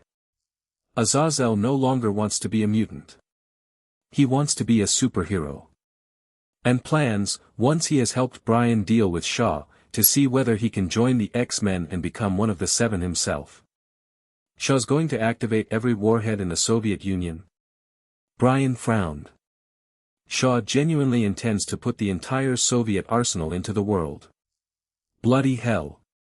Shaw really has been driven mad, by Brian. By the plot, Shaw would only have had the Soviets deploy missiles in Cuba, escalate the Cold War, and light the fuse of a world war. But under the butterfly effect Brian set off. Shah has not only become president of the Soviet Union. He has gone further, and intends to carpet the world with every warhead he has. And if Shah actually succeeds, that genuinely is the end of the world. Never mind Shah and Wolverine. Even Brian, with unlimited adaptive evolution, might not survive it. The Soviet Union holds close to 8,000 warheads. Detonate all of them simultaneously, and the yield is more than the planet itself can carry. Shah has completely lost his mind. Hearing Azazel, Raven drew a sharp breath, shaken by how insane it was. Then looked at Brian, worried. "Brian, perhaps we should think about the presidential shelter." Looking at how frightened she was, Brian patted her head gently. "Raven, Shah's plan isn't going to succeed." There was complete confidence in his face, as though he were certain of it. And under that certainty, Raven gradually settled. "Brian, what do we do? Do we go to the Soviet Union and stop him?" Raven asked it. "No need." Brian shook his head. Then looked at Azazel. "Azazel, carry out the task Shah gave you." Which stopped Azazel short. His task is to summon every Soviet military commander. And once those men are inside the Soviet presidential office, they will fold under Shah's power and agree to activate the entire arsenal. Go. Don't worry. Even with every Soviet warhead ready to launch, I have a way to stop them. Brian was entirely confident. Even with every warhead in the world ready to launch, he has a way to stop them. I hope you do. Azazel looked at him for a long moment. Then teleported back to the Soviet Union. 10 minutes later, the Soviet military commanders were delivered to the presidential office one at a time, where Shah had been waiting for exactly this. "Gentlemen, I need you to sign this." Once they were all present, Shah produced a document. Some of them looked at it without thinking, and their faces changed completely. It is a presidential order fully activating the strategic nuclear deployment. As senior officers, they know precisely what signing it means. Every warhead in the Soviet Union goes live. At which point every nuclear power on Earth detects the electromagnetic signature of Soviet warheads coming online. And global nuclear war follows. "Shah, you are insane. I will die before I sign this." One senior officer threw the document back at him, furious. "I'm not going to kill you. I need you to sign it." Faced with the shouting, Shah simply smiled. Then snapped his fingers. And a blonde girl came in. A very beautiful girl, with eyes that flashed blood red from time to time. "Blood Eye Kate. Take them." Shah gave her the order. "Yes, Mr. President." Kate nodded, and touched each of the Soviet officers in turn. And while they were still confused, the red flashed in her eyes, and she began giving instructions. "Sign the document." And at her voice, every Soviet commander discovered, in horror, that his body was moving entirely without him. However hard they fought it, their hands went on signing their names. That girl is a mutant." Some of them stared at her in terror. Only now did they understand what she was. "Well done, Kate." Once every signature was on the page, Shah said it with real approval. "Blood Eye Kate. Joined a day ago." And Shah has kept her with him precisely because of what she does. Her ability is very similar to Kayla's. She controls people by touch. Anyone she touches must obey her instructions without exception. The mind may resist. The body acts regardless. Kate's ability is far weaker than a psychic's. And controlling a handful of ordinary Soviet officers is well within it. Which is why Shah keeps her close. "Kate, take this to the Cabinet Council and have the order executed." Shah handed her the document. "Don't worry, Mr. President. Nobody can resist your orders. The age of mutants will come. Washington. The White House. 2 hours after Shah became president of the Soviet Union. Raven called a press conference. Ladies and gentlemen. We have just received unfortunate news. The Soviet president, Sebastian Shah, has signed a presidential order for the full deployment of nuclear weapons. Gentlemen, I can tell you with complete responsibility. Nuclear war is about to begin. As President of the United States, I will issue an order placing America's 8,000 warheads on countdown. Which made the world conclude that the American president had lost his mind. Listen to what the man is saying. The Soviet Union has opened its nuclear arsenal.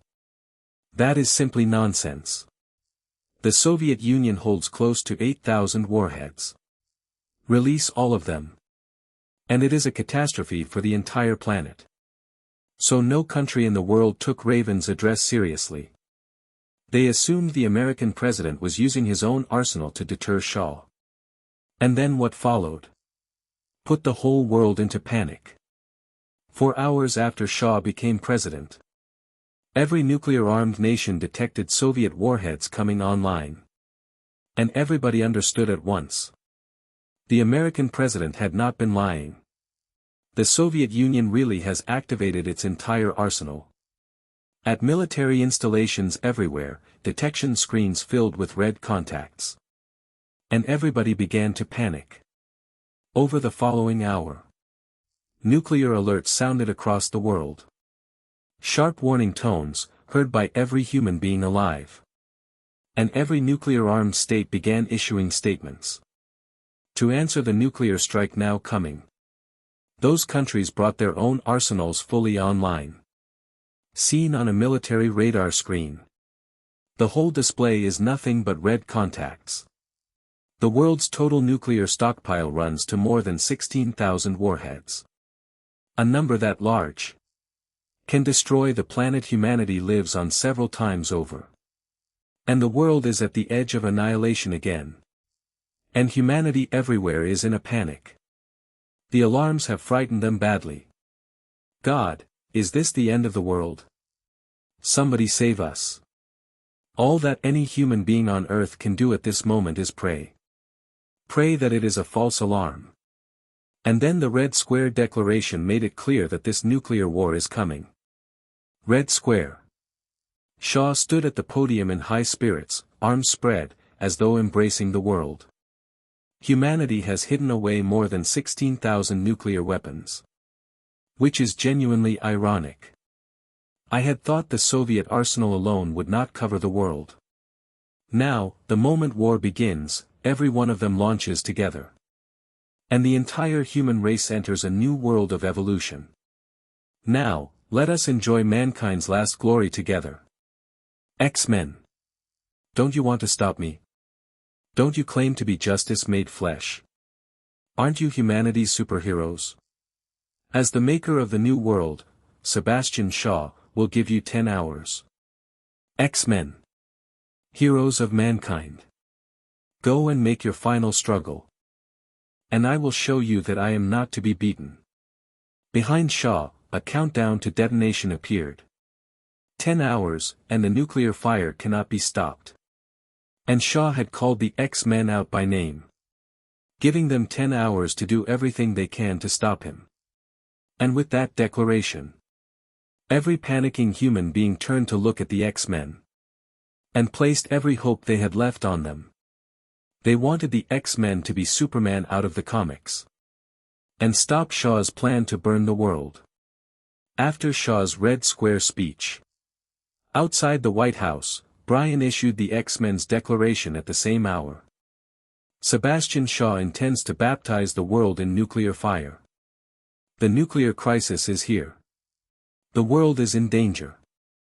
At this moment of life and death, we, the X-Men, will go on fighting the evil Nazi Sebastian Shaw for the sake of every human being alive.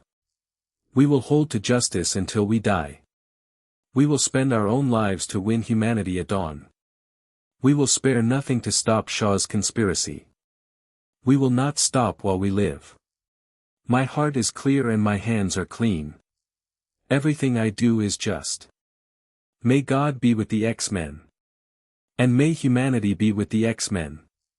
Brian's delivery was calm and forceful. The Homelander suit made him look like the dawn humanity was hoping for. And a frightened world, hearing the X-Men's declaration, began cheering for them of its own accord. The summit reveals hollow support. The twilight reveals the true believers.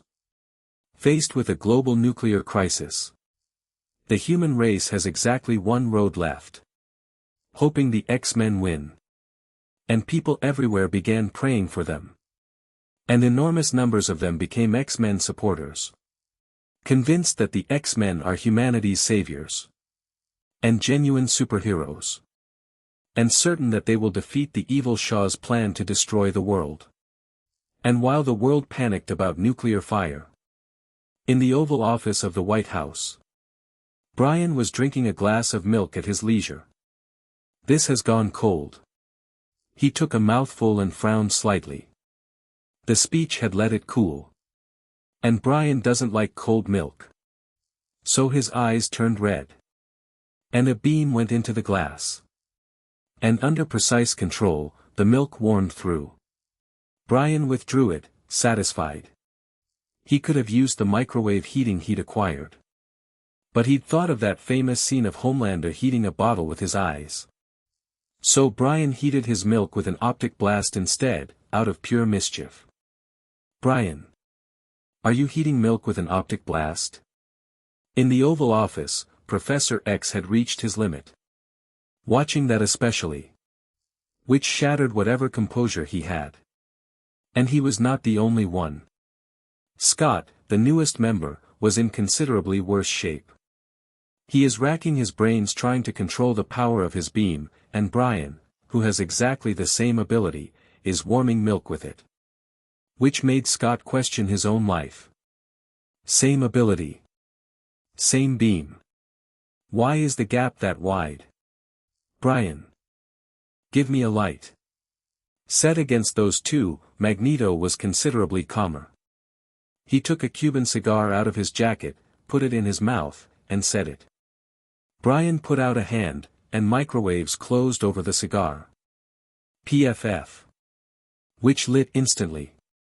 Magneto took a comfortable pull on it and gave Brian an envious thumbs up. Brian. You've been getting faster lately. Magneto said it enviously. Perhaps Brian's ability isn't adaptation at all. Hank, in human form and wearing a lab coat, said it suddenly, which turned every head in the room. Brian looked at him too. Brian, perhaps your ability isn't survival of the fittest. Or rather, perhaps that was never the original ability. Hank looked at him seriously, and Brian's face filled with interest. He was not worried that Hank had seen through the Scylla template. He was genuinely interested in where Hank was going. Because from here on he may never need to explain where an ability came from again. Hank. What do you mean? Professor X looked at him seriously too. He is extremely curious about Brian's ability. Hasn't anyone noticed? Brian acquires a new ability every time he has contact with another mutant. Contact with Professor X's telepathy, and Brian awakened a psychic mind seal. Contact with Riptide, and he gained tornadoes. Contact with the telekinetic, and he gained telekinesis. I've wondered for some time whether Brian's real ability isn't adaptive evolution at all. Hank paused there. He looked at Brian with something complicated in his face, and under Brian's interested eyes, gave them his theory. I think Brian's real ability is copying. He copies the abilities of mutants he comes into contact with, without meaning to. Which explains why he acquires a new ability every time he meets a new mutant. And hearing it, everyone nodded. And looked at Brian for a long moment. Perhaps Hank is right. Perhaps Brian's real ability is copying. Only that explains how frequently he produces new abilities. Then what about survival of the fittest? Magneto asked it. Presumably, when Brian was very young, he met a mutant with survival of the fittest and copied it without knowing. And because that was the first ability he ever saw in himself, Brian assumed that was his ability. And has been attributing everything since to it. And having heard a theory that holds together perfectly. If Brian didn't know he'd awakened the Scylla template, he would have believed he was a copier himself. Faced with reasoning that is self-consistent and solves the entire question of where his abilities come from. What exactly is Brian going to say? He agreed with Hank enthusiastically. So my ability isn't survival of the fittest. It's copying. That would explain the odd sensation I get every time I meet a new mutant. I'd assumed that was survival of the fittest doing it. Perhaps it's actually the copying noticing another ability and starting up by itself. Brian did not admit his ability is copying. And phrasing it that way had the X-Men agreeing with Hank more firmly by the sentence. Brian's ability is not survival of the fittest. It is copying. He copies the abilities of the mutants around him, unconsciously. And then uses them with complete skill. Brian. Your ability is copying. That is, genuinely unexpected. Professor X found himself envying him. Because copying means that, given enough time, Brian certainly reaches level 5 and very possibly Omega. Copying is more broken as an ability than survival of the fittest ever was. Don't be too envious, Professor X. I can't control the copying at all as things stand. Brian shrugged, apparently consoling him, and smiling very brightly. Apparently delighted to have learned what he really is. In fact, Brian is delighted because from this moment he never has to explain an ability again. He can openly use anything he has taken. Without the X-Men wondering about it at all. Right. Let's talk about the nuclear crisis, and our 10 hours. After a while, Professor X steered them back to preventing a global detonation. And at his voice, every X-Man went silent. They may be level 3 and level 4 mutants. They have no idea whatsoever how to handle what is coming. Because that is close to 20,000 warheads. Launched simultaneously. Never mind level 4 mutants. A room full of level 5s wouldn't be enough. Even Magneto, who normally holds forth about mutant supremacy, was uncharacteristically deflated. Never mind that he is only level 4 now. Even after Apocalypse enhances him to level 5 and he can move the planet's magnetic field. He could not face that many warheads. Professor X was silent as well. Facing a full global launch, Professor X was close to despair. He has no idea how to stop Shaw burning the world. Seeing morale collapse. Brian stood up. With a confident smile on his face. Professor X. You seem to have forgotten what you can do. Which turned every head toward him. Professor X included, entirely lost. With no idea what Brian meant. Your telepathy is a match for every nuclear weapon on Earth. Brian walked over to him and said it in earnest. Brian. Do you understand what hour this is? Are you honestly still joking? Professor X frowned and said it angrily. His telepathy, a match for the world's nuclear weapons. 20,000 warheads. Match them with what? Head count? But looking at a man mocking himself like that. Brian found he pitted him slightly. Professor X plainly holds the most powerful mind on Earth, and sits on a gold mine eating dry bread. Which is a waste of a natural resource. He could make humanity fear mutants as gods inside a minute. And he clings to those absurd principles of his instead. Even under relentless human pressure, even when humans destroyed Xavier's school for gifted youngsters, more than once, Professor X did nothing, and conceded again, and again. Even the ancient mutant god Apocalypse coveted Professor X's ability. Professor X holds the most powerful mind in existence. And a spirit fragile enough for anyone at all to walk over. Professor X. However terrible nuclear weapons are. They are held in human hands. And you, my friend. Control the men who launched the world's nuclear weapons. Which means you control the world's nuclear weapons. Yes. Brian intends to do what Apocalypse does. Have Professor X take the world's nuclear launch crews through the brainwave amplifier.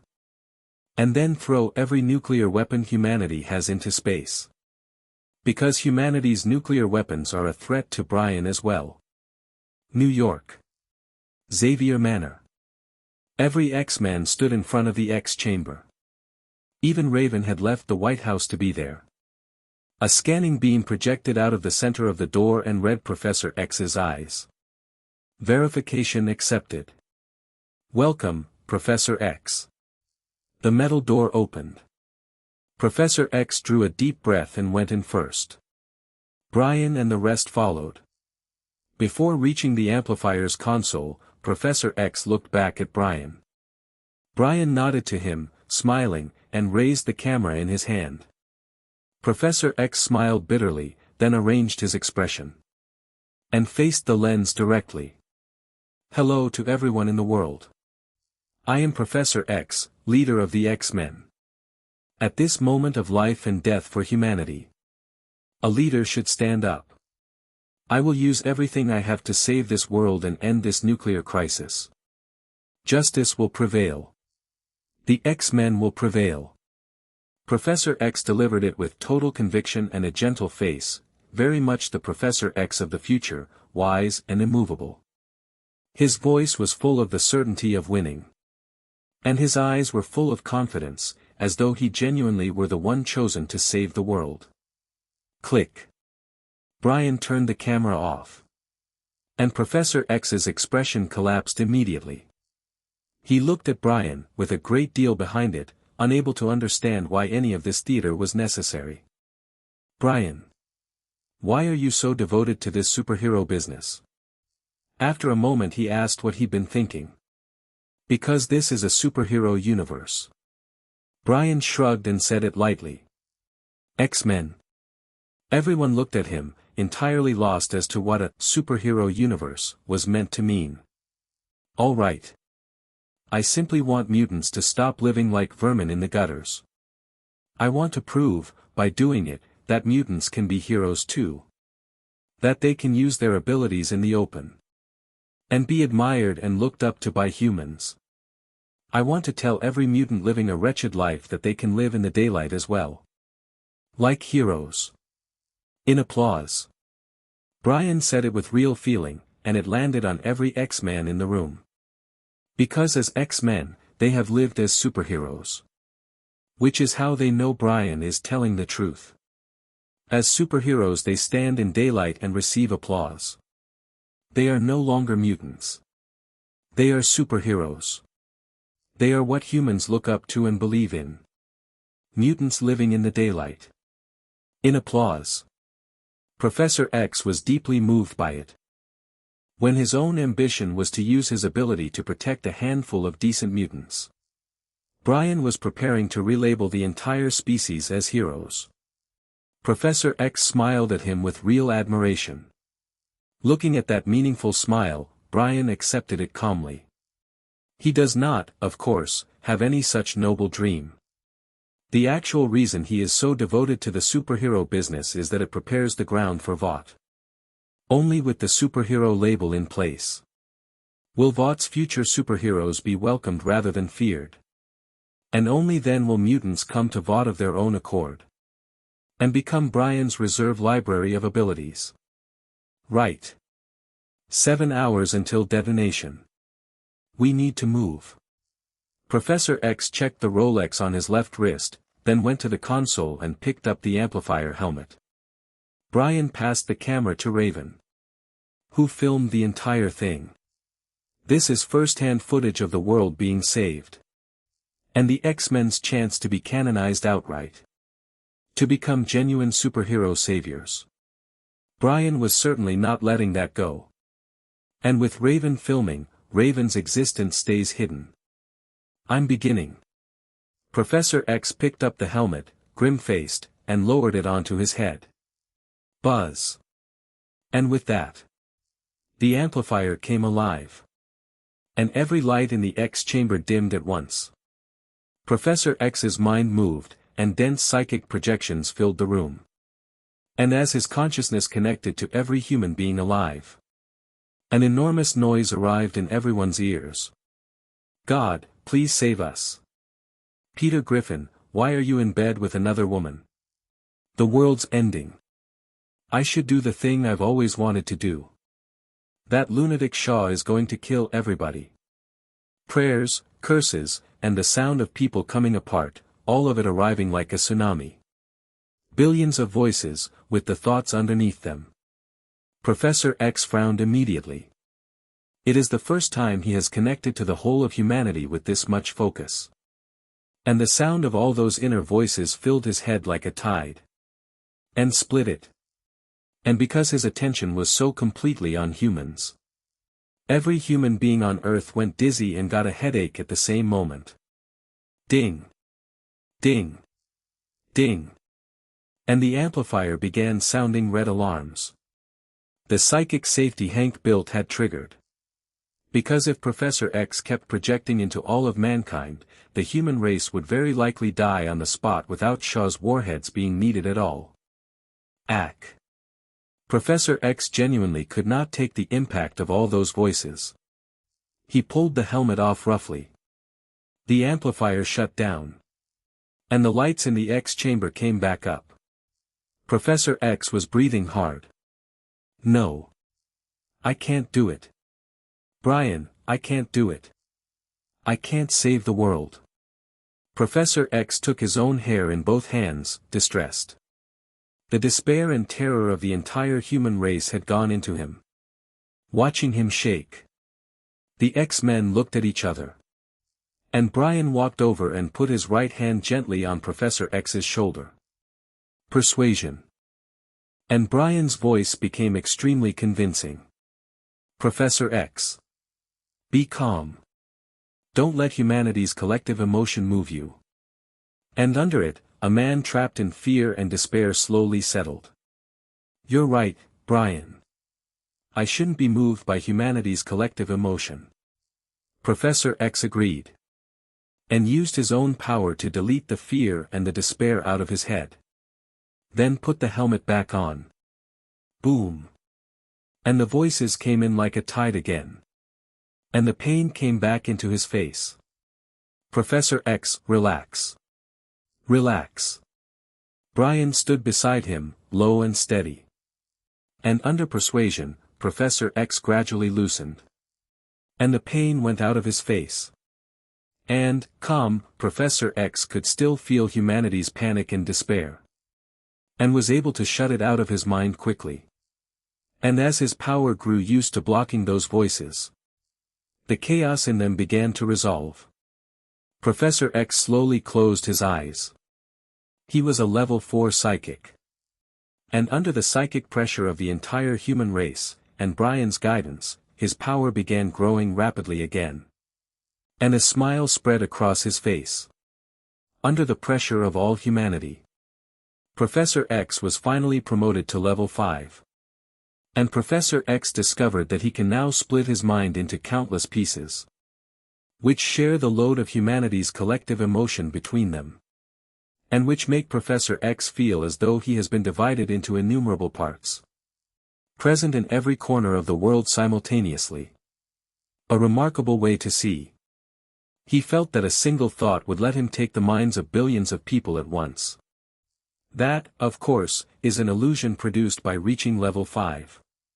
With his consciousness split, Professor X genuinely can control a great many people simultaneously. But controlling the whole of humanity at once is beyond even the amplifier. And Professor X, now a level 5 psychic, formed a thought. And his consciousness broke into countless fragments, which traveled out through the amplifier to every part of the world. I can see them. I can see every nuclear silo on Earth. 20 minutes later, his fragments had formed a psychic network only he can sense. Within which Professor X can move his consciousness freely. And through which he can issue instructions to every fragment in an instant. At present, His fragments have spread to nuclear launch facilities worldwide, and entered the minds of the tens of thousands of personnel who hold the launch keys. And a single thought from Professor X takes all of them at once. Brian. What do I do now? Professor X did not turn his head, and a psychic projection of him appeared in front of Brian. Brian looked at it with interest. This is not a mental illusion or a trick of the mind. Professor X has genuinely projected his consciousness into physical reality. And not only Brian saw it. Every other X-Man did. Incredible, has the professor got stronger again? There's no question. Professor X is a level 5. That's it, the X-Men have a level 5 of our own. The rest of them were thrilled. Genuinely delighted that Professor X had reached level 5. As mutants, they know exactly what that means. Look at Shaw and it's obvious. Level 5 means power without an answer to it. And it means the X-Men finally have something to bring against Shaw. And through all the cheering, Brian was not surprised. He simply looked at Professor X. And then said, "Now we wait. We wait until humanity reaches its most helpless and most desperate hour." At level 5, Professor X is able to offer opinions of his own even under Brian's persuasion. "Brian, perhaps we should put those warheads into space immediately." Brian looked at the man disagreeing with him for a long moment, and then said, in earnest, "Professor X, you have to understand, if we resolve the nuclear crisis too early, Shaw will simply find another way to carry out his plan." And Brian's persuasion beat him in the end. Professor X nodded again. And agreed. "You're right, Brian. We should wait a little longer." And the X-Men settled in to wait. And while the X-Men waited for the right moment, the outside world was in full panic. As the crisis closed in, humanity fell into deep despair and helplessness. And at that point, a piece of video began spreading rapidly across the world. The declaration Brian had recorded. "I am Professor X, leader of the X-Men. As a leader, I will use everything I have to save this world. To save all mankind. May God be with me." Which became the last thing humanity had to hold on to. The entire human race waited on it, praying silently that Professor X could stop a crisis capable of ending the world. Shaw saw the video too. And did not care. He believes he is already standing on the winning side of the scale. And that his victory cannot be stopped. Even if Professor X can take a few silos with his mind. There are tens of thousands of them worldwide. Never mind that Professor X is only a level 4. Even a level 5 cannot hold tens of thousands of silos simultaneously. And Shaw is right about that. Even at level 5, Professor X's own reach covers roughly a city, and he cannot hold every silo at once. But Shaw has miscalculated one thing. The brainwave amplifier. Shaw does not know that it extends Professor X's reach across the entire world. At present, Shaw was opening champagne to celebrate early. Red Square, in the Soviet Union. Every member of the Hellfire Club was there. And every face was full of victory. The outcome is settled. 5 hours, and no more. And Shaw will personally give the order that launches every Soviet warhead at every nuclear power on Earth. At which point those countries, to survive, will launch their own. And nuclear war becomes unavoidable. To the new world ahead of us. Shaw raised his glass above his head. To the coming age of mutants. The Hellfire Club raised theirs together and drank. Only Azazel sat in the corner and said nothing. Azazel. Shaw looked at him, frowned slightly, and went over. Shaw. Azazel nodded to him. Azazel. What's the matter? Shaw looked at him, was quiet for a moment, and asked it. Shaw, you're very strong. You can take a nuclear detonation. My body is fragile. I don't believe I'd survive one. Azazel said it, worried. And hearing it, the rest of the celebrating Hellfire Club looked worried too. Ha! I thought something had happened. Azazel, there's no need for any of that. I've had a nuclear shelter prepared for you. Directly beneath the presidential office.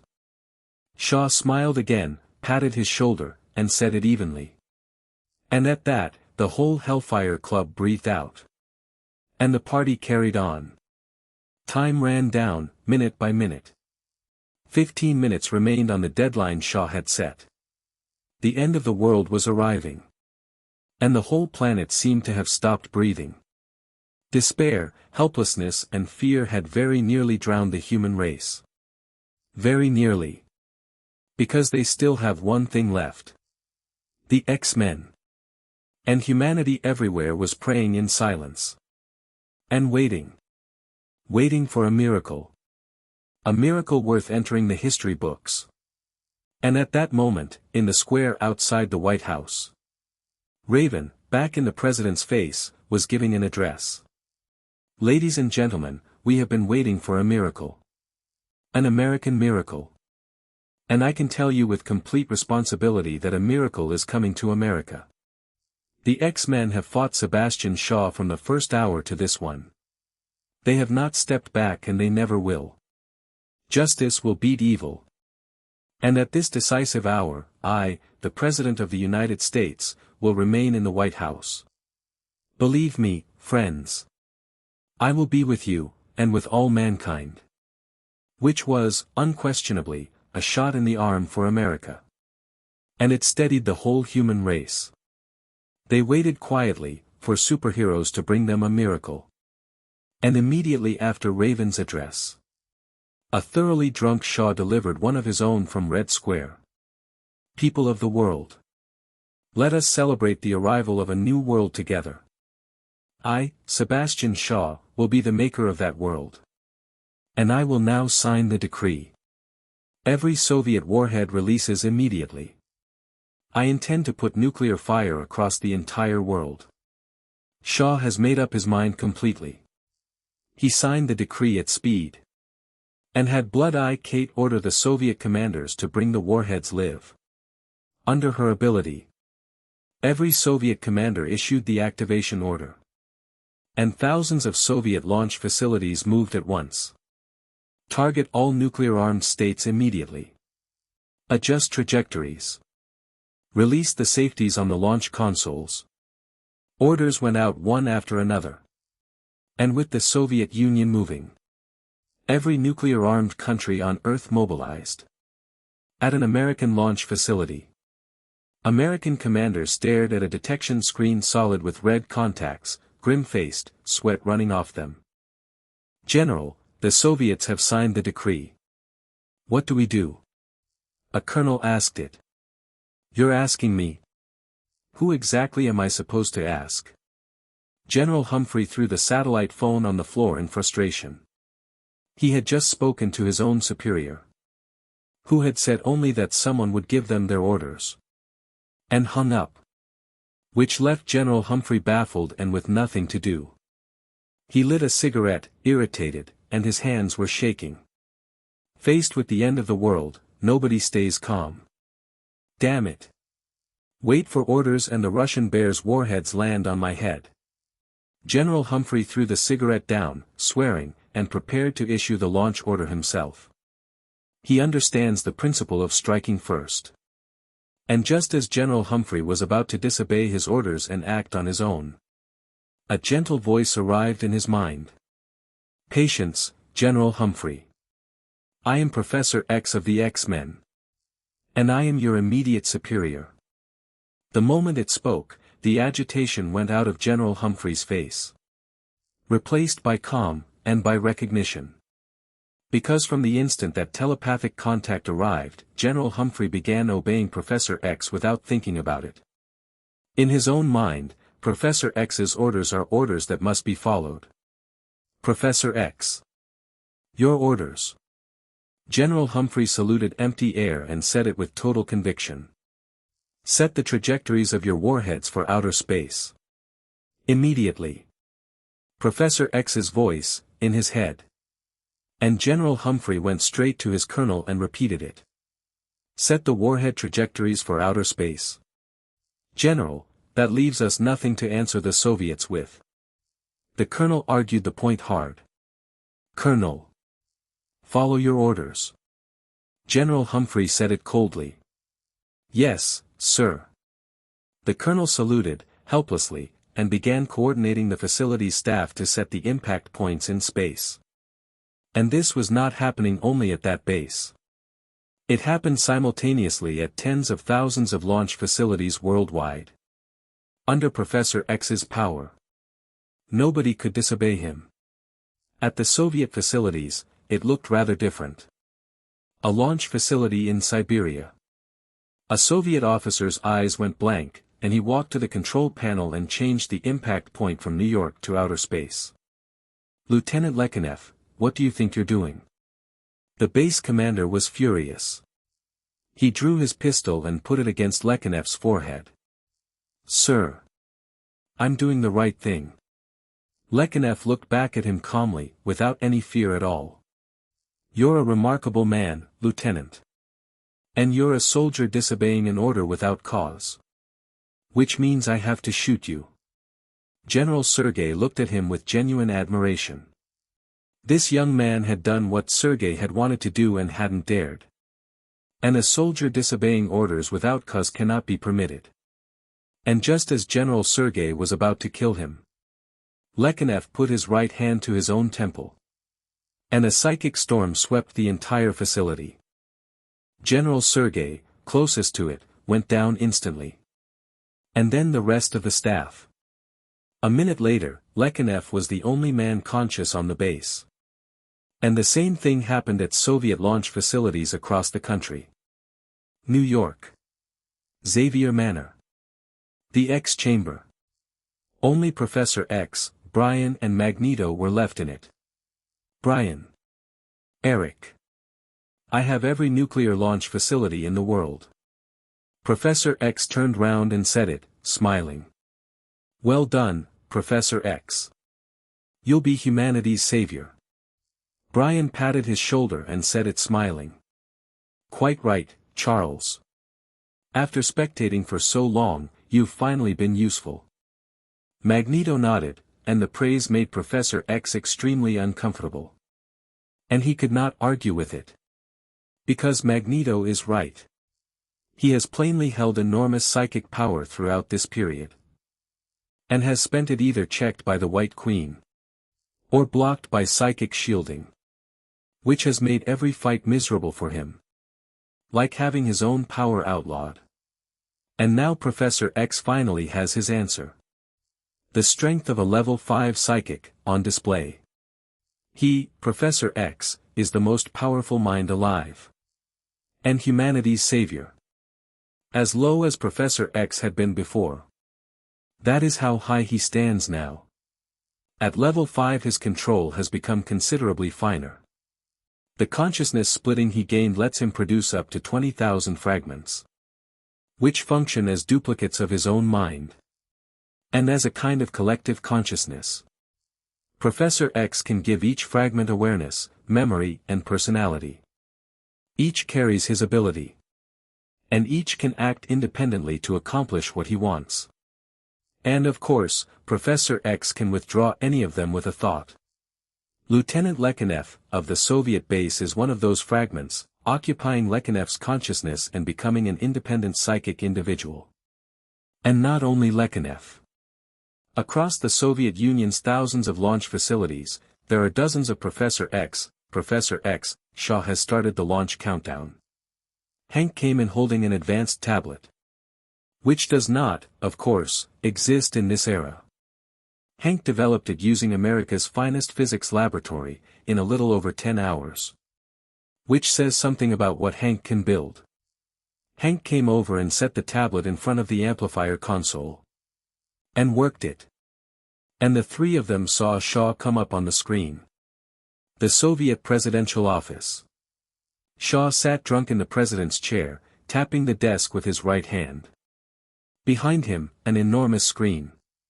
Carrying the countdown to detonation. And in front of him, every member of the Hellfire Club. Azazel. Ursa Major. Angel. Polly. Blood-Eye Kate. And one mutant Brian had never seen before. A man who looked distinctly uneasy. Plainly a very recent recruit. All of them watching the countdown behind Shaw with fervor, ready for whatever came. Azazel. Take our brothers and sisters to the shelter. Shaw stopped tapping and gave the order. Yes, Shaw. Azazel nodded, and every Hellfire mutant in the room joined hands. Bang! And they were gone in red mist. Taken down to the nuclear shelter beneath the presidential office. Nearly time. The world should have its nuclear fire. Shaw stood, glanced at the countdown, and activated a control on the desk in front of him. That control is not a launch button. Neither the Soviet Union nor America hands a launch button to a politician. Pressing it only issues the order to bring the warheads live. Once a launch facility receives that order, a designated officer presses the button. And with the countdown at 0, Shaw pressed it without hesitating. And the order went out to every Soviet launch facility. At the same moment, Brian, who had been watching Shaw closely, said to Professor X. Professor X. Now. Professor X released his consciousness fragments at once. And as he did, Brian had already left the X chamber. He came out onto the manor's lawn, pushed off, and went straight up. Boom. Brian went through the sound barrier immediately. And an enormous sonic boom rolled across Xavier Manor. Within moments he was at 10,000 meters. Hanging there, Brian looked down. Whoosh. Whoosh. And under his eyes, nuclear warheads came out of their silos worldwide. Close to 20,000 of them, launching simultaneously. The sight of it was extraordinary. And across the whole world, you could hear warheads clearing their silos, staging, and accelerating. Soviet and American warheads went supersonic first. And a few minutes later the rest of the worlds followed. Whoosh. Whoosh. Brian hung in the cloud layer. And warheads came up past him from below, through the cloud, climbing hard for space. And only then did a drunk Shaw realize something was wrong. What is this? Why hasn't anything detonated? Shaw looked up and out. And saw warheads that had not changed course at all, still climbing above the clouds. And the color went out of his face. He sobered instantly. X-Men.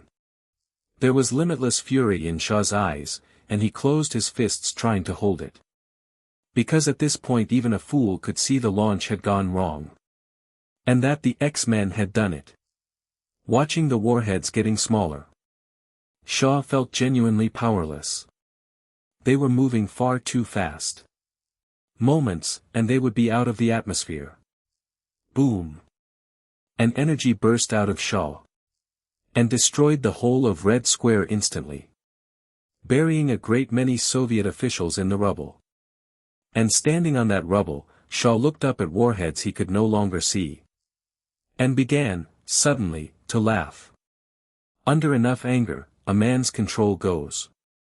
Shaw had watched his plan to burn the world fail. And he laughed at it, wildly. Good. Very good. X-Men. You're asking to die. Shaw swore to himself that he would not rest until every X-Man was dead. And while Shaw stood in the ruins raging and laughing, Brian, high above, used flight to follow the warheads up through the troposphere and the stratosphere and into the mesosphere. Where the air is already extremely thin. And the temperature falls sharply with altitude. Buzz. And on arrival, Brian's body began adapting. His skin was covered instantly in a golden film, which holds the heat inside his body and keeps his temperature constant. And which absorbs and filters ultraviolet, and takes in the surrounding water molecules and breaks them down into oxygen to keep him breathing. Boom. In the mesosphere, Brian felt no discomfort whatsoever. Adaptive evolution, plainly demonstrated.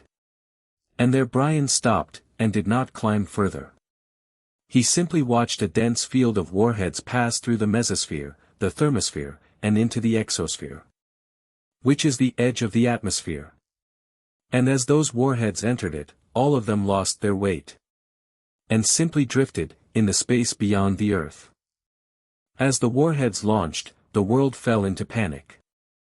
And just as humanity was certain the end had arrived, a gentle voice appeared in every mind on Earth. Friends, I am Professor X. Please don't be afraid. Those warheads are flying into space. Under a global telepathic transmission, people who had been terrified went quiet, and came out of their houses, and stood outside, and looked up. And exactly as Professor X had said, the dense field of warheads overhead showed no sign of coming down. They climbed. Every country in the world tracked their trajectories closely. And when they confirmed the warheads really had gone into space, every head of state held a press conference simultaneously, announcing that the nuclear crisis had been safely resolved with the help of the superhero X-Men. And the world erupted. Everyone understood that the crisis was over. And there was no question who had ended it. The X-Men. Humanity's saviors. The X-Men. Superheroes in every sense. And people across the world began singing their praises. They regard the X-Men as humanity's saviors. As a messiah. As genuine superheroes. The whole world worships the X-Men. And at this moment, the X-Men were canonized completely. No longer America's superheroes, but humanity's, like Superman. An hour after the crisis ended, news about the X-Men fell across the world like snow. And in the square outside the White House, President Raven was giving an address. Ladies and gentlemen, with the X-Men's help, we have shattered Sebastian Shaw's plot to burn the entire world in nuclear fire. We have won a historic victory. The X-Men are humanity's saviors. They saved this world. They saved billions of their fellow human beings. They are humanity's guardian angels. Raven praised them without restraint, and named the X-Men guardian angels of mankind. Messengers of God. And having laid it on thoroughly, Raven smiled brightly. And went on. Now, let us welcome the saviors of humanity. The 7. The greatest mutants alive. The X-Men. And as she spoke, the X-Men came down out of the sky on Brian's telekinesis. And Brian landed, again, in a textbook superhero stance. And the X-Men descending from the sky had the crowd outside the White House screaming. X-Men. Saviors.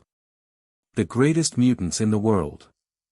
God, you saved the world. You saved us. Cheering and screaming came in waves, and every X-Man was smiling. Some young women even got through the barriers. And went straight for the X-Men's 3 biggest names. Professor X, Magneto. And Brian. With the crisis resolved, the X-Men standing has reached its peak. The world treats them as an article of faith. The X-Men are justice.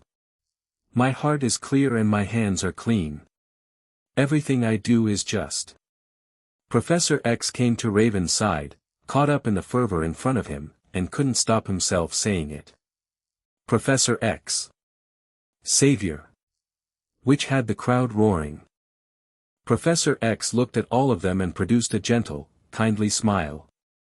I'm glad the X-Men were able to save this world. It is our duty and our obligation.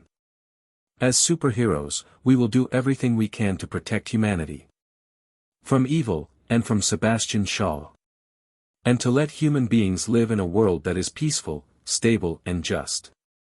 Without noticing it, Professor X has begun thinking of himself as a superhero. And that gentle, kindly smile earned him an enormous following on the spot. When he finished, Brian came to the podium. And simply looked, calmly, at a crowd bordering on frenzy. And under that look, all of them went quiet. Welcome to the new world the X-Men have made. The nuclear-free era. Brian opened his arms and embraced the world. Boom. One sentence, and Brian detonated the entire square. Because at that moment, the people outside the White House and everyone watching around the world understood the same thing.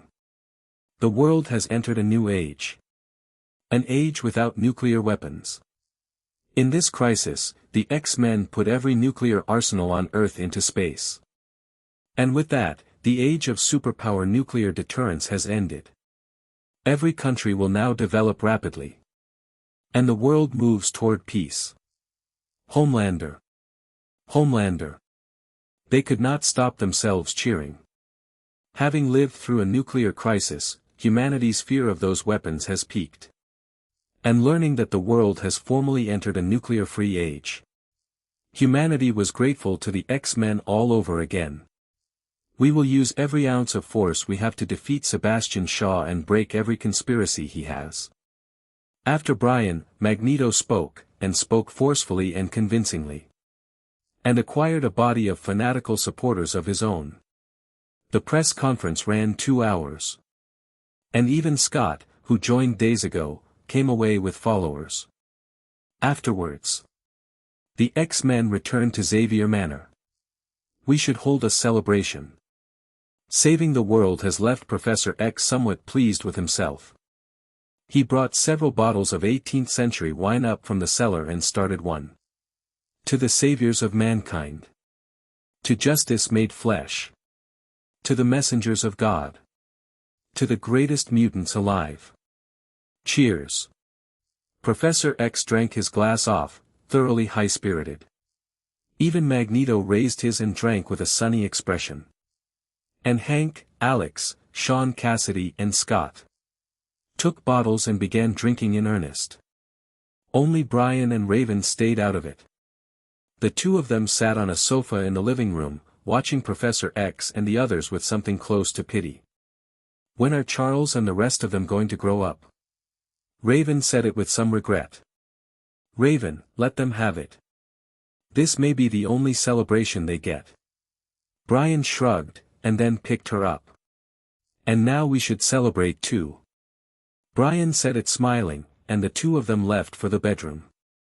4 hours later. Brian and Raven came back out. Both of them have unusual constitutions. 4 hours, and they were still entirely fresh. Back in the living room.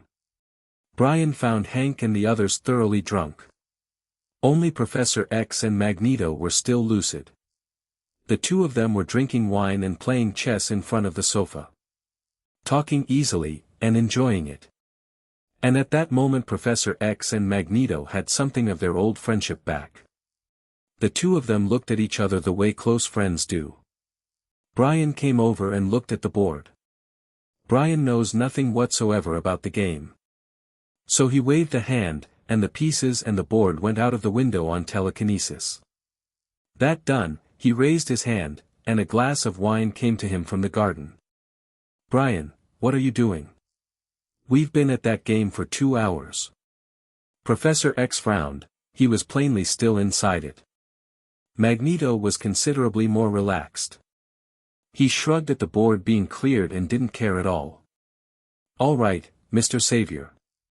The party's over. Now we should discuss what to do about a furious and very angry strongest mutant in the world. Brian drank his wine at his leisure and said it evenly. And at that reminder, the dissatisfaction went straight out of Professor X's face. And the smile went off Magneto's. Yes. Both of them realized they had got somewhat above themselves. Because they broke Shaw's plan to burn the world, they had assumed they had beaten Shaw. When their real opponent was never the nuclear crisis. It was Shaw. The most powerful mutant in the world, and nobody else. Professor X rubbed his aching head and smiled bitterly. We got ahead of ourselves. The excitement of being called humanity's savior went to my head. I actually forgot Shaw exists. Professor X was annoyed with himself. And Magneto was annoyed with himself too, and close to disgusted. He had let the superhero business get its hooks into him. Enough that he forgot the blood between himself and Shaw. Magneto rather wanted to put a coin through his own forehead. And then both of them looked at Brian. Brian. You should be leading the X-Men. Of the whole team, only Brian stayed clear-headed throughout, which shamed both of them. And Professor X was prepared to hand him the leadership outright. Brian, of course, does not want to lead the X-Men. What Brian wants is to kill Shaw and take his ability. So Brian simply patted his shoulder encouragingly. Professor X, don't run yourself down. I simply think a little further ahead than you do. You're a perfectly capable leader of the X-Men. Which worked on Professor X very well. Right. Let's talk about what to do about Shaw. Brian had no intention of wasting time and went straight to it. And at that, Professor X and Magneto both looked at him without thinking. Why are you looking at me? I have no idea what Shaw intends to do. Darwin didn't foresee this. Brian was telling the truth. The events of First Class have plainly left the plot entirely. How exactly would he know what Shaw is going to do? And hearing it, Professor X and Magneto both sighed. Evidently Darwin's predictions cannot help them here. They will have to work it out themselves. Come on. The X chamber. Without Brian prompting him, Professor X, thinking hard and getting nowhere, stood up and led them there. Professor X is increasingly reliant on the brainwave amplifier. The sensation of connecting to the consciousness of the entire world excites him considerably. In the X chamber. Professor X put the helmet on with practiced ease and began filtering for news of Shaw. Professor X is now a genuine level 5 psychic. So once the helmet was on, he located Shaw almost instantly. Red Square, in the Soviet Union. Shaw stood in open ground, black-faced. Surrounded by fully armed Soviet troops. And through the eyes of those soldiers, Brian and the others saw him clearly. Mr. President, are you certain about this? The presidential aide came over, frightened, and asked it with a tremor. You talk too much. Shaw took him by the throat with his right hand, and energy swallowed him. Boom. An explosion. And the aide came apart. Shaw threw the body aside and looked at the army around him, very darkly indeed. Now. Attack me. There was no room for argument in it. The Soviet soldiers in Red Square looked at each other. And did not dare disobey their mutant president. Open fire.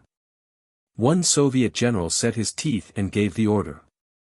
And with it, the Soviet army demonstrated what a steel torrent means. Rifle fire, RPGs, tank guns, mortars, missiles, every modern weapon they had, poured out. And came down on Shaw in a wave. Facing saturation fire from an army. Shaw stood exactly where he was. Boom. An enormous mushroom cloud swallowed him. And the fireball built by that saturation had barely reached 3 meters before it collapsed. Because at that moment Shaw's body appeared to shudder. An energy beyond counting was drawn into it. He opened both hands, and the fingers of both trembled, as though he had grown extra hands to hold it all. And violent energy compressed rapidly into his palms. And the mushroom cloud vanished. And the flames vanished with it. The Soviet army's first volley produced no smoke at all. Every scrap of it went into Shaw. Continue. Shaw shook his head and looked at the army opposite him. The Soviet soldiers were terrified, seeing him entirely unmarked. And under that much pressure, not one of them dared refuse. The bombardment began again. And Shaw went on absorbing. Over the hours that followed, the Soviet military began hauling heavy weapons to Red Square at a furious pace. And Shaw refused nothing that came. By now a layer of golden energy covered him. And the ground cracked under the smallest movement he made. And his eyes gave off golden light. Shaw is now carrying an enormous quantity of energy. Like a war god out of Greek myth, and just as imposing. God Almighty, Shaw's gone mad. He's absorbing everything they have. Watching him keep going, the color went out of Professor X's face. His consciousness had sunk into the eyes of one Soviet soldier. Watching Shaw from close range. And the pressure of that energy terrified him. Even the air seemed unable to carry it, and ripples ran through it. X-Men. After one more volley, Shaw spoke. And the energy in him carried his voice across the whole world without effort. He has no sound ability. Simply adding energy to a voice was enough to put Shaw's words on every continent. And every human being alive heard it, and the fury in it. You destroyed my dream. You will pay for it. The Soviet Union. Red Square, Moscow. Armored vehicles ferried missiles of every description back and forth like ants moving house. And at the center of a Soviet army, Shaw stood sheathed in golden energy, sending his voice across the world. X-Men. Don't you call yourselves humanity's saviors? It's superheroes. Then come and stop me. This time I will come to New York myself. And I will let the X-Men feel the anger of the strongest mutant alive. I will let a pack of clowns and traitors to mutant kind learn what shame is. And despair. And death. X-Men. Your ending has arrived. Shaw's voice rolled like thunder across the world. With anger and madness held down inside it. The X-Men destroyed his plan to burn the world in an instant. And burned his new world of mutants with it. Which has left Shaw wanting to take the X-Men apart with his hands. And with that declaration of war. A world that had been at peace for a few hours went back into panic. New York especially. Which fell into something close to despair. In the X chamber at Xavier Manor. Professor X, Magneto, and Brian heard Shaw's declaration too. Brian accepted. The color went out of both their faces. Damn it. Shaw is turning himself into a nuclear weapon. He's going to detonate New York.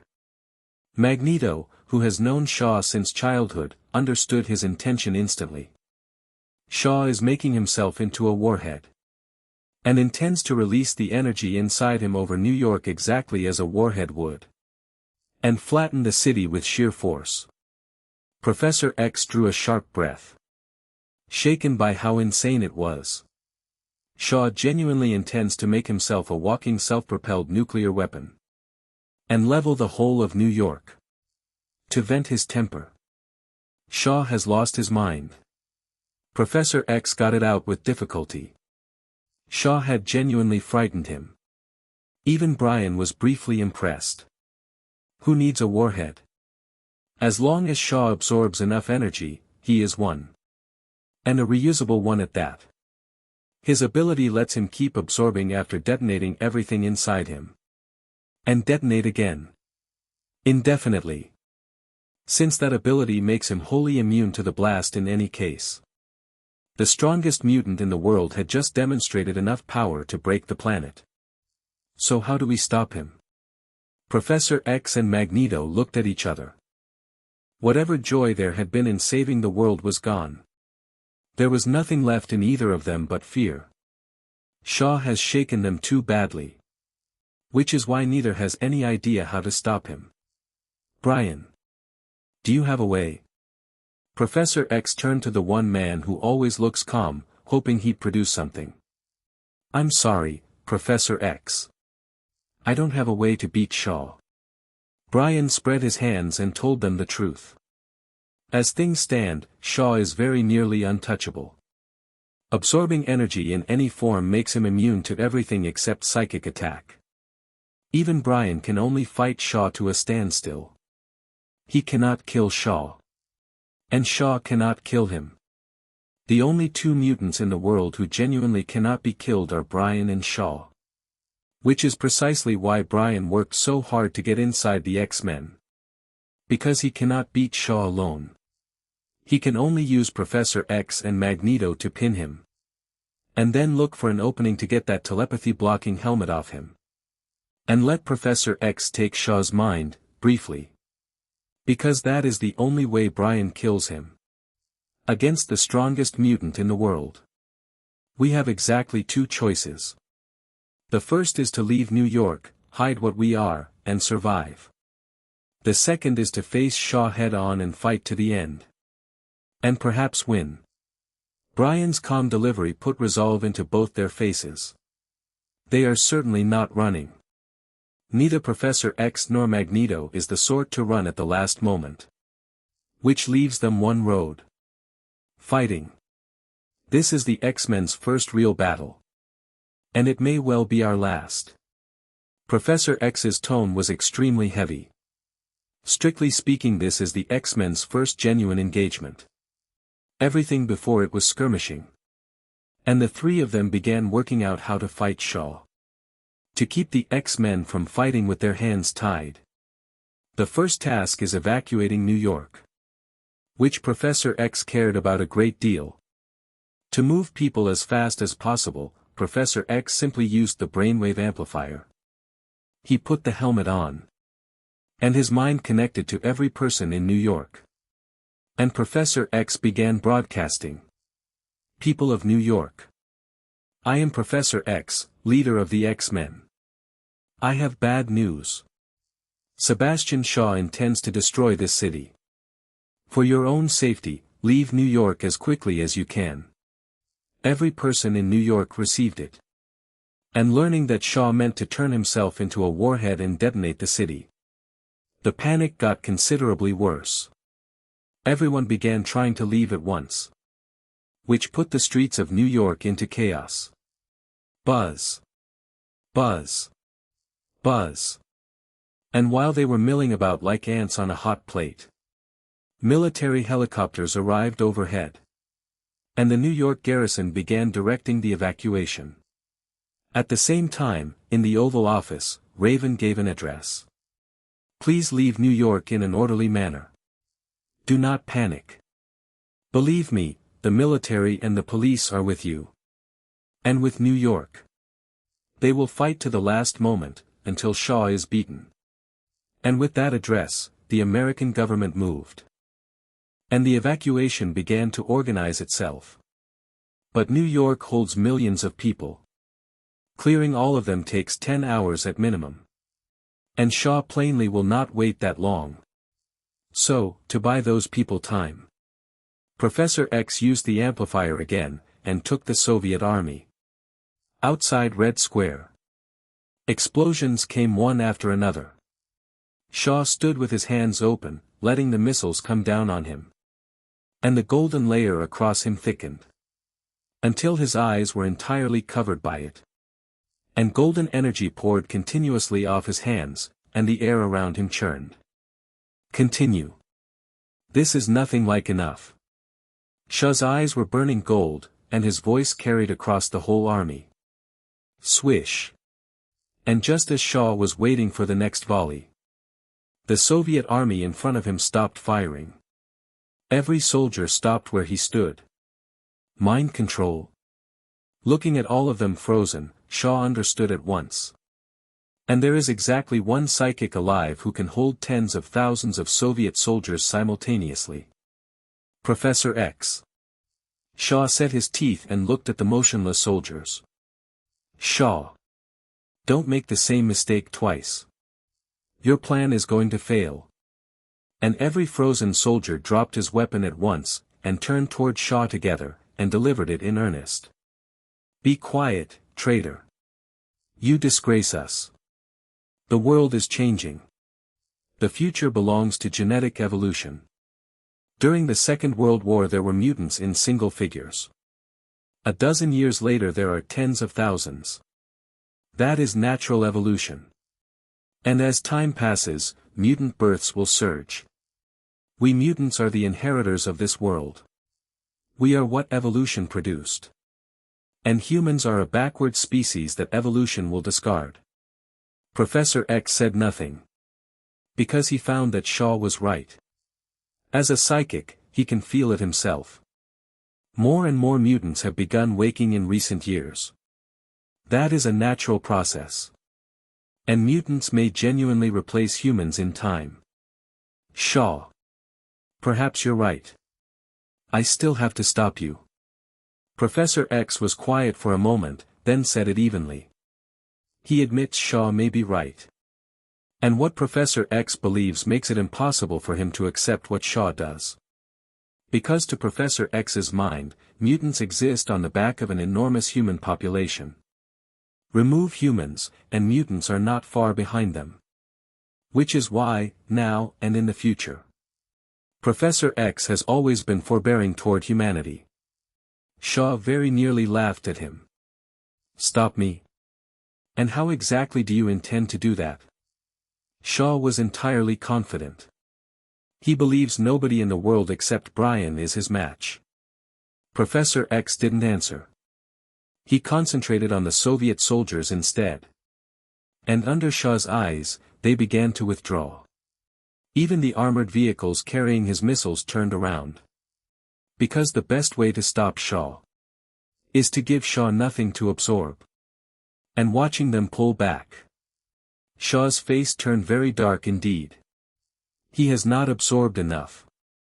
And Professor X has cut the ground out from under him, which he could not contain. Boom. Shaw stamped on the ground, which had been shelled to a crater under him. And Shaw's body went straight up, tens of meters. He can do more than release the energy inside him. He can also use it to strengthen his own body. Boom.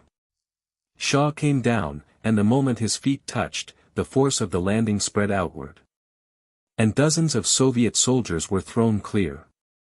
And Shaw's whole body blazed gold. An enormous quantity of energy came out of him. It covered the entire army in a single pulse. And detonated. And a Soviet army of more than 10,000 men ceased to exist. And afterwards, the energy of that explosion went back into Shaw. Without losing a single scrap of it. Whoosh. Whoosh. Whoosh.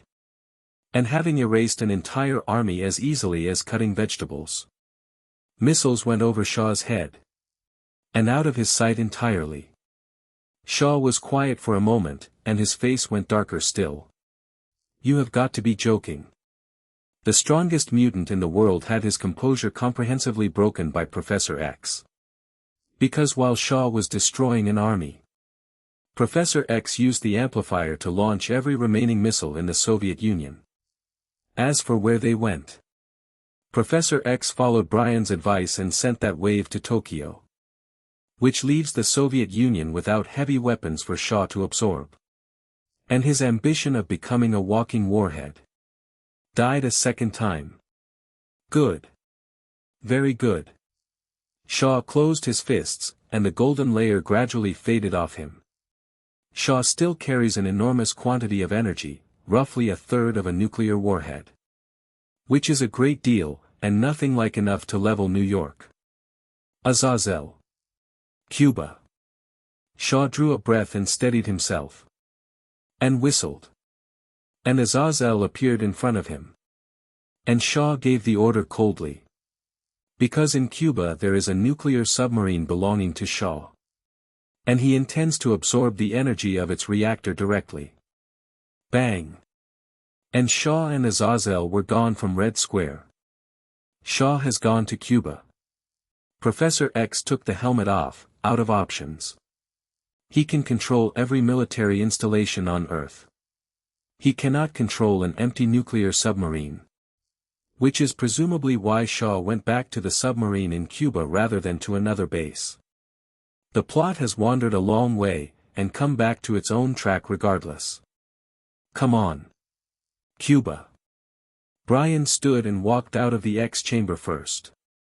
Now for the final engagement with Shaw. And the first battlefield of it is the unnamed island in Cuban waters, exactly as the plot has it. Now X-Men, First Class begins properly. Hello everyone! As we wrap up this video, I want to share a quick note. I have a Patreon account. If you'd like to support me and enjoy on-demand audiobooks, you can become a Patreon member. Alternatively, you can check out my Google Drive link, which has 500 plus novel audiobooks available through my Ko-fi or Patreon shop. I appreciate your support.